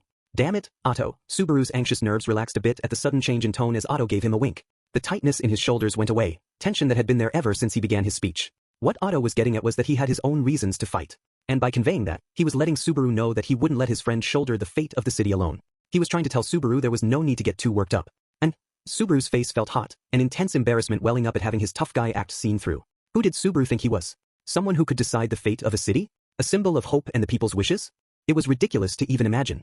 The city and the people who resided within it were not so insignificant and light that Subaru could shoulder them all by himself. How had he forgotten that until Otto pointed it out? If you take your little bit of strength and add in my little bit of strength and top it off with Garfield's stupid amount of strength, it all adds up to something quite sizable. Why not think of it like that? None can lift the Quain stone alone, huh? Every once in a while, you're kind of amazing, you know that. Subaru pulled out one of Garfield's inscrutable sayings and found himself amazed yet again by Otto's steady hand. Otto was always saving him. He suspected that even if he tried his hardest, he would probably never be able to pay him back for everything he'd done, so he decided to do whatever he could to be worthy of his friend. Ain't that a nice group you've got there? Really know how to keep things moving, don't ya? It's heartwarming. Ah, my bad, we kind of started talking like it was just the two of us. It's fine, it's fine. Besides, it looks like Nagatsuki's finally relaxed a bit, Anastasia teased, welcoming the change. She had noticed how tense he really was. Scratching his head sheepishly, Subaru quickly changed topics. Now that we've covered what you two were doing, the next topic we should be discussing is, I would like to address the 4 demands that the witch cult made, Julius proposed. His golden eyes narrowed as he pointedly held up 4 fingers and looked around the room. They are not to be negotiated with, of course, but it is crucial to know what they are after. We know the silver-haired maiden, and we know about the witch's bones from what Mr. Kiritaka told us, but an artificial spirit and the Book of Knowledge, Reinhardt furrowed his brow. I've no clue as to what that book might be, and as for the former, the very idea of an artificial spirit sounds dubious as well. Does such a thing even exist? His doubts were shared by many in the room. No one outside of Emilia's camp would have heard of either of those things before. Other than Anastasia, whom Subaru had told earlier. Subaru glanced over at Anastasia. She was just looking at him, and as if sensing his intent, she nodded.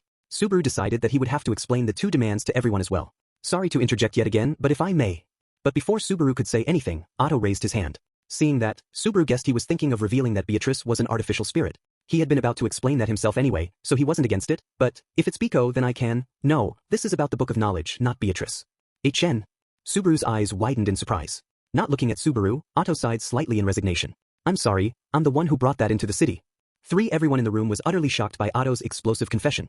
They weren't sure such a book even existed, and yet the person in possession of it had just announced himself to them all. Surprise was a natural reaction, but Subaru's shock was immeasurable because he had been so sure that he had already seen the last of that book, that both copies were burned and gone from the world.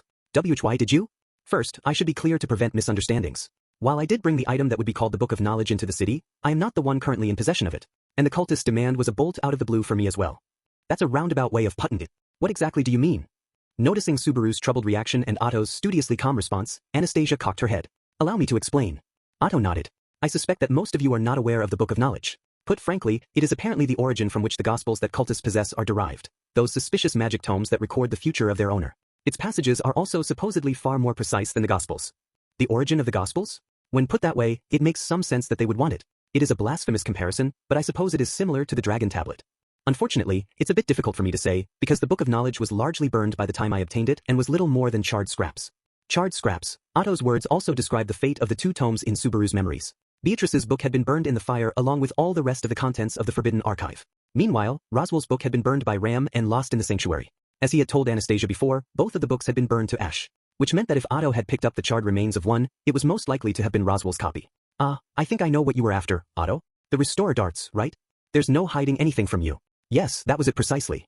Otto nodded in resignation at Anastasia's quick thinking. And Julius and Reinhard both seemed to understand as well from that exchange. Wait up there. Don't go leaving me behind as the only one not getting it. What's this Restorer thing about? Exactly what it sounds like. a specialist in magic who restores items. Darts is particularly well known for his skill when it comes to this craft. If it's him, then he could even restore a book from its mere ashes. From its ashes? Wait, that's actually possible? On the strength of that reputation, I secretly requested the restoration of the Book of Knowledge. So unless he took it during the evacuation, the book is currently being kept in Darts's workplace, Otto said, revealing the location of one of the objects the cultists demanded. When did you have time to ask him to do a job like that, Otto? After the negotiations at the Muse company collapsed and I parted ways with everyone yesterday. Darts is deeply curious about ancient and rare items, and he was quite enthusiastic about taking the job. When he had heard the cultists' demand during the broadcast, Otto had probably been thrown for a loop. And his story explained how the burned Book of Knowledge could be in the city. But what Subaru could not understand was what Otto's real reason for restoring the book had been. As had been made eminently clear, Subaru did not think highly of the Book of Knowledge. And considering the pent-up grudge he bore against the witch who'd made it, he had honestly felt pretty good about its being burned to ashes. So why had Otto wanted to restore that devil's book? I will have to ask that you allow me to leave out how I came to be in possession of it and what my goals were in restoring it. I merely wanted to make clear that the book actually exists and where it is currently. Any further, and it becomes an internal matter. At the very least, one of the factions in the witch cult has named the Book of Knowledge as its goal. Where do you believe that the blame for that lies? Julius pressed.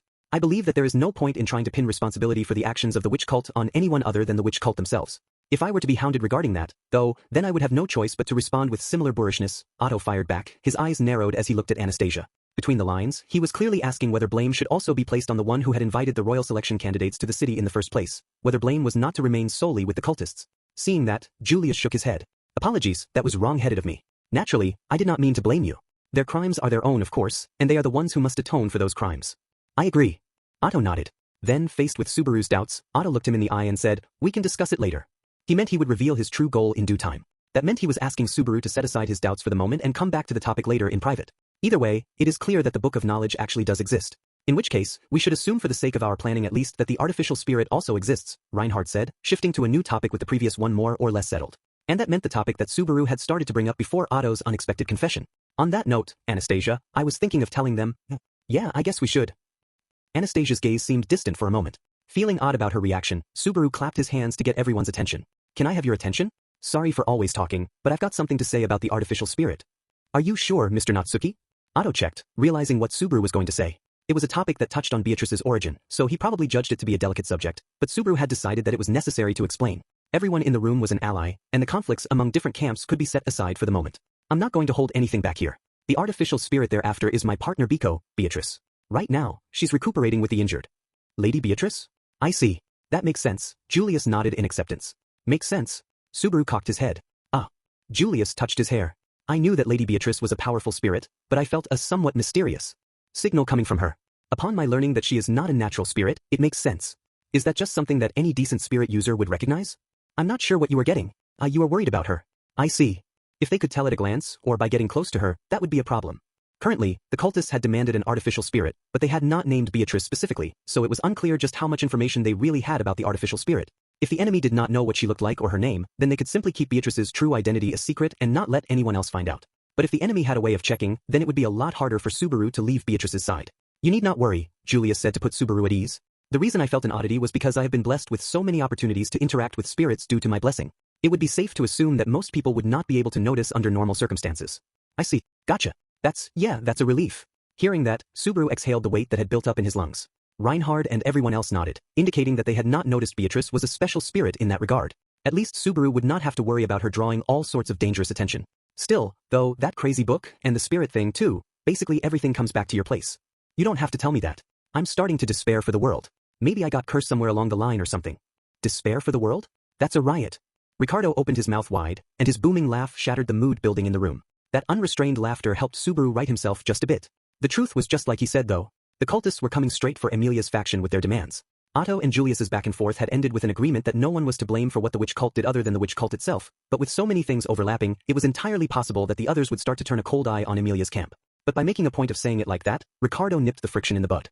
He rarely fussed about the details, or perhaps was just plain careless, but as expected of the leader of the Iron Fangs, Ricardo could read the room and set the mood like the best of them. Although, if anything, I'm almost startin' to wonder if you're actually human yourself. You lived through gettin' washed away by the flood, after all. You hidin' anything from us.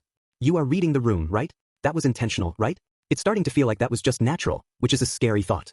You're best off not thinking too hard about it. By and large, he's not thinking anything at all when he does that.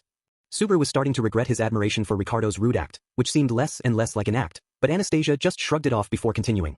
Anyway, the artificial spirit definitely exists too. Naturally, just like with what Otto was saying, we aren't gonna give him anything they want. Right, Natsuki?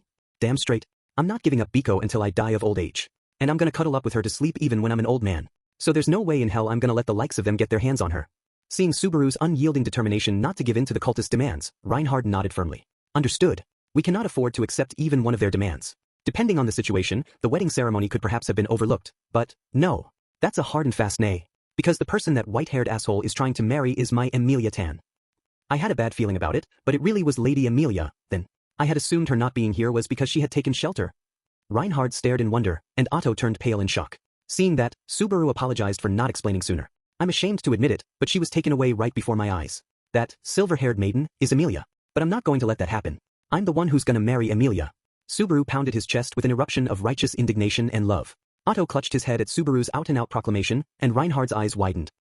Did I say something weird? Not weird so much as, I'm surprised to hear you actually say it out loud. I was astonished by your performance over the Mattia earlier as well, but I just felt it again now. You're a real man's man, ain't ya, Natsuki? What's with that tepid response? I really did say something weird, didn't I? Anastasia shook her head no as Ricardo obviously snickered. And Garfiel's nodding with arms crossed and Otto's slumping were just the usual responses. Even you're looking at me weird, Reinhard. I was surprised and astonished like Lady Anastasia, I suppose.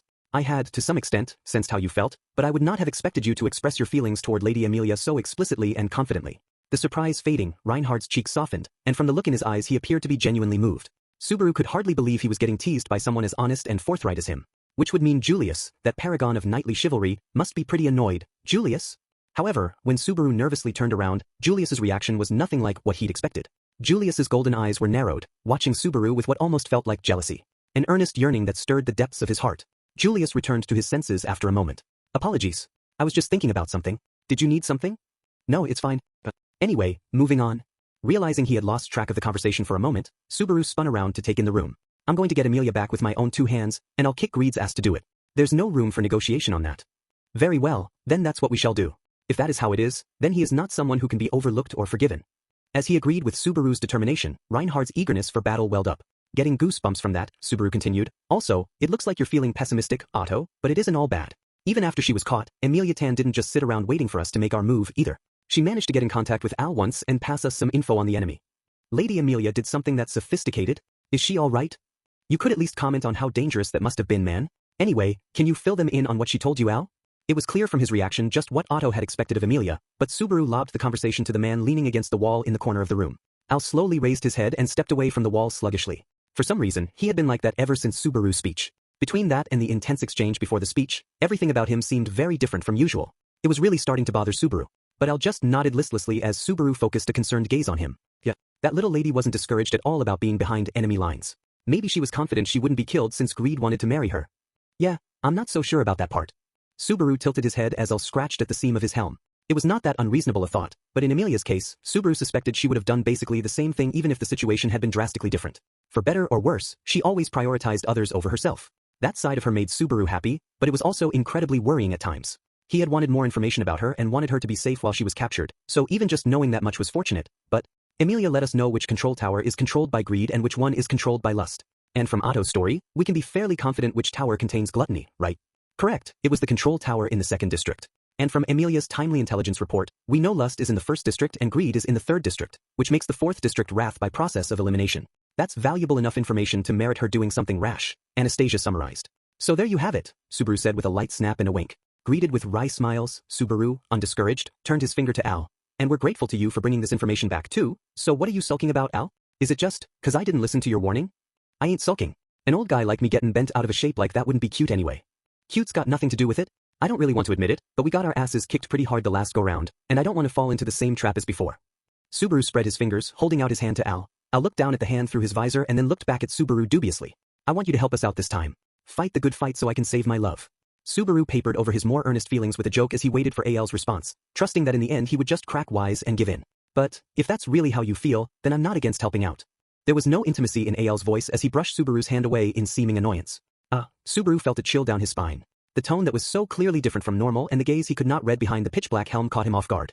In that moment, Al pointed a wild, frayed rage right at Subaru. Subaru recognized that mysterious, almost violently aggressive feeling as something he had encountered before. But he could not remember where he had sensed it or the form it had taken then. He simply couldn't connect the two. And while he continued struggling to make sense of it all, their awkward stare-down continued. Hark! Please lend me thine ears, thine eyes evoke a heated, racing heart. Ugh. Eep. Totally caught off guard by the sudden interjection, Subaru spun around, sending the newcomer flying with a shocked gasp. She went rolling backward for some distance before dramatically crashing into the spare tables lining the wall. Yugya.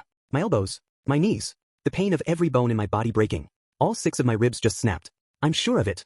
The small figure curled up under the tables, writhing in pain with an ear-splitting scream. Subaru's eyes widened as he turned around and caught his breath.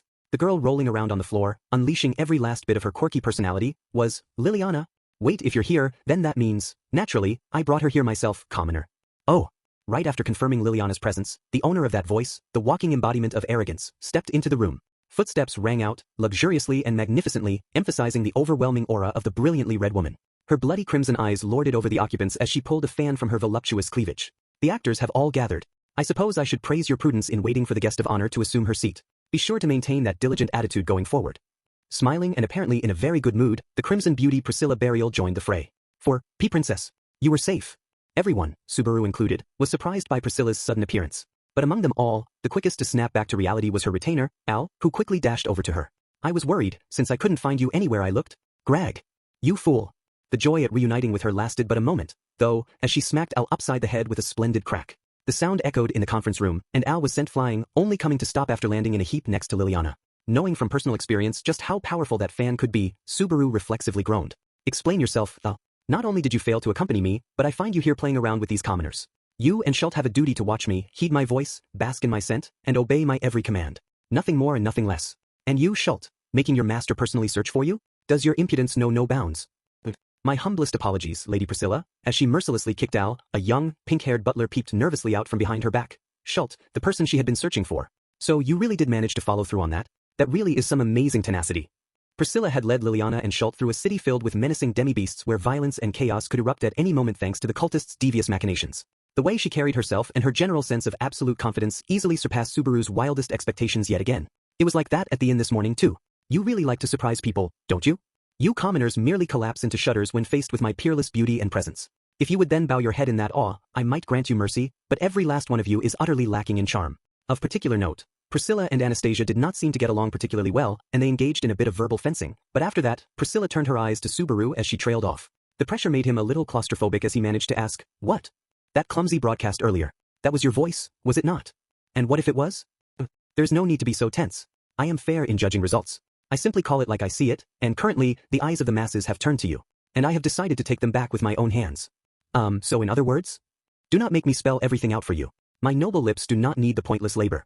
Her eyes narrowed confrontationally as she sat herself down in one of the seats around the table, leaned back with a squeak, and crossed her arms, emphasizing her buxom figure. So report the current situation and be quick about it. You will become my hands and legs and fulfill thy roles. And be grateful, for I shall reward you by joining your plan. Princess, are you seriously planning to go at it with those cultists? Would you have me flee, Al? If so, impudence would not begin to describe your transgression. I'll try to argue with Priscilla, who had sat down and announced her participation in the plan, but she glared back at him, causing the iron-helmed man to tremble. It was I who decided to visit the city, and it will be I who decides when to leave the city. I will brook no other person's directions, particularly not the mad ramblings of zealots.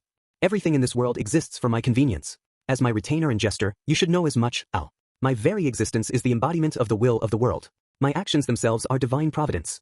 There was no breaking Priscilla's steel will. No, Diamond would probably be more accurate. And Al should have known that better than anyone else there. That is just how Lady Priscilla is, so, yeah, I know. Sorry for worrying, Schult. Al shrugged his one arm weakly and smiled wryly at Schult, who had struggled to find the words to comfort him. The prickly air he had directed at Subaru moments earlier disappeared. He had made up his mind. Priscilla's domineering personality had finally done the job. Otto, maybe we could step out for a real quick moment? Yes, of course. Al lost out to Priscilla's demands and started calmly explaining the situation to her. Taking advantage of that lull, Subaru led Otto out into the hall to pick up a certain topic, the restoration of the Book of Knowledge, and to press him on what he had been thinking when he decided on that wild course of action. Garfield, call us back once the conversation's moved on, Subaru said before leaving the room. They stood across from each other out in the hall. Otto looked at Subaru quietly before starting in. It was 1 year ago, immediately after cleaning up the problems in the sanctuary. After the Marquis's snowstorm melted away, while I was looking around the village, I found it by chance. No, it was not by chance. I was explicitly searching for it due to what Ms. Ram had said. If you found it there, then that would mean there's no mistake that it was the remnants of Roswell's book. His was the one whose contents I wanted to confirm. And for once, I was in luck. It was a bit of self-deprecating humor about his naturally poor fortunes, but Subaru was not in the mood to share a laugh when it came to these books. There was already a bad taste lingering in his mouth from talking about them, and when he saw that, Otto's smile disappeared as well. And then he took a deep breath and sighed heavily. What do you honestly think of Marquis Mathers? Of Roswell? Subaru thought about it for a moment. I think I can't let my guard down around him. And there was the thing a year ago too. But his real goal is clear now, and as long as our goals are aligned, he isn't a threat. Right now, he's more of an accomplice. I cannot find it in myself to trust Marquis Mathers in the least, Otto responded bitterly, almost seeming to write off Subaru's thoughts as far too easygoing. The sharpness of that response made Subaru catch his breath. The thing a year ago? Yes, that's right. There was the situation last year in the sanctuary. And before that, he seems to have schemed many different things as well. Though when it comes to this topic, both you and Lady Amelia seem to have been content to easily forgive him. I haven't forgiven him at all. I'm still pretty pissed about what he did, and it still bothers me. But that doesn't change the fact that we need him. I just think that getting all up in arms about it won't help anything, and Amelia's the same. And I'm saying that right there, is naive. I did not, however, say that it was a bad thing. Otto glared at Subaru as if he was looking at something incredibly vexing. Subaru could understand the irritation he was feeling, he really could, but it is all right. You and Lady Amelia can be that way. There is no need for either of you to change at all. Because I will be there on guard where you are not. Be on guard. My job is taking care of internal matters, so I have had many opportunities to interact with the Marquis. And during the past year of observation, I have not noticed any signs of schemes or suspicious artifice. However, that is only in the present tense. I cannot speak to what he might have done in the time before that. Say, for example, if he had perhaps arranged some sort of long-term scheme. Subaru was at a loss for words. Could feel the weight of how much Otto was watching out for them, constantly thinking and planning and observing. The doubts he had regarding Roswell were well-founded. And it was only natural that every action would provoke a reaction. For better or worse. If anything, precisely because it was bad. If he was obeying the directions for the future laid out in the Book of Knowledge, then by looking at the book, it should be possible to determine what, if anything, he arranged. And that will surely be beneficial at some point in the future. Otto explained with clenched fists, as this time Subaru experienced irritation welling up inside himself. Just like Otto had said, he had been the one best able to observe Roswell from up close during the past year. And Otto had watched his each and every move without letting down his guard the entire time. And having done that, he judged that there had been no traces of hidden machinations over that time.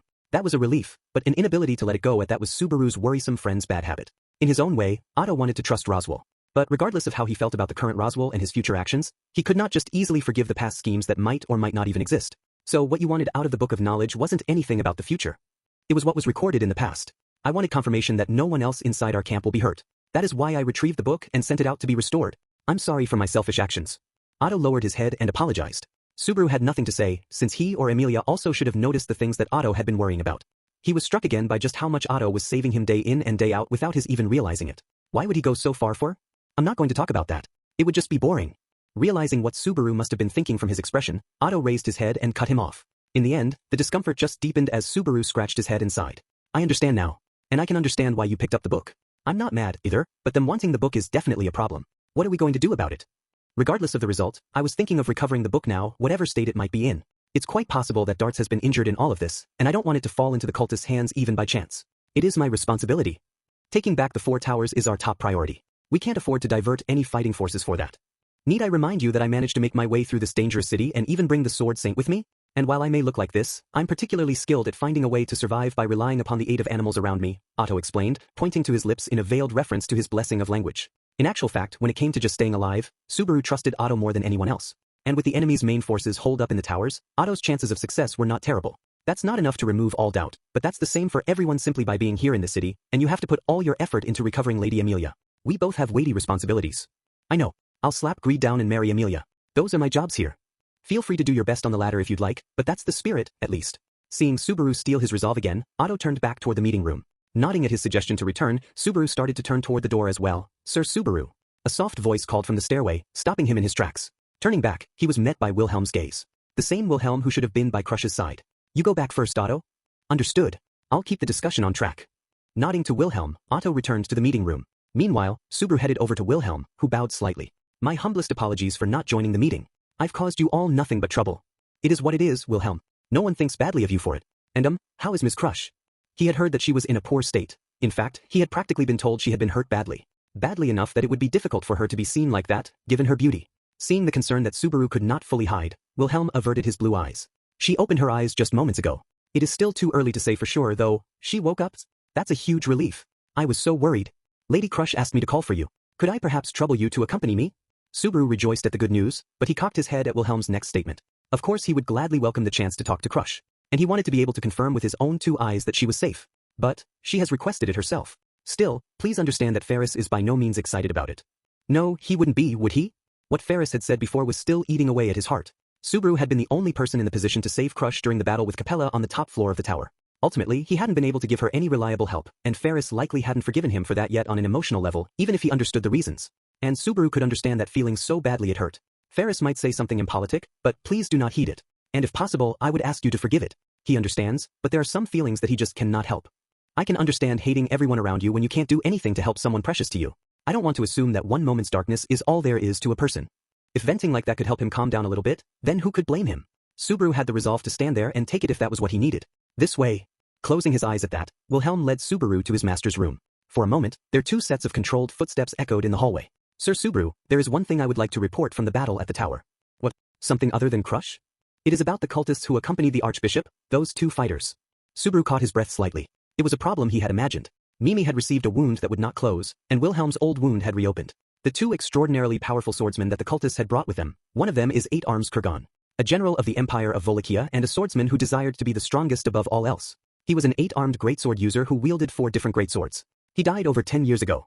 If he died already, then, doesn't that? And the other one, Wilhelm continued, cutting Subaru off. He stopped walking and Subaru stopped as well. His back to Subaru, Wilhelm remained silent. Subaru instinctively took a step forward, coming up beside him, and immediately regretted it. That was something he should not have seen. The other is the previous sword saint, Teresa van Istria. My wife, who should have fallen to the white whale and died in the expedition 15 years ago. His voice remained calm. That alone spoke volumes about how sturdy his mental fortitude was. But it didn't matter one bit when Subaru saw how painfully warped the sword devil's face was. Rage and pain and a swirling, dark emotion that could not be described in a single word were threatening to tear the man apart. Is there any chance that your wife and the Empire's general are somehow both still alive? No, it is not possible. My wife and Kurgan are both dead. That is an indisputable fact. However, there is a fool somewhere on this earth who has disgraced their memories in death. Wilhelm gritted his teeth as he confirmed that his wife really was dead. Subaru thought about that. A blasphemous desecration of the dead. In other words, a type of necromancy. Some sort of magic to manipulate corpses was a staple of fantasy genres.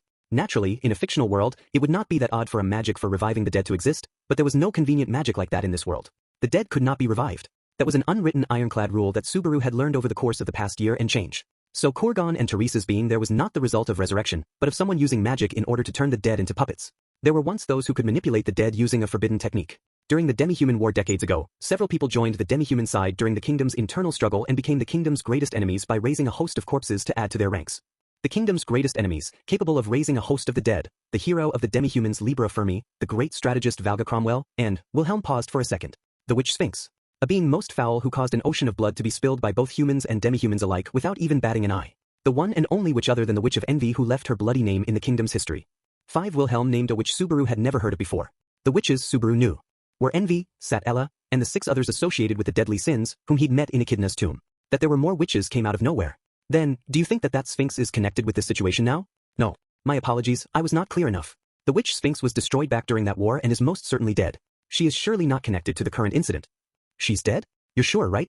A witch pretending to die in order to be able to act freely sort of fits the mental image I have of them. There was the way Sat-Ella appeared whenever Subaru came close to the taboo of revealing his return by death ability, and there was the way Echidna was living it up in her domain after having died, too. They don't die no matter how many times you kill them, almost like cockroaches. I cannot speak to the sort of impression you may have of witches, but Sphinx was merely referred to as a witch out of convenience. The more important point is the magic that Sphinx used. Which is a magic to raise the dead? At the time, they were commonly called corpse soldiers. That taboo technique is the most likely culprit behind the current situation. Corpse soldiers was a blunt, easy to understand and brutal phrase. A dead person, someone who had been lost, was moving again, and calling them a corpse soldier hammered home the reality of the situation. And Wilhelm's beloved wife was being used as one of those corpse soldiers. Subaru could not even begin to imagine what he was feeling. My wife passed away. I was unable to protect her. Subaru regretted his bitter expression, because it had made Wilhelm feel compelled to say it again. His foolish inability to keep his emotions from showing had forced Wilhelm to repeat it. There was nothing he could say as he watched the older swordsman's face. Not a single thing. Apologies for keeping you here so long. I mustn't make Lady Crush wait any longer. Please proceed inside. Wilhelm bowed and pointed to the door at the end of the hall. The farthest room. That was where Crush was waiting for Subaru. His feet were heavy, like the bottoms of his shoes were clinging to the floor. That was surely an expression of the weakness of his heart as he started to feel daunted. It's me, Subaru Natsuki. Crush. Knocking on the door, he called out hoarsely. There was a moment's silence, and then the door slowly opened inward. Sabao, Ferris appeared on the other side. His gruesome appearance made Subaru catch his breath. His eyes were swollen and red from crying, and his chestnut hair was an absolute mess. His body was covered in spatters of blood that belonged to other people, and perhaps because he had not even spared a thought to wipe them away, there were even dried blood spots on his cheeks and neck. I was told Crush asked for me. She's in bed. Don't you dare pull anything.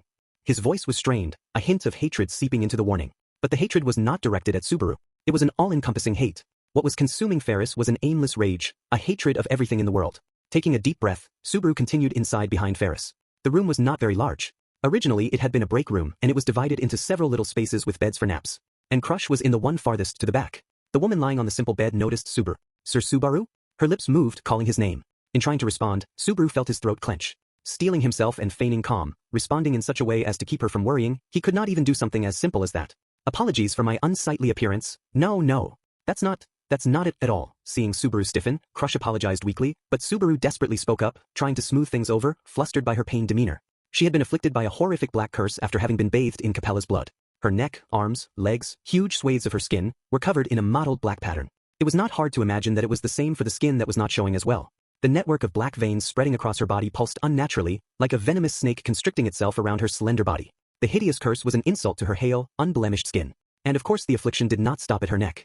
Her dignified, sharp beauty, which brought to mind the keenest of blades, the whole left side of her face was enveloped by a mottled splotch of black. The right side of her face remained clear, almost as if by malicious design, forcing Subaru to constantly compare the two sides, evoking an anger that something so noble had been so deliberately defiled.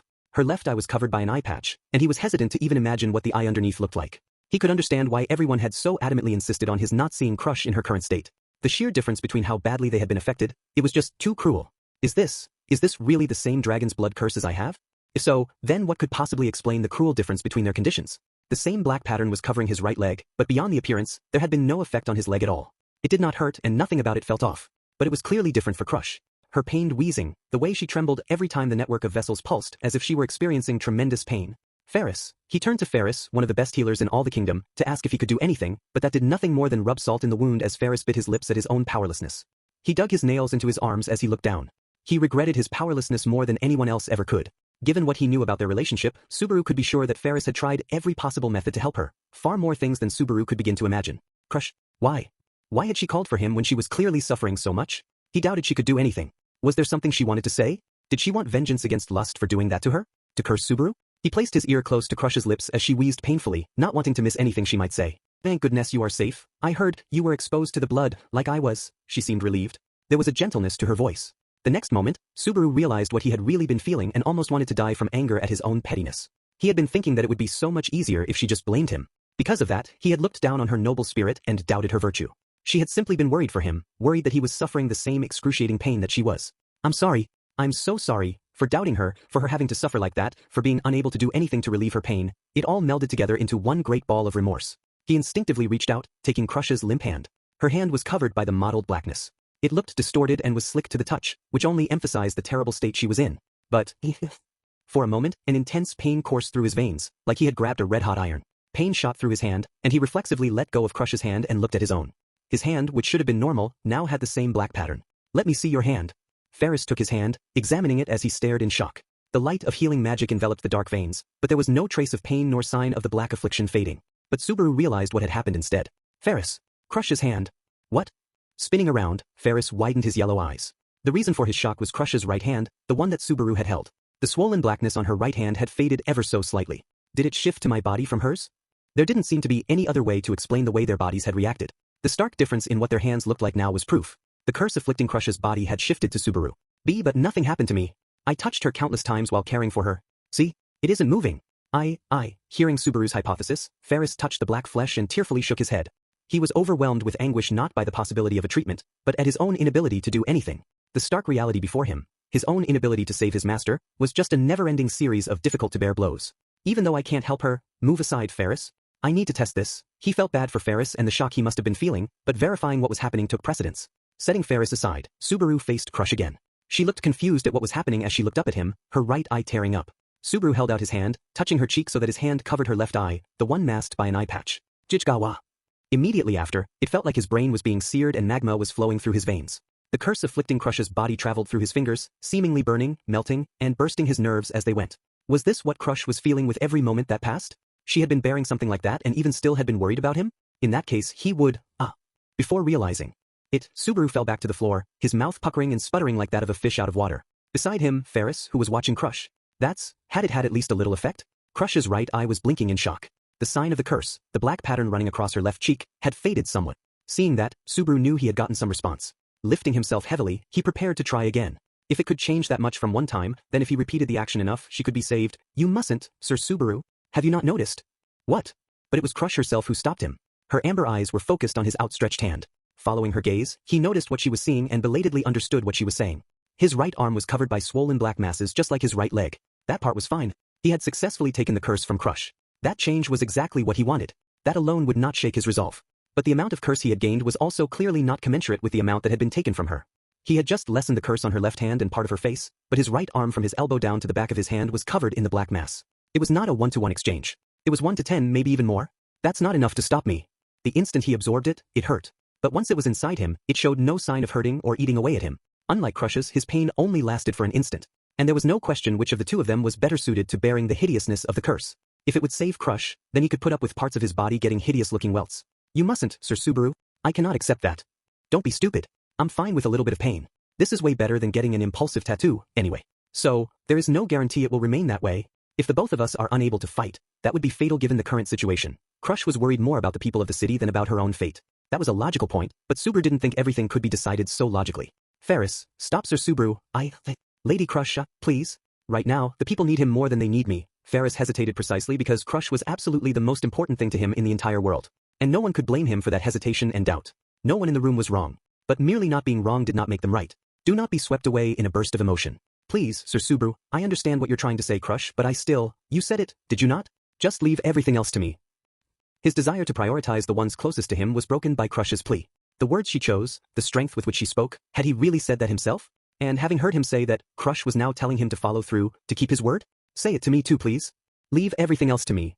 She waited for Subaru's response with a pained smile. Catching his breath, moving his tongue inside his dry mouth, Subaru quietly closed his eyes. Having been scolded for clinging to the chance to save someone right in front of him without thinking of what would come later, having been told something he should not have needed to be told, then at the very least, for that one moment he should do what she wanted. Crush, please take your time and rest. Sir Subaru, you can leave everything else to me. Thank you. He could at least fulfill the role asked of him, say the words that she wanted to hear from him. Hearing that, she exhaled a deep breath as if relieved. Then she weakly closed her eyes, proof that she had only been carrying on as she had through sheer force of will. Her breathing became shallower, and she was soon too busy battling the encroaching curse again to pay attention to anything else. In order to free her from that even a minute sooner, sorry Ferris, but I have to go. What should I do? Adjusting Crush's blanket, Subaru stood up and spoke softly. Ferris looked exhausted as he turned to Subaru for some sort of consolation. Honestly, he wanted to just tell him to stay by Crush's side. But Ferris's abilities would not allow that, given the situation. We need your strength. There are sure to be more people hurt going forward. There are going to be a lot of people we won't be able to save without you. So please. But I couldn't even save the one person I most wanted to save. Ferris, sorry, that was stupid of me. Let me stay here with her a little longer. Turning away, Ferris sat down in the chair next to the bed. Subaru tapped his shoulder lightly, glanced at Crush's resting face, and then left the room. When he entered the hallway, he was greeted by Wilhelm, whose head was lowered just like when he had left. Perhaps realizing what had happened inside, he thanked Subaru. You have my gratitude for answering Lady Crush's wish. It's not anywhere near as noble as you make it sound. If anything, she lit a fire in my belly. What the hell is going on with my body though? Absorbing Crush's curse, and also seemingly weakening the effects of the dragon's blood, and then the resistance to the witch factor, and his ability to return by death. It was all incredibly shady. Would he ever get a proper answer to all these questions? Either way, I'm going to have to try this again with her after everything else is all cleared up. Is your right arm truly well? Yeah, though I know it looks terrible. Guess I'll have to stick to long sleeves and maybe some gloves too. But if a couple of permanent scars are all it takes to save a pretty girl, then you won't find me complaining. It was his body, and he did feel a certain amount of reluctance. But his flippant statement was also fairly close to how Subaru truly felt about it. If there was no other solution, then he would be fine with bearing her curse for her. Even if it ended up covering his whole body in that nasty mottled black, he could just apologize to Emilia and Rem and Beatrice and ask for their forgiveness. That's something to worry about once we get through all this. Let's head downstairs. They should be getting to how to attack the towers around now. Reinhard is down there now. As Subaru started to hurry to the conference room, he was stopped in his tracks by Wilhelm's murmur. For a split second, he flashed back to the scene at the Water Ramen Inn.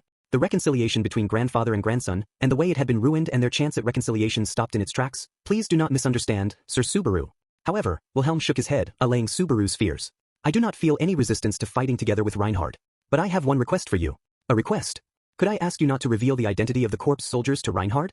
Subaru was at a loss, unsure what the meaning of Wilhelm's soft-spoken request was. He had only just heard about them from Wilhelm, a technique that desecrated the dead and had been used in the city this time too. Do you mean don't tell him about your wife, about his grandmother? Just, I don't want him. I don't want my grandson to have to deal with my wife being turned into a corpse soldier. He would surely blame himself. And it is no one's fault but my own. Your fault? He wanted to say it was not Wilhelm's fault at all. But he could not say something like that so thoughtlessly. Recalling the scene from that morning, he also remembered what Heinkel had said. Something that should have had no credibility at all. But even so, Wilhelm had not denied it. He'd said that Wilhelm had blamed Reinhard for his wife's death. It was hard to believe, but neither of them had denied the charge. Sir Subaru, are you aware that the blessing of the Sword Saint is a unique one? Not particularly. Mostly just that it's a blessing that all the people called Sword Saint in history had and that having it made them super powerful. At a high level, that is not mistaken, but there is one point where the blessing of the Sword Saint is notably different from all other blessings. That point is that it is an inherited blessing. An inherited blessing? Wilhelm nodded as Subaru exhaled. The old swordsman's eyes were closed, his expression twisted as if he was remembering a painful past. It was inherited through the generations, passed down from the original Sword Saint, read Astrea. The blessing resides in the Astrea family's bloodline, and the next Sword Saint always arises from a descendant of their house. My wife inherited it from the last Sword Saint, and Reinhard inherited it from her. A blessing inherited among family. I see, so that's how it was. So when you lost your wife, it was inherited by Reinhard. Something caught in Subaru's head as he tried to understand the situation. The previous Sword Saint had fallen to the White Whale, and as a result, Reinhard had inherited the blessing. It was a painful past, but in a sense, it was just the natural order of succession as well. But the argument that the Astrea family had earlier that morning did not fit with the official story. Wilhelm's grief, Heinkel's scorn, and Reinhard's silence, all of them seemed to be arguing against the legitimacy of the blessing's inheritance in some shape or form. And the reason for that was, it occurred in the midst of the battle with the White Whale. Reinhard inherited the blessing while my wife was in the middle of the hunt. She lost her blessing during the fighting and became nothing more than a single regular woman, which left her unable to support the rear guard alone. That was the origin of the rift in the Astrea family. The blessing had been transferred to the next generation while she was right in the middle of fighting during the White Whale hunt. This would have left the former Sword Saint on the battlefield without her blessing. And entrusted with the rear guard of the enormous force, she'd fought to protect the lives of the many soldiers who depended on her and breathed her last in the course of duty. It was none other than I who stole the sword away from my wife. It was I who made the woman beloved by the sword god abandon her sword. And that was what invited her doom. Wilhelm, the sword god, did not forgive my wife for her betrayal. Imagining what she must have thought, having her blessing go away on the battlefield, leaving her nothing but the sword I had made her abandon to rely on, I could not accept it. It is true that I berated Reinhard for inheriting the blessing. Fool that I was, I could not forgive my young grandson, who was grieving his grandmother's death and struggling with the far too heavy fate he had been burdened with. I assure you, I regret it deeply. The regret he had shared with Subaru the night before, this was the mistake he had made. Reinhard was not at fault at all, but despite understanding that in his grief, Wilhelm had refused to acknowledge the fact. As a result, a fatal fracture had split the Astrea family, dividing them. I do not want to go through that pain again. Because Reinhard was not to blame at all for her death. There is no reason for my grandson to shoulder that burden at all. Because of that, he wanted to resolve it with his own sword, without revealing the truth to Reinhard. Subaru could understand those feelings, that regret, and that resolve so badly it hurt. In which case, Crush and Ferris and your wife and Reinhard, if you try to carry everything by yourself, you'll be crushed under the weight of it all. And even if I keep quiet about the corpse soldiers, they'll still show up somewhere. That is an unnecessary concern. Subaru was trying to warn him that it was an unrealistic gamble with poor odds, but Wilhelm merely smiled. The sword devil's expression warped into a fiercely valiant grin. There is no way that my wife, that Teresa won't come to meet me. 6. The mood tensed when Subaru returned to the conference room. The reason was Wilhelm. He and Reinhard traded glances, and after a silent exchange of sorts, they adopted positions standing on opposite sides of the room. Subaru could not help the complex feeling he had knowing what Wilhelm had on his mind, but there was nothing he could say, so he reclaimed the empty seat at the table between Garfield and Otto. Sorry for the delay. Where are we at? The explanation is more or less done. How are things up there? What of Lady Crush's condition? Not great. Not hopeless either. There might just be something we can do for her, but it'll have to wait until we've dealt with the cultists first. I see. That, at least, is a bit of good news. Otto straightened himself up, and the others sitting around the table looked a little bit relieved. Unfortunately for them, Subaru was not going to explain exactly how he could help her. He knew that if he did, someone was sure to try to stop him, so he would just ask for forgiveness instead of permission if things came down to it. Though the best thing would obviously be if they could beat Lust and find a way to get rid of the mottled blackness entirely. Either way, it is unlikely Crush will be rejoining the fight. And Ferris wants to stay with her, so that means the relief squad and the people from the Iron Fangs will probably need to stay here. How's that sound to you guys? City Hall's right in the middle of the city, so it makes sense to set up our command post here. It's not going to change the basic plan for a simultaneous attack on all 4 of the control towers, either. But, there's someone who's got her own thoughts about that plan. Anastasia glanced over the table at the person sitting across from her. It didn't take much imagination to guess whom she meant without even needing to look. Even in their current predicament, the Crimson candidate casually fanned herself, showing no spirit of cooperation at all. Priscilla? What crazy idea do you have now? It sounds as if you presume to know me, commoner. Then tell me, could you predict this? I shall go to the control tower in the 4th district to behead that wrath or whatever resides there. W? Priscilla looked smug as her majestic declaration caught Subaru entirely off guard. He was well and truly taken aback by her plan. Anastasia nodded when she saw the shock on his face. See? She's been like that the whole time. I've been trying to figure out what to do about it. We have to stop her, obviously, is what I'd like to say, but ordinarily, her suggestion would be unbelievably rash, but when he thought it through cool-headedly, there was a certain merit to her plan too. Crush had joined the attack on City Hall earlier, so he could not reject Priscilla's suggestion just because she was a royal selection candidate. And there was no way to argue that she was lacking in strength. At the very least, she was powerful enough to easily slay the ferocious demi-beasts roaming the city. She did not pale in comparison to Crush in her swordsmanship, either. As an amateur who had observed dozens of experts, that was how Subaru rated her strength. This is asinine. I possess both strength and beauty. So what reason is there to hesitate? Do not think me a fool who renders herself useless in the opening scenes or some weakling who never had the strength to stand and fight in the first place. I do not believe I can allow that to pass without comment. I am certain you could not possibly be referring to my master as a fool, could you? It sounds as if you have someone in mind, old man. Being forced to leave the stage during a warm-up before the main performance even starts could hardly be called the action of a person fated to play a leading role. I suppose it was just a misjudgment on my part to have expected more. Priscilla and Wilhelm were clashing dangerously from word one. Ordinarily, it was a situation to just let something like that go, but for various reasons Wilhelm was not quite composed enough to let it slide. And Priscilla was so totally unchanged from her normal self that it was hard to imagine her ever not behaving like that. Yeah, I'm the weakling and the fool, so let's just move on. Quit arguing among ourselves. I'm not so kind as to unconditionally lend an ear to the prattling of a weakling she-fox. Being weak isn't the same as being incapable of winning. And how are you going to get the people around you to act how you want without a little show of magnanimity? We're all pissed off here, so just have a little patience. Subaru was amazed at Anastasia's mediation skills as he watched her talk the both of them down and silence their squabbling. They both still looked annoyed, but Priscilla retracted her prickly attitude, and Wilhelm sheathed his sharp aura. Of course, the mood could hardly be called harmonious.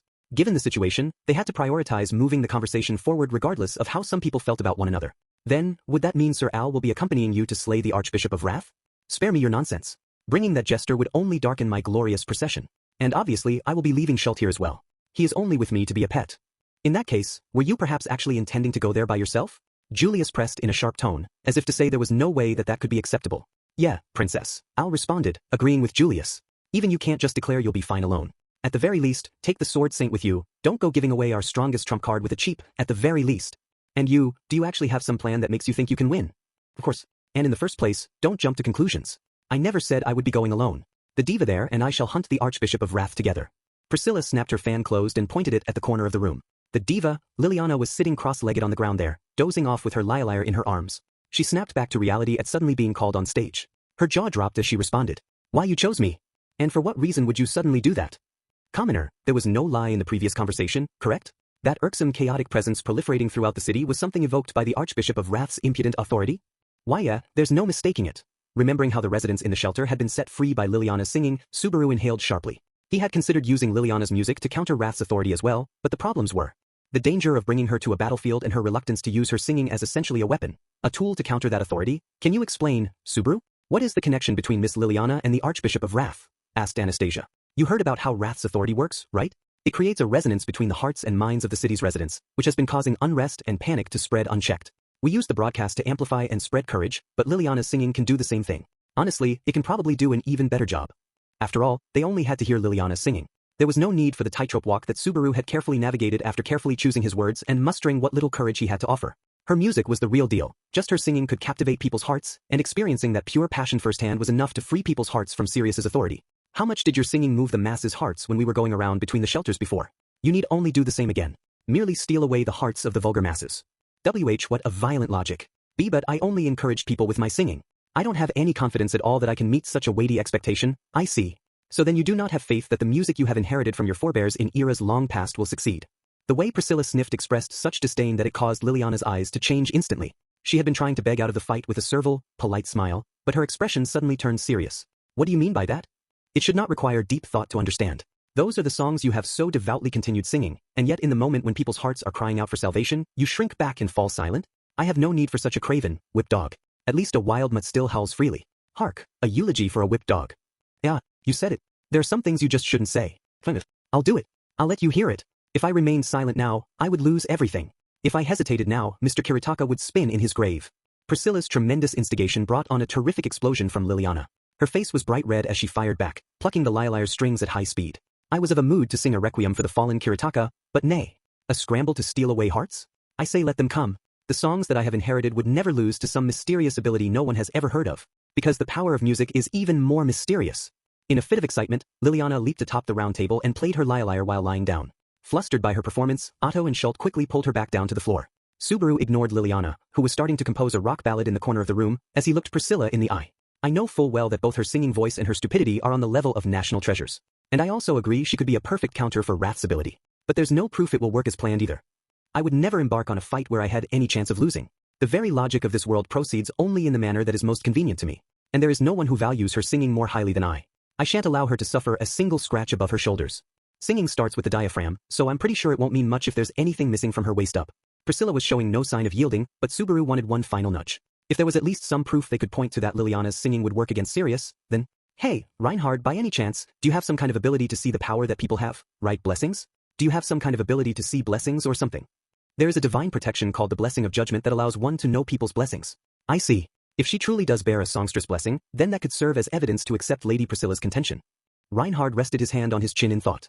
Subaru had turned to him because he figured he might as well try, but it was only natural that Reinhard did not just magically have the solution to something like that. Don't worry about it. Subaru waved him off. That was too much to hope for. Anyway, if we could just get a little bit of data about how much effect Liliana's singing has, there is no need for that, I was just blessed with one. Blessed with what, a child? You've got to be kidding me, right? That was the first thing that came to mind at that turn of phrase. Smiling awkwardly at Subaru's reaction, Reinhard looked closely at Liliana. Liliana seemed to writhe under his gaze, but he ignored her reaction. That is surprising. She is indeed a bearer of the blessing of telepathy. I'm more surprised by you than her blessing, honestly. Wait, what did you just say? You were granted something? This isn't the time for joking around. Put simply, the telepathy blessing is one that allows the bearer to convey their feelings to others. Ordinarily, it just acts on a level that allows one to share one's thoughts with another who is particularly intimate, but, singing? I had never considered that possibility before. Reinhard was purely admiring the power of Liliana's songs, but Subaru still had not scooped up his jaw from where it had dropped when Reinhard started explaining the blessing. He had called Reinhard's strength a cheat and beyond superhuman before, but this was just too much. He was way too beloved by God, the world, or fate. Whatever was responsible, simply granting the blessing the moment Reinhard desired it. When he thought it through that far, Subaru noticed something tripping him up. There was not really any way for him to describe what had just happened other than by saying Reinhard had received the blessing he desired on the spot. In and of itself, that was an incredibly envious position.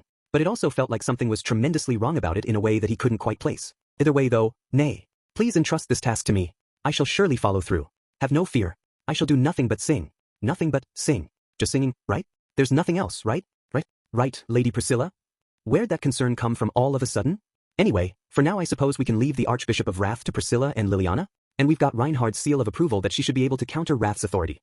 I guess I can accept that. Everyone else okay with it?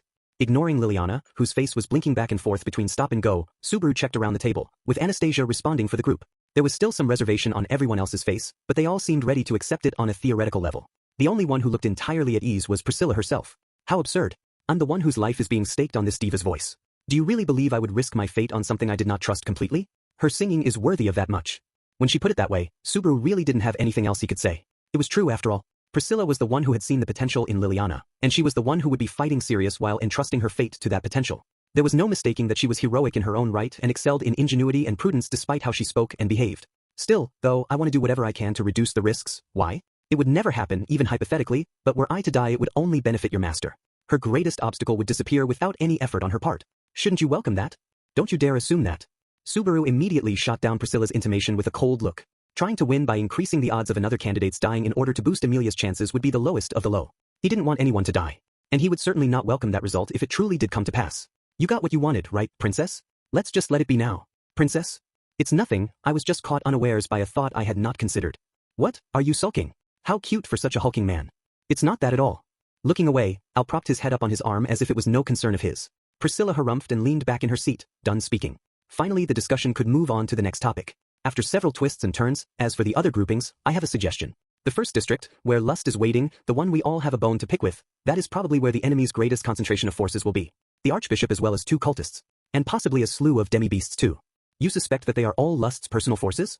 Given how the demi-beasts look, it seems a safe bet they are connected to Lust. As for the 2 cultists, they are most likely sword masters being manipulated by a technique to control the dead, corpse soldiers, Wilhelm interjected. Subaru was a little bit surprised that he'd volunteered that information himself. Corpse soldiers, Julius murmured to himself. I've seen note of them in past records. The result of a deplorable, forbidden technique from the era of the demi-human war. The witch. Sphinx's taboo magic. She has claimed to be a member of the royal family who is long dead and claims to have the dragon's blood that is locked away in the castle. Even if the claim about dragon blood is in fact merely a bluff, she does appear to have an extreme obsession with the kingdom and its history. It is possible she is capable of employing forbidden techniques that have been sealed away in the kingdom's dark past. It feels as though that logic is a tad of a reach. Can you truly be sure? As expected of Julius, he was latching on precisely where Subaru would rather he not dig too deeply. He could always just say that one of the corpse soldiers was Teresa, and that would be proof enough, but that was exactly the point that Wilhelm had asked him not to bring up around Reinhard. This meant Subaru was stuck trying to figure out a way to get out of it without saying that too explicitly. If they were corpse soldiers, then the one I was duking it out with had to be 8 Arms Kurgan. And it was Garfield sitting right next to him who came to the rescue. Garfield had his arms crossed and was scowling with his teeth bared. A swordsman that's strong with 8 arms, there ain't anyone else it could be. Not that I can think of, at least. You got anyone else, finest knight? You fought with them personally, so if you say so, then I would defer to your experience. Among the many armed tribes, it is exceedingly rare for one to be born with 8 arms. If that someone was also extraordinary strong, then there ain't anyone else it can be. And that other woman's gotta be on the same level as him. Corpse soldiers, you say? And going so far as to use a woman as well. Lust is a rather detestable opponent. Miraculously, Garfield and Julius had managed to advance the conversation just enough without dwelling on Teresa's true identity. Reinhardt's brow furrowed a bit at the point about one of the corpse soldiers being a woman, though there's no mistaking they are using corpse soldiers. Fortunately, they don't seem to be able to turn the whole graveyard on us. There's either some kind of limit on numbers, or maybe Lust just prefers quality over quantity. And the taboo technique of corpse soldiers that disgraces the dead is a fitting technique given the Archbishop of Lust's self-avowed interests. I see. It is painful to wrap my head around the possibility, but there is a logic to it. I can accept it. The convincing piece of evidence being how terrible her personality is a pretty grim indictment, though, Subaru said, grimacing bitterly. There were similar expressions around the table as they all nodded in agreement. Capella was the one who had conducted the citywide broadcasts, so she was the one cultist everyone could immediately recognize as being utterly twisted and rotten to the core. And as luck would have it, that shared recognition was enough to convince the room. Anyway, back to what I was going to say before. I wanted to leave dealing with Lust to Wilhelm, and if possible Garfield as well. WH? General? Once he decided the room was ready, Subaru put forth his original proposal, sending Wilhelm and Garfield to deal with Lust. Their reactions were polar opposites. Wilhelm nodded quietly, having already expected this, while Garfield, who was completely caught by surprise, opened his eyes wide in shock. From his perspective, that was a natural reaction. You're going to go save Lady Amelia, aren't you, General? In that case, I'm grateful you'd say that, and trust me, it'd be incredibly reassuring to have you with me. But I think this is our best answer from a force distribution perspective. Besides, you have your own scores to settle, right? Garfield fell silent. That line hit right where it hurt. Wilhelm was not the only one with a connection to Lust and her troops. The man who had been changed into a black dragon by Lust's authority was someone Garfield knew. And also, Lust's subordinate, the corpse soldier Teresa, had, Mimi got it bad, and her 2 brothers shared it too. All 3 of them have been unconscious since fighting to get away from the Muse Company. You get it, right? The blessing of the Grim Reaper was extraordinarily powerful. Just a single wound would continue eating away at someone until their life force gave out. There was no escape from that death without defeating the person who possessed the blessing. Garfield had his reasons to be fighting on that battlefield just like Wilhelm did. As you are all aware, my master, Lady Crush, is currently suffering due to the effect of Lust's contemptible ability. As Lady Crush's vassal, I have a duty to fight for my master. If possible, I was hoping to learn more about this supposed link to dragon blood from Lust. Was that also part of why you're raring to go there, Mr. Wilhelm? Asked Anastasia. It is as you suggest. Because of that, I would like you all to leave the slaying of Lust to me. Wilhelm's swirling bloodlust filled the room. Everyone hesitated to argue with his unshakable resolve and his loyalty to his master. All except for his one blood relation. I am against this proposal. Reinhard, you are not calm and collected, grandfather.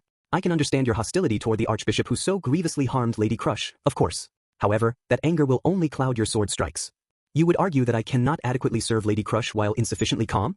Out of concern for Lady Crush, we cannot afford to fail to defeat Lust. In that case, it should be I who takes that role. At the very least, I will not fall behind the enemy in terms of composure. Reinhardt's logic was sound and based in a desire to resolve things in the surest way possible. And it was true enough that Wilhelm was not entirely cool-headed about the fight that lay before him. But when Reinhardt said it, the sword devil's lips curled into a sneer. It was by no means a kindly old man's smile. It was the grin of a ferocious beast. My not being calm and collected is only natural, Reinhard. Yes, but who do you think I am? What do you think your grandfather is? I am the man hailed as the sword devil. A hopeless man stuck in the middle of transforming himself into a mere blade, and unable to follow through with conviction, ended up falling in love with a woman. But it is precisely because of that half-heartedness that I never once held back in the slightest in the face of what needed to be done. His fierce grin had banished his gentle expression. And now that he had broken free of that facade, what appeared was the face of a devil starved for blood and the clash of steel. The devil who was bewitched by the blade, his blue eyes only ever seeking a single other light. When I've decided to bear my sword, my heart burns with an unbearable heat. Not cool-headed? That is how I always am on the battlefield. And yet I've still lived to this ripe old age. I have no interest in rotting away without fulfilling my duty to my master. Your concern is neither needed nor desired. That argument is mere idealism. Conviction is nothing but idealism backed by a resolve to see things through to the very end. Having persisted 14 years, my rusted blade was still sharp enough to claim vengeance for my wife. It is too soon for me to sheath it for the last time. It was Wilhelm's conviction that had avenged Reinhardt's grandmother in the Battle of the White Whale. And there was nothing Reinhardt could say in response to that. However, he averted his eyes, still unable to fully accept it. The battlefield that needs you is elsewhere, Reinhard, Wilhelm continued. And where exactly might that be? Please take Reinhard with you in the battle you are about to embark on, Sir Subaru. The sword devil looked Subaru in the eye. You will have to face greed in order to recover Lady Amelia. Please have Reinhard be your blade for that battle. Wilhelm, Subaru scratched his cheek and sighed softly at Wilhelm's proposal. He then turned to face Reinhard and met his blue-eyed gaze. I was going to get to that next, but yeah, I want you to help me fight greed. There's no way we can beat that crazy narcissist without you. It was possible to generally guess the authorities of the archbishops from the phenomena that happened around them, and based on that, the authority that Regulus had was on a whole other level in terms of lethality. There was no way to explain what happened as being the result of anything other than something absurd like invincibility. He didn't want to believe it was true invincibility, with no weakness or opening of any kind, but we need someone strong enough to fight Regulus head-to-head in order to figure out how to defeat his apparent invulnerability. In terms of offense and defense, if we compare them head-on, he's almost certainly the most powerful of the archbishops by far. So I want you to lend me your strength. If you frame it as me planning to slam invincibility and the most powerful force into each other to see what happens, that makes it sound like some weird test of strength. Pair the illogical with the illogical and the absurd with the absurd. Even if he wanted to fight fire with fire, that was not usually an option, so the one time he actually got the chance to do it, Subaru was not going to be picky about it. He was sure that that was the best choice. An opponent who is unaffected by attacks of any kind, you say? Certainly, if there were a monster like that, then I would be the best choice. But I'm asking you too. Could you please help the general and Lady Amelia? Reinhard was still unsure, even after hearing about Regulus's invulnerability, but to his surprise, Garfield stood up and lowered his head. He kept his forehead pressed to the table as he bowed low in order to plead with Reinhard. I'm a failure as a guard. Since coming to this city, I haven't been able to carry out any of the roles I was given, the things I had to do no matter what. Because of that, on the biggest stage of this huge fight, I'm here desperately trying to repay the debts I owe other people instead of being able to fight for my own camp. So please. Garfield's fangs were trembling as he accepted his own weakness and the results of his own failures. Garfield, the red-haired sword saint fell silent for a moment, then give me your word. Just as you have your expectations of me, I will hold you to the same standards. Give me your word that you will surely follow through on your end as well. Yeah, leave it to me. Between me and the sword devil, there ain't no enemy that can stand in our way. Garfield straightened up, his fangs grinding. Then I will trust in your and my grandfather's victory, and I shall become Subaru's blade. Reinhard nodded. And like that, the sword devil and the sword saint, grandfather and grandson, two fellow swordsmen, exchanged gazes and shared a firm nod. With Reinhard finally agreeing to join his fight, Subaru was sure he wouldn't feel more confident even if he had an army 1,000,000 strong at his back. Sorry for the selfish request, Reinhard. It's fine. I don't mind. No matter the battlefield, I will always do my best. So if I can help you and Lady Amelia in the process, then all the better. I really am sorry for always relying on you. I know I've already relied on you far too much because of how strong you are, but I'll do my best to make up for anything you might be lacking, so you can count on me. For a second, Reinhard fell silent, and his eyes widened. Subaru cocked his head at the odd reaction, but Reinhard just shook his head and chuckled softly. No, it's nothing to you, I imagine. Yes, I'll be counting on you to take care of whatever I cannot. Yeah, feel free to get your hopes up, cause I know I've got high hopes for you. With that, they had confirmed the groups that would be attacking the first 3 control towers. That left just one. By process of elimination, Ricardo and I will be tasked with gluttony. Julius spoke stiffly, drawing everyone's attention. As he said, of everyone who had gathered in City Hall who could fight, the only ones left who could face gluttony were he and Ricardo. But, are you all right, Julius? You've seemed a bit off for a while now. My apologies for worrying you. However, I'm well. If we are talking about physical condition, then I cannot really complain with Subaru here. Hey, what's that supposed to mean? Naturally, a consideration for the state of your right leg. Please don't snap at me like that. I had no intention of getting into it with you in this moment. Subaru felt a little sad getting parried so flatly. Anastasia was not the only one who felt Julius was acting rather strangely. Subaru did as well. But he couldn't tell what the source of the strange behavior was. And Julius declined to answer the deeper question as he nodded gracefully, a resolute gleam in his eyes. Ricardo and I shall take the remaining Archbishop, Gluttony, an opponent we encountered at City Hall and have a connection with. In other times, he is an opponent you or Sir Wilhelm would have preferred to have drawn, but having been entrusted with him anyway, rest assured that we will prevail. Yeah, I guess so. Julius said aloud exactly what Subaru had been thinking. Defeating the Archbishop of Gluttony was precisely what Subaru had wanted to accomplish himself. And Wilhelm, with Crush suffering on the floor above, was in the same position as Subaru. Gluttony's authority, the ability to consume memories and names. When Subaru thought of how Rem had suffered due to that power and was even now in a wakeless slumber, he wanted nothing more than to crush Gluttony with his own 2 hands. Punch, kick, stomp, and make that cultist regret everything until there was nothing but tearful pleas for forgiveness. That was what he wanted to do. And he was yielding that chance to someone else. I really don't want to leave it to anyone else. You know I wanted to bring Rem back myself. I believed that was my role. But still, if I don't get a choice about it, if I have to leave it to someone else, then I want to leave it to you. Don't get the wrong idea. This was process of elimination. Still, you are the person I trust with this. As much as I don't like it, you are one of the few people I could bear to have taken my place. Rem's memories and her very existence were still being held hostage. Amelia was being held hostage and was waiting to be rescued. They were both precious to Subaru, both people who had to be saved no matter what. He wanted to be able to show off for both of them. Because Subaru was Amelia's knight and Rem's hero. I'll defeat greed and bring Amelia back, so I'll let you beat the crap out of Gluttony this time. Don't screw it up. I shall live up to your expectations. This time for sure. Julius nodded deeply, accepting Subaru's faith in him. The finest knight then looked to Wilhelm and nodded slightly. Sir Wilhelm. Sir Subaru managed to say most everything that I wanted to say. It is true that I cannot forgive Gluttony for what happened. Therefore I shall entrust that to you as well, Sir Julius. There are just slightly too many rogues in this city at the moment. Agreed. I shall accept your thoughts. Bathed in Wilhelm's keen battle aura, Julius quietly closed his eyes, taking encouragement from it. And watching their exchanges quietly, Ricardo opened his toothy mouth wide. Man, y'all sure like to talk like I'm not here. Not that it really bothers me though, and I can't say you're wrong about this being the best deployment either. You're the kind of guy who's down for just about anything. And there's nothing cute about a guy as big as you getting all pouty. Take care of Julius, though. Don't you worry. You ever known me to tell a lie, Lady Anna? Could you quit with the names already? I am your master. Ricardo guffawed as Anastasia's cheeks puffed out in a cute pout. Ricardo's black eyes were filled with a pained kindness as he looked down at Anastasia. In that case, all the matchups are settled. Looking around the table, everyone nodded at Subaru's concluding statement. The fourth tower, Wrath, will go to the Priscilla and Liliana pair. And Al will stay behind for defense. That's all right with you, yes? A fool who would dare try to control people's hearts while I remain on this earth? Absurd. I will grant that empty-headed dunce a fitting punishment. I shall sing, sing, and sing, for I am but a mass of flesh whose purpose is naught but to sing. I shan't regret my life, but I shall regret my stage. All right, I can do this. I can feel it now. I've got this. Priscilla was fanning herself as Liliana focused her all on a mysterious sort of autosuggestion. Al's expression was hidden, but it was clear as day that he had not really come to terms with the situation yet.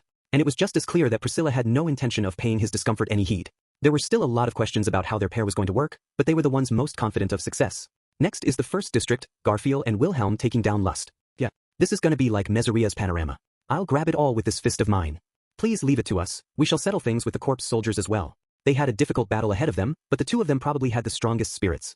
The sword devil Wilhelm fighting out of fealty to his master and for the sake of the beloved wife he had never forgotten. And Garfield in search of a resolution to the shapeless emotions rumbling around in his soul. They were both setting out for a battle with things they could not concede hanging in the balance. And the second district. Julius and Ricardo, you two are taking on gluttony. It is the role I've been entrusted. If I cannot live up to that trust, then I can hardly call myself a knight. My family got hit real hard by those bastards. I'll knock him around till they're begging for mercy. When it came to connections with the cultists, the two of them had been relatively far removed from them until today. But having people close to them fall in battle and having been entrusted with the feelings of Subaru and their other comrades, they had more than enough reason to fight. They would be able to wield their swords freely. They were comrades with whom Subaru had walked the fine line between life and death before. He did not need a reason to be able to trust them. And finally, Reinhard and I will take greed in the third district. I'll be counting on you. Yes, leave it to me. And I'll be counting on you as well, Subaru. Reinhard nodded easily. However, that alone was more than enough reassurance, proof that his mind was already clear and focused even before the fight began in earnest. As they were about to take the fight to the cultists, they couldn't afford any mistakes. Subaru pointedly straightened up and stood tall. And with the deployments all confirmed, Anastasia clapped her hands. In that case, if everything's decided, all that's left is handing out the conversation mirrors. We have 3. Assuming I keep one here at the base, who's going to take the other 2? If possible, I'd like the Wrath team to have one. As for the other, either the Lust or Gluttony team would be fine. Why is that? Wrath's authority is affecting the entire city. That being gone or not changes the situation in a big way, so it would be best to get that report as soon as possible. Hearing that, everyone nodded. As for the remaining one, he figured it was fine for either of the 2 remaining non-greed teams to take it. The reason for that, put bluntly, Reinhard is handling greed. His authority seems to be some kind of conditional invincibility, so while I don't want to be overly optimistic, there is a non-zero chance of us finishing up with him real quick. If that happens, I want Reinhard to be able to join up with whichever team needs the most help. And depending on how the conditions in the city change, we can give directions to the general populace from here using the broadcast Mattia. That's another thing that becomes a more viable option once Wrath is down, Otto added. That's quite prudent. You're getting awfully reliable, ain't ya, Natsuki? Anastasia smiled in admiration before tossing the mirror in her hand over to Priscilla, who deftly caught it with her fan and rolled it over to Liliana. WHWHWA? You take it, diva? I do not carry anything heavier than silverware. You lazy, as if that fan of yours isn't heavy enough with all those decorations. Don't be ridiculous. Can you not appreciate its elegant design? Do you not comprehend the beauty of this chasing and engraving? It does not begin to compare to that shoddy item lying there. Do not dare hold it to the same standard as mere silverware. So it is heavier than silverware. Priscilla's obstinacy aside, it was decided that Liliana would take the conversation mirror. After watching her slip it into the bosom of her small outfit, they gave the last one to Wilhelm. It was Julius who made that decision, sliding it across the table to the older gentleman. In consideration for the differing number of enemies in both locations, it would be best for the Lust team to have a means of instant contact. I don't believe either of you is likely to fail, but please report in if you deem the situation to be dire. Understood. Though I agree that such a situation is unlikely to occur. Wilhelm slipped the final mirror into his breast pocket in accordance with Julius's suggestion. With that, they had divided up the squads and distributed the items they had to pass around. They had made their preparations for the decisive battle. Let's wait a little bit, and then all of us should leave at once. This is the official start of our plan to take back the city, Subaru said. There was tension in everyone's face as they all nodded. There was a quiet weight closing in on them that felt wrong to Subaru. Do you guys not get the feeling that us looking all serious and depressed like this is just going to lead to everything going wrong? That's another odd thing for you to say, Mr. Natsuki. What are you talking about? Otto responded with a bitter expression. It's not odd at all. It's important. It's an iron rule of life that no matter how many or how few people you manage to bring together, a group with no morale and no unity is just a mob. So what do we do to keep that from happening? Maybe have everyone say something all at once or something. Even if it's just for show. Subaru stood up and clapped his hands together loudly. Then he held his fist up for all of them to see. Let's do this, guys. We're gonna throw everyone who gets in our way out of the city. We'll show those cultists who's the boss and get our happy ending back. Hearing that, everyone looked at one another, and then, a half-beat later, they held their hands up one after the other. Uheya! They all raised their voices, and Subaru's lips cracked into a smile as he felt the electric excitement crackling over his skin. Their cries were all over the place, they felt aimless, and it was hard to say those gathered were really united given the mixture of fists and palms raised in the air. But these were Subaru Natsuki's comrades. The people he would fight alongside in order to retake the city.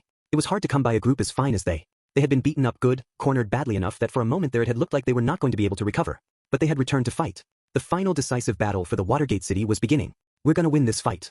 And the meeting of the round table ended with that final, fittingly Subaru-esque line. 7. Having finished her secret conversation with Al, Emilia had returned to the bedroom and disposed of the ice sculpture that she had used as a body double. Nothing seemed to have been disturbed, so it appeared her absence had gone unnoticed. Or else they had been thrown off by the finely crafted ice sculpture. Emilia regretfully returned the sculpture to Mana as she appreciated her handiwork. I'm surprised. I did not expect you to return. Eep. All of a sudden, a voice called out from behind her, causing Emilia to jolt in shock before turning around. When she did, she saw number 184 standing at the entrance, looking right at her. She had last seen her cleaning up the room Regulus had destroyed, but there she was, her eyes narrowing as she watched Emilia panic before letting out a small sigh. You went to such effort to leave a replacement behind. Did you have a change of heart? What, a replacement? I'm not sure what you mean. I've been resting here the whole time since I was tired. Right here in bed. It's cold. I mean it's not cold at all. The bed was absolutely freezing from having an ice sculpture lying on it the whole time she was gone, so it was practically rejecting her body warmth. But admitting that would only confirm her lie, so she resolutely endured the cold and went to lie down in the bed. See, I've been here all along. I would never have done something like run away. Yes, of course. My mistake. But that would truly be odd. Why did you not simply run away while you could? Number 184 asked quietly. If I did that, it would have been bad for you and the other wives and the people in the city, Emilia responded, sticking her legs out of the covers and sitting on the edge of the bed. Number 184's eyes were cool and emotionless, but something about her felt off to Emilia. At first it was just a vague feeling of unease, but it gradually came into a fuzzy focus. The emotion hidden deep in her eyes looked almost like a desperate plea. Did you by chance want me to run away? But why? If I did that, then it would be bad for you and the others. Thinking back on their exchange, Emilia started to wonder if number 184 had noticed the ice sculpture left on the bed but chosen not to report it to Regulus. By doing that, she would delay the realization that Emilia was gone, which would have given her more time to get away. In reality, Emilia had had no intention of fleeing, so her effort had gone to waste, but, no, if you hadn't hidden it for me, Regulus would have found out I was sneaking around investigating. So thank you anyway, please don't thank me. In the end it did not amount to anything. I had intended to muster just a little bit of bravery at the end of my life, but even that was meaningless. With that, number 184 tightly clenched her arms. Her hands were visibly trembling. Emilia realized that her delaying the report she was supposed to give had taken every last bit of her courage. Regulus had casually tried to kill number 184 out of nothing more than a mild irritation. If that was an everyday sort of occurrence, then she and all the other wives were living day in and day out with death hanging right over their heads. How much courage had it taken to endure that level of terror that had become an everyday phenomenon? Why did you come back? It would have been better if I had just been consumed by his anger after you never returned. Whatever became of the city, whatever became of us. This just means it will go on and on. This unchanging, never-ending time will just continue until it all ends. Number 184 spoke fervently, half clinging to Emilia, half cursing her. Biting her lip, Emilia stood up. In that case, if you could stand up once, then let's try again together. I haven't given up yet. I can't. I gathered what little willpower I had left and got nothing in return. Just thinking about trying again makes everything inside me freeze. Anything more is impossible.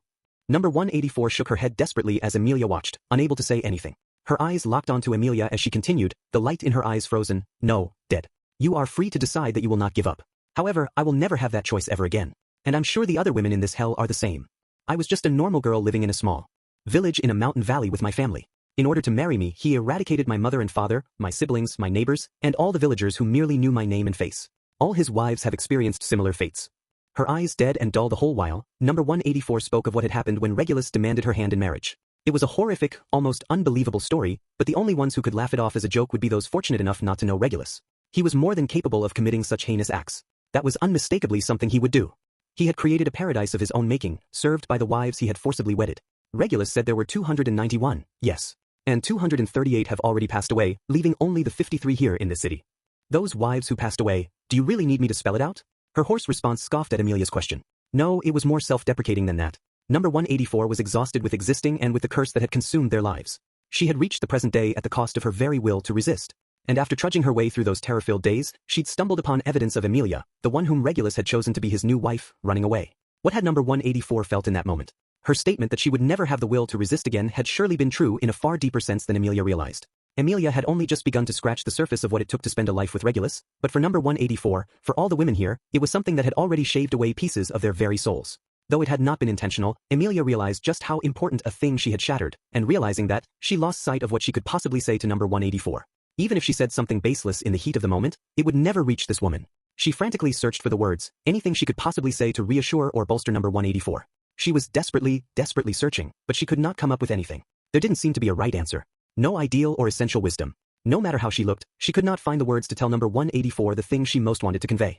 Amelia was terrified from the depths of her heart, as if it would all slip away from the palm of her hand. A cold despair crept into her heart. And at just that instant, can everyone actually hear me through this? Mic test. 1, 2. The voice Amelia most wanted to hear rang out from above, as if extending a hand to her. 8. It was a faltering performance. Even if a listener was inclined to be generous, it could not be called impressive. It looks like this is actually broadcasting, then. First of all, let me apologize for surprising you. I imagine a lot of you were worried or steeling yourself wondering what you would be told next. But please don't worry. I'm not a member of the witch cult. Even though it would have been fine to lie, it was brutally honest even where it did not need to be, not even hiding the sort of thing that would cause the people listening to feel more anxious. And yet, at the very end of it all, it said as if to kick away everyone's unease, but even so, even with all that, I can't run away from this. So I'm going to fight. That's the sort of person I am.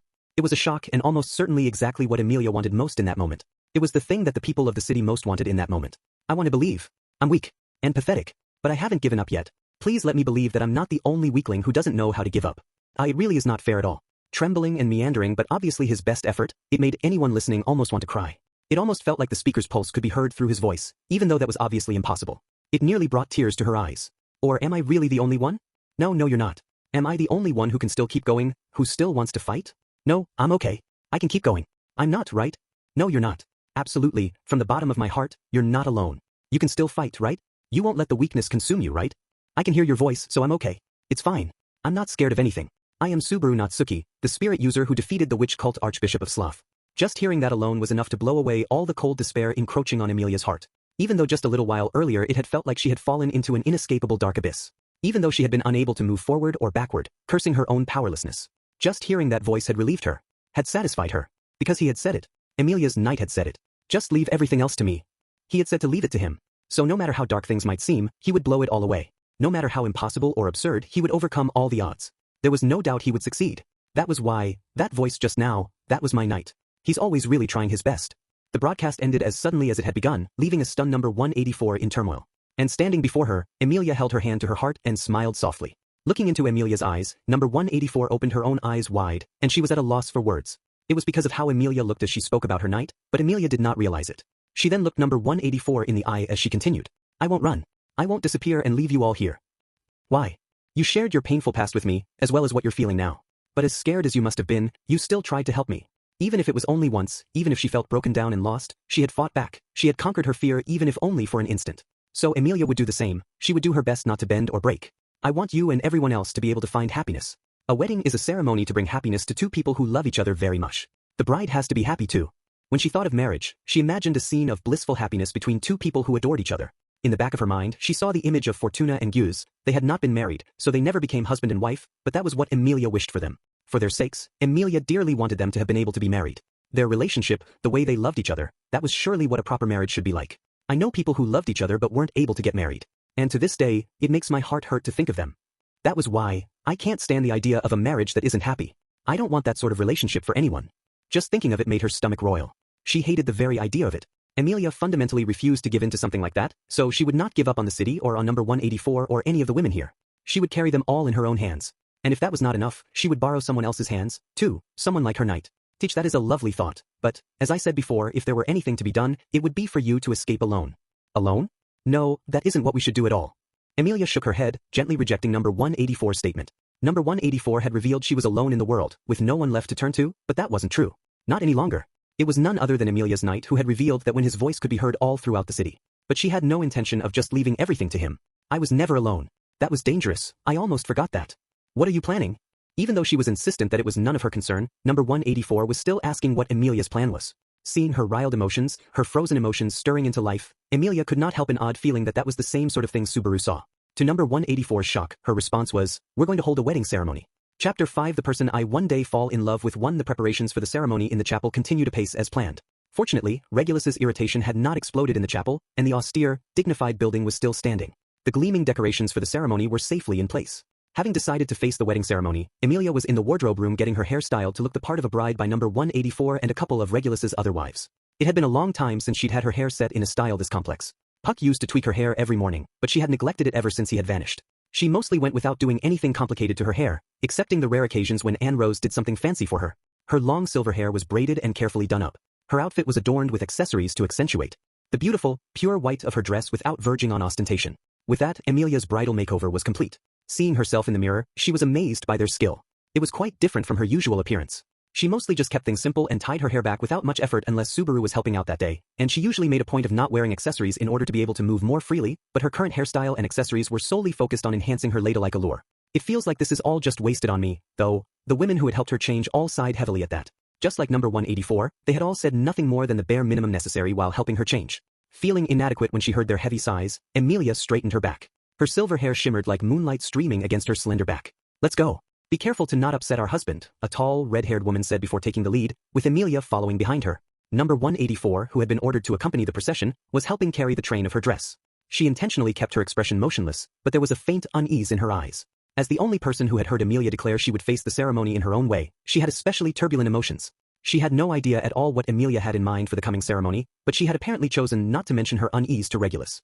And that was enough. Her simple presence was enough to support Emilia's resolve. In the chapel, the guests present were already gathered, waiting for Emilia's arrival. There was a red carpet over the central path, with the guests beautifully arrayed along either side of the carpet. They were all Regulus's wives, 50 women, every last one besides the 3 in Emilia's procession.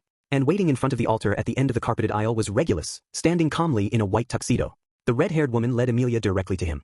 Emilia glanced at the expressions of the women lining the aisle but found nothing more than calculated, practiced, expressionless faces. Beneath the gaze of this masked audience, Emilia approached the altar. The women in her procession stepped away, taking their places among the women lining the aisle. All except for number 184, who moved to the opposite side of the altar, a faint tension on her face as she began officiating the wedding ceremony. Her body still facing number 184 and the altar, Emilia turned to look at Regulus.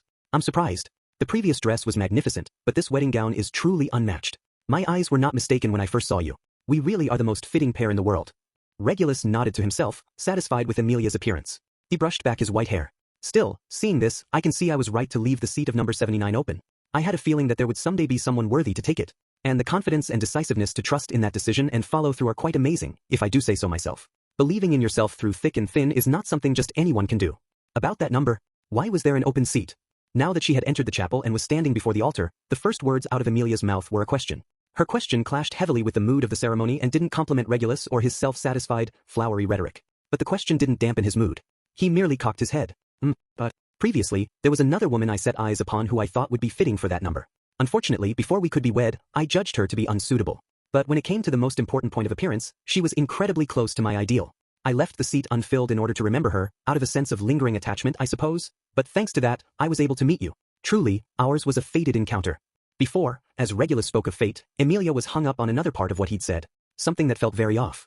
A clear oddity that came whenever she interacted with him, an invisible unease that was gradually coming into view, but one she still could not quite pin down.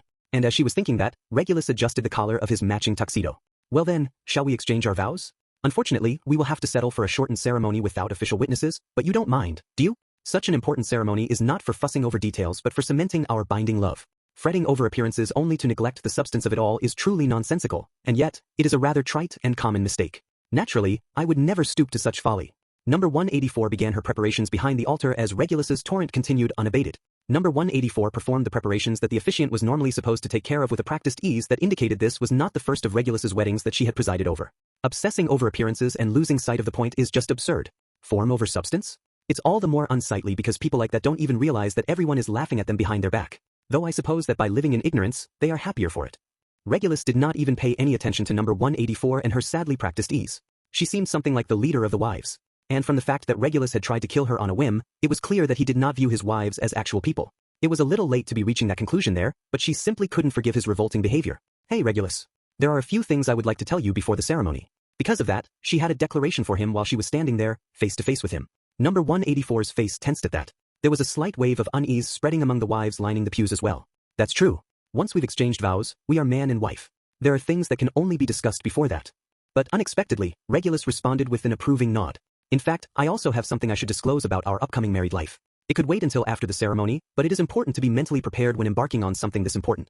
It would be a tragedy for a marriage to suffer the fate of, 'This wasn't what I had imagined.' In order to avoid that, we should both freely share our thoughts.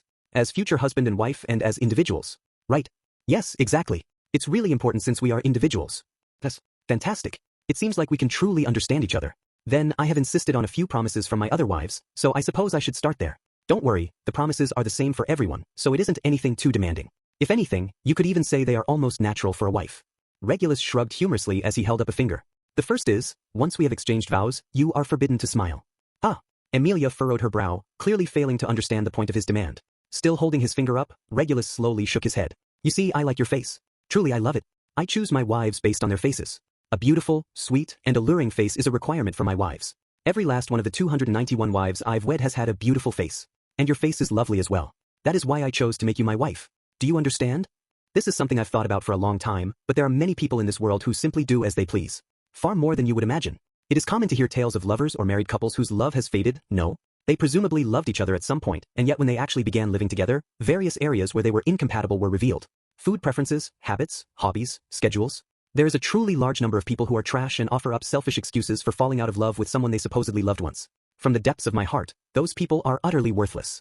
Regulus was still smiling, truly enjoying himself as he spoke about such detestable garbage innocently, unrestrainedly, and with a sense of righteous indignation as well as a lack of understanding for people who made light of love. They are, each and every one of them, selfish. You love them? Then why would you drift apart over something as trifling as mere aesthetic differences? Isn't that the height of foolishness? That is why I choose partners based on their faces. As long as they have a face that I love, my love will never fade, no matter what kind of person they end up being. Because it is their face that I love. As long as that remains, my love will be eternal. Whether they are the sort of person who doesn't pick up their clothes, whether they are a serial murderer who only kills children, whether they can't cook even if their life depended on it, whether they were sold off by their family to pay off a loan, whether they don't make any effort to prevent colors running in the laundry, whether they are the sort of off-kilter person who snuffs the life from small animals, whether their sense of style is absolutely appalling, whether they are obsessed with money, whether they don't bathe and smell like refuse, or whether they were genuinely planning to destroy the whole world, I don't mind. Regulus pointed to the other 53 women in the chapel one. After the other as he spoke. Emilia could not say how many people in the building actually fell into any of those categories. But she could at least say that he was not lying. He would love anyone without distinction. It was impartial. He was talking about an unquestioning love, proclaiming that he loved each and every one of his wives without qualification.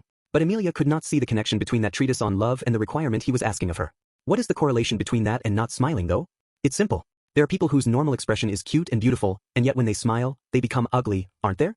I can't accept that. That's why I said, forbidden to smile, but really any and all changes of expression are out of bounds. Basically, the thought that your lovely face might become ugly is unbearable to me. It would be a net loss for the world. That is why. So don't laugh. Don't cry. Don't get mad. Don't rejoice. Just stay like this with your beautiful face, always. The second part had been a command, with Regulus grabbing her chin and leaning in so close that she could feel his breath on her skin. That was the promise Regulus wanted.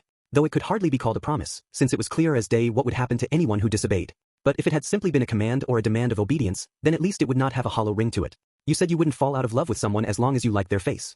So what happened before? If I hadn't grabbed her arm, she would have died by your hand. Emilia pointed to number 184 on the other side of the altar. Number 184 froze as Regulus glanced over at her. And after thinking about it for a second, he nodded slightly, as if remembering. Ah, that is an unfortunate misunderstanding. That had nothing to do with a change in my love for her. It was merely that she upset my mood because of her inadequate attention. That was why I thought she should take responsibility for it. What? If that isn't fickle then, no, that isn't it at all. I still love her face. Therefore my love is unchanged. It would remain unchanged even if she was to die. It's a common thing to hear, right? Even when someone you love dies, they will still live on in your heart. Your love will continue on without fading. That is precisely how I feel. Holding his hand to his chest, Regulus spoke in the clear voice of a stage actor. It was a perfect, flawless logic that started and ended with him. It left no room for other people's thoughts to intrude. It was entirely flawless in its incompleteness. In the face of how much he had built up and refined his way of life, Emilia felt completely let down. Even in that moment, she had wanted to believe. She had wanted to believe that even if he was one of the archbishops of the witch cult, there was some way they could get through to each other. By any chance, do you happen to have some complaint with me? If you did, that would be just a little bit vexing. I've made so much effort and compromised on so much out of consideration for you, and you won't even acknowledge it? That's one of those things that make you question a person on a fundamental level. If you ask me, that simply wouldn't happen if you would just spend a little effort thinking about others and putting yourself in their shoes. When he noticed Emilia's silence, for the first time Regulus's brow furrowed suspiciously. That probably meant that this was the first time he was truly seeing his Burdetto be. But nothing else changed about how he interacted with her. Concern for others is the most basic of basics when dealing with people. And negligence in that most fundamental of things is a sign that you don't view the person you are interacting with as worthy of even that much effort. In other words, it is an action that reveals a contempt for me as an individual. A grievous infringement of my rights. That is not something I can forgive. A dangerous mood radiated from Regulus's whole body as he spoke. It warped the air around him, and a dangerous air filled the chapel that almost seemed to grip everyone else's lungs. And standing directly in front of the madman responsible, Emilia inhaled softly. I think that marriage is something really happy. Ah, it's a ceremony that gives shape to the thoughts of people who love each other and truly want to be together. It is something that happens when a person finds another person that they really love out of all the people in the world, and that person loves them back, and I think that is really amazing. Regulus looked suspicious as he saw Emilia smiling there in her bridal attire. But while he could not read the situation, the expressions of the women in the pews and number 184 behind the altar clouded over. They were expressions that showed fear of the direction the wedding ceremony was taking and concern for Emilia, who stood at the center of it all. They were wonderful, kind-hearted souls who were worried about what was about to happen to someone else. Regulus, why do you refer to your wives by number? A fixation on form of address? That's just another mode of obsessing over form. A truly surface-level relationship. It is simply proof of a lack of confidence in your ability to continue your love without unnecessary trappings. I am not swayed by such trivial self-aggrandizement. My love is unqualified and pure, so that truth will remain without any unneeded elements getting in the way. Isn't that just the truth of the matter? It is, but I don't hate it when Subaru calls me Emilia-tan. Subaru? Suddenly hearing something that he could not let pass, Regulus raised his eyebrows in displeasure. But Emilia ignored the dangerous change and continued. The way he feels is all there in his voice when he calls me Emilia-tan. And when he sometimes just calls me Emilia, it is always obvious that it's a special moment. I don't think that is meaningless at all. A name should have that sort of thought behind it. You spoke very eloquently on that subject, but who exactly is Subaru? That's a person's name, right? A man's name, right? Isn't a woman mentioning the name of another man when she's standing at the altar about to be married just a little too irrational? Even if he was someone you had hardly any interaction with, it would be hurtful to your partner. It is hurtful in fact. You know that, right? He isn't someone I've had hardly any interaction with. Subaru is my one and only knight, the one who calls my name while saying that he loves me. What? Regulus's dreadful aura swelled at those words. Number 184 and all the other wives tensed up at the sudden, violent shift in demeanor. Don't move. If you do, I'll erase everything below her head. Let's have an explanation. Be careful with your words and do your best to make sure there are no misunderstandings. I don't want this wedding to turn into someone's funeral. You understand, right? Regulus's shoulders trembled as he shouted, biting back the humiliation he was feeling. Everyone in the pews froze, but Emilia faced his swelling rage with an unchanged, calm expression and a clear state of mind. The broadcast had given Emilia courage. She wanted to be able to live up to that. Marriage is something two people who love each other share together. But I don't have the qualifications for that. I've never once loved a man as a woman before. So when Subaru tells me so insistently that he loves me, I can't give him the answer he is hoping for, or the other answer either. And I know how hurtful that is and how much it has bothered him. But Regulus fell silent. However, Emilia no longer saw the man standing before her. Everyone in the chapel could tell. Regulus was not reflected in her eyes at all. But Regulus could not accept that fact as he bit his lip. I've never experienced falling in love with someone, but I am sure that I will fall in love with someone someday. I will love someone as a woman, and when that happens, I already know who it will be. So, taking a breath, she looked at Regulus while focused on someone else entirely. I will not be yours. So that's how it is. I certainly don't have any more intention of wedding such a selfish, wanton woman as you. So that's a relief. When he accepted Emilia's rejection, Regulus's face turned red as he grew enraged. He extended his fingers in a fit of anger as a chill welled up from Emilia's body and she prepared to attack. Her first clash with his incomprehensible destructive ability. Just as both of their attacks were about to start, a powerful crack resounded through the chapel. Something flew through the air like an arrow, striking Regulus head on. What hit him as he stood there in his white tuxedo was a wooden door. One of the two great wooden doors that stood at the entrance of the chapel, sent flying by a tremendously powerful impact. It had flown all the way from the entrance and struck Regulus. And we both kicked in at the same time, but the results were so different. What are your legs even made of? Apologies, I failed to hold back. I did at least aim properly at the target, though, so could you perhaps forgive my earlier mistake? Yeah, but our coolness levels are totally different now. My kick opened the door, but your kick turned the door into a direct attack. Two figures appeared in the doorway of the magnificent chapel, joking around with each other. A black-haired boy and a red-haired young man. Ah. Emilia's eyes widened at the sight of them, and Regulus brushed aside the door like it was an annoying gnat. He was wholly uninjured, but there was a tremendous displeasure in his eyes as he glared at the two interlopers. That is some nerve, barging your way into a sacred wedding. Who are you and what gifts have you brought, I wonder? Well, the two wedding crashers glanced at each other in response to Regulus's bluster and then nodded at each other. Subaru Natsuki, a spirit knight whose spirit is currently not present. Reinhard van Astria of the Sword Saint family. Reinhard took a step forward as he introduced himself. Beside him, Subaru winked at Emilia and then pointed to Regulus, his expression hardening. I object to this wedding. I'll be taking that bride. 2. The battle that would decide the fate of the City of Water, the simultaneous assault on all 4 control towers, had begun. Relying on all the information they had gathered, both actively and accidentally, the fighting forces of each camp gathered themselves into their various units and set off for their respective targets, leaving those who remained behind at the base to wait with bated breath for reports of victory. Or at least, that was the unpleasant fate to which Otto Suin would have liked to resign himself, but it was not to be. Instead, he had left City Hall alone and was stealthily running around a city roiling with danger around every bend. I should be stopping ya, but I can't deny wanting to be sure about where the book of knowledge they were wanting actually is. You drew the short end of the stick this time, Otto. That was what Anastasia had said when she saw him off back at City Hall. She would have preferred that Otto stay put, and she probably had wanted to use him as another set of eyes to analyze the reports that would be filtering in from the battlefield. With the group at City Hall taking the command role for this battle, the more eyes and more heads the better. But Otto had a personal responsibility when it came to the book of knowledge. They were working together with the other factions, but if the situation somehow managed to actually be resolved, it would become a competition again, and he had to avoid any chance the other camps might get their hands on the Book of Knowledge. If he was being honest, he would have preferred not discussing exactly what sort of magical book it was in front of everyone else, either, but Subaru and Garfield were not fond of that sort of covert politicking. Feeling like he was the bad guy for some reason, Otto heaved a sigh. When did I end up becoming the sort of person to run all around like this for other people's sakes? Adjusting his hat, Otto ran into a question that he'd struggled with countless times during the past year. His position was unexpected, his relationship to other people was unexpected, and his own feelings were unexpected.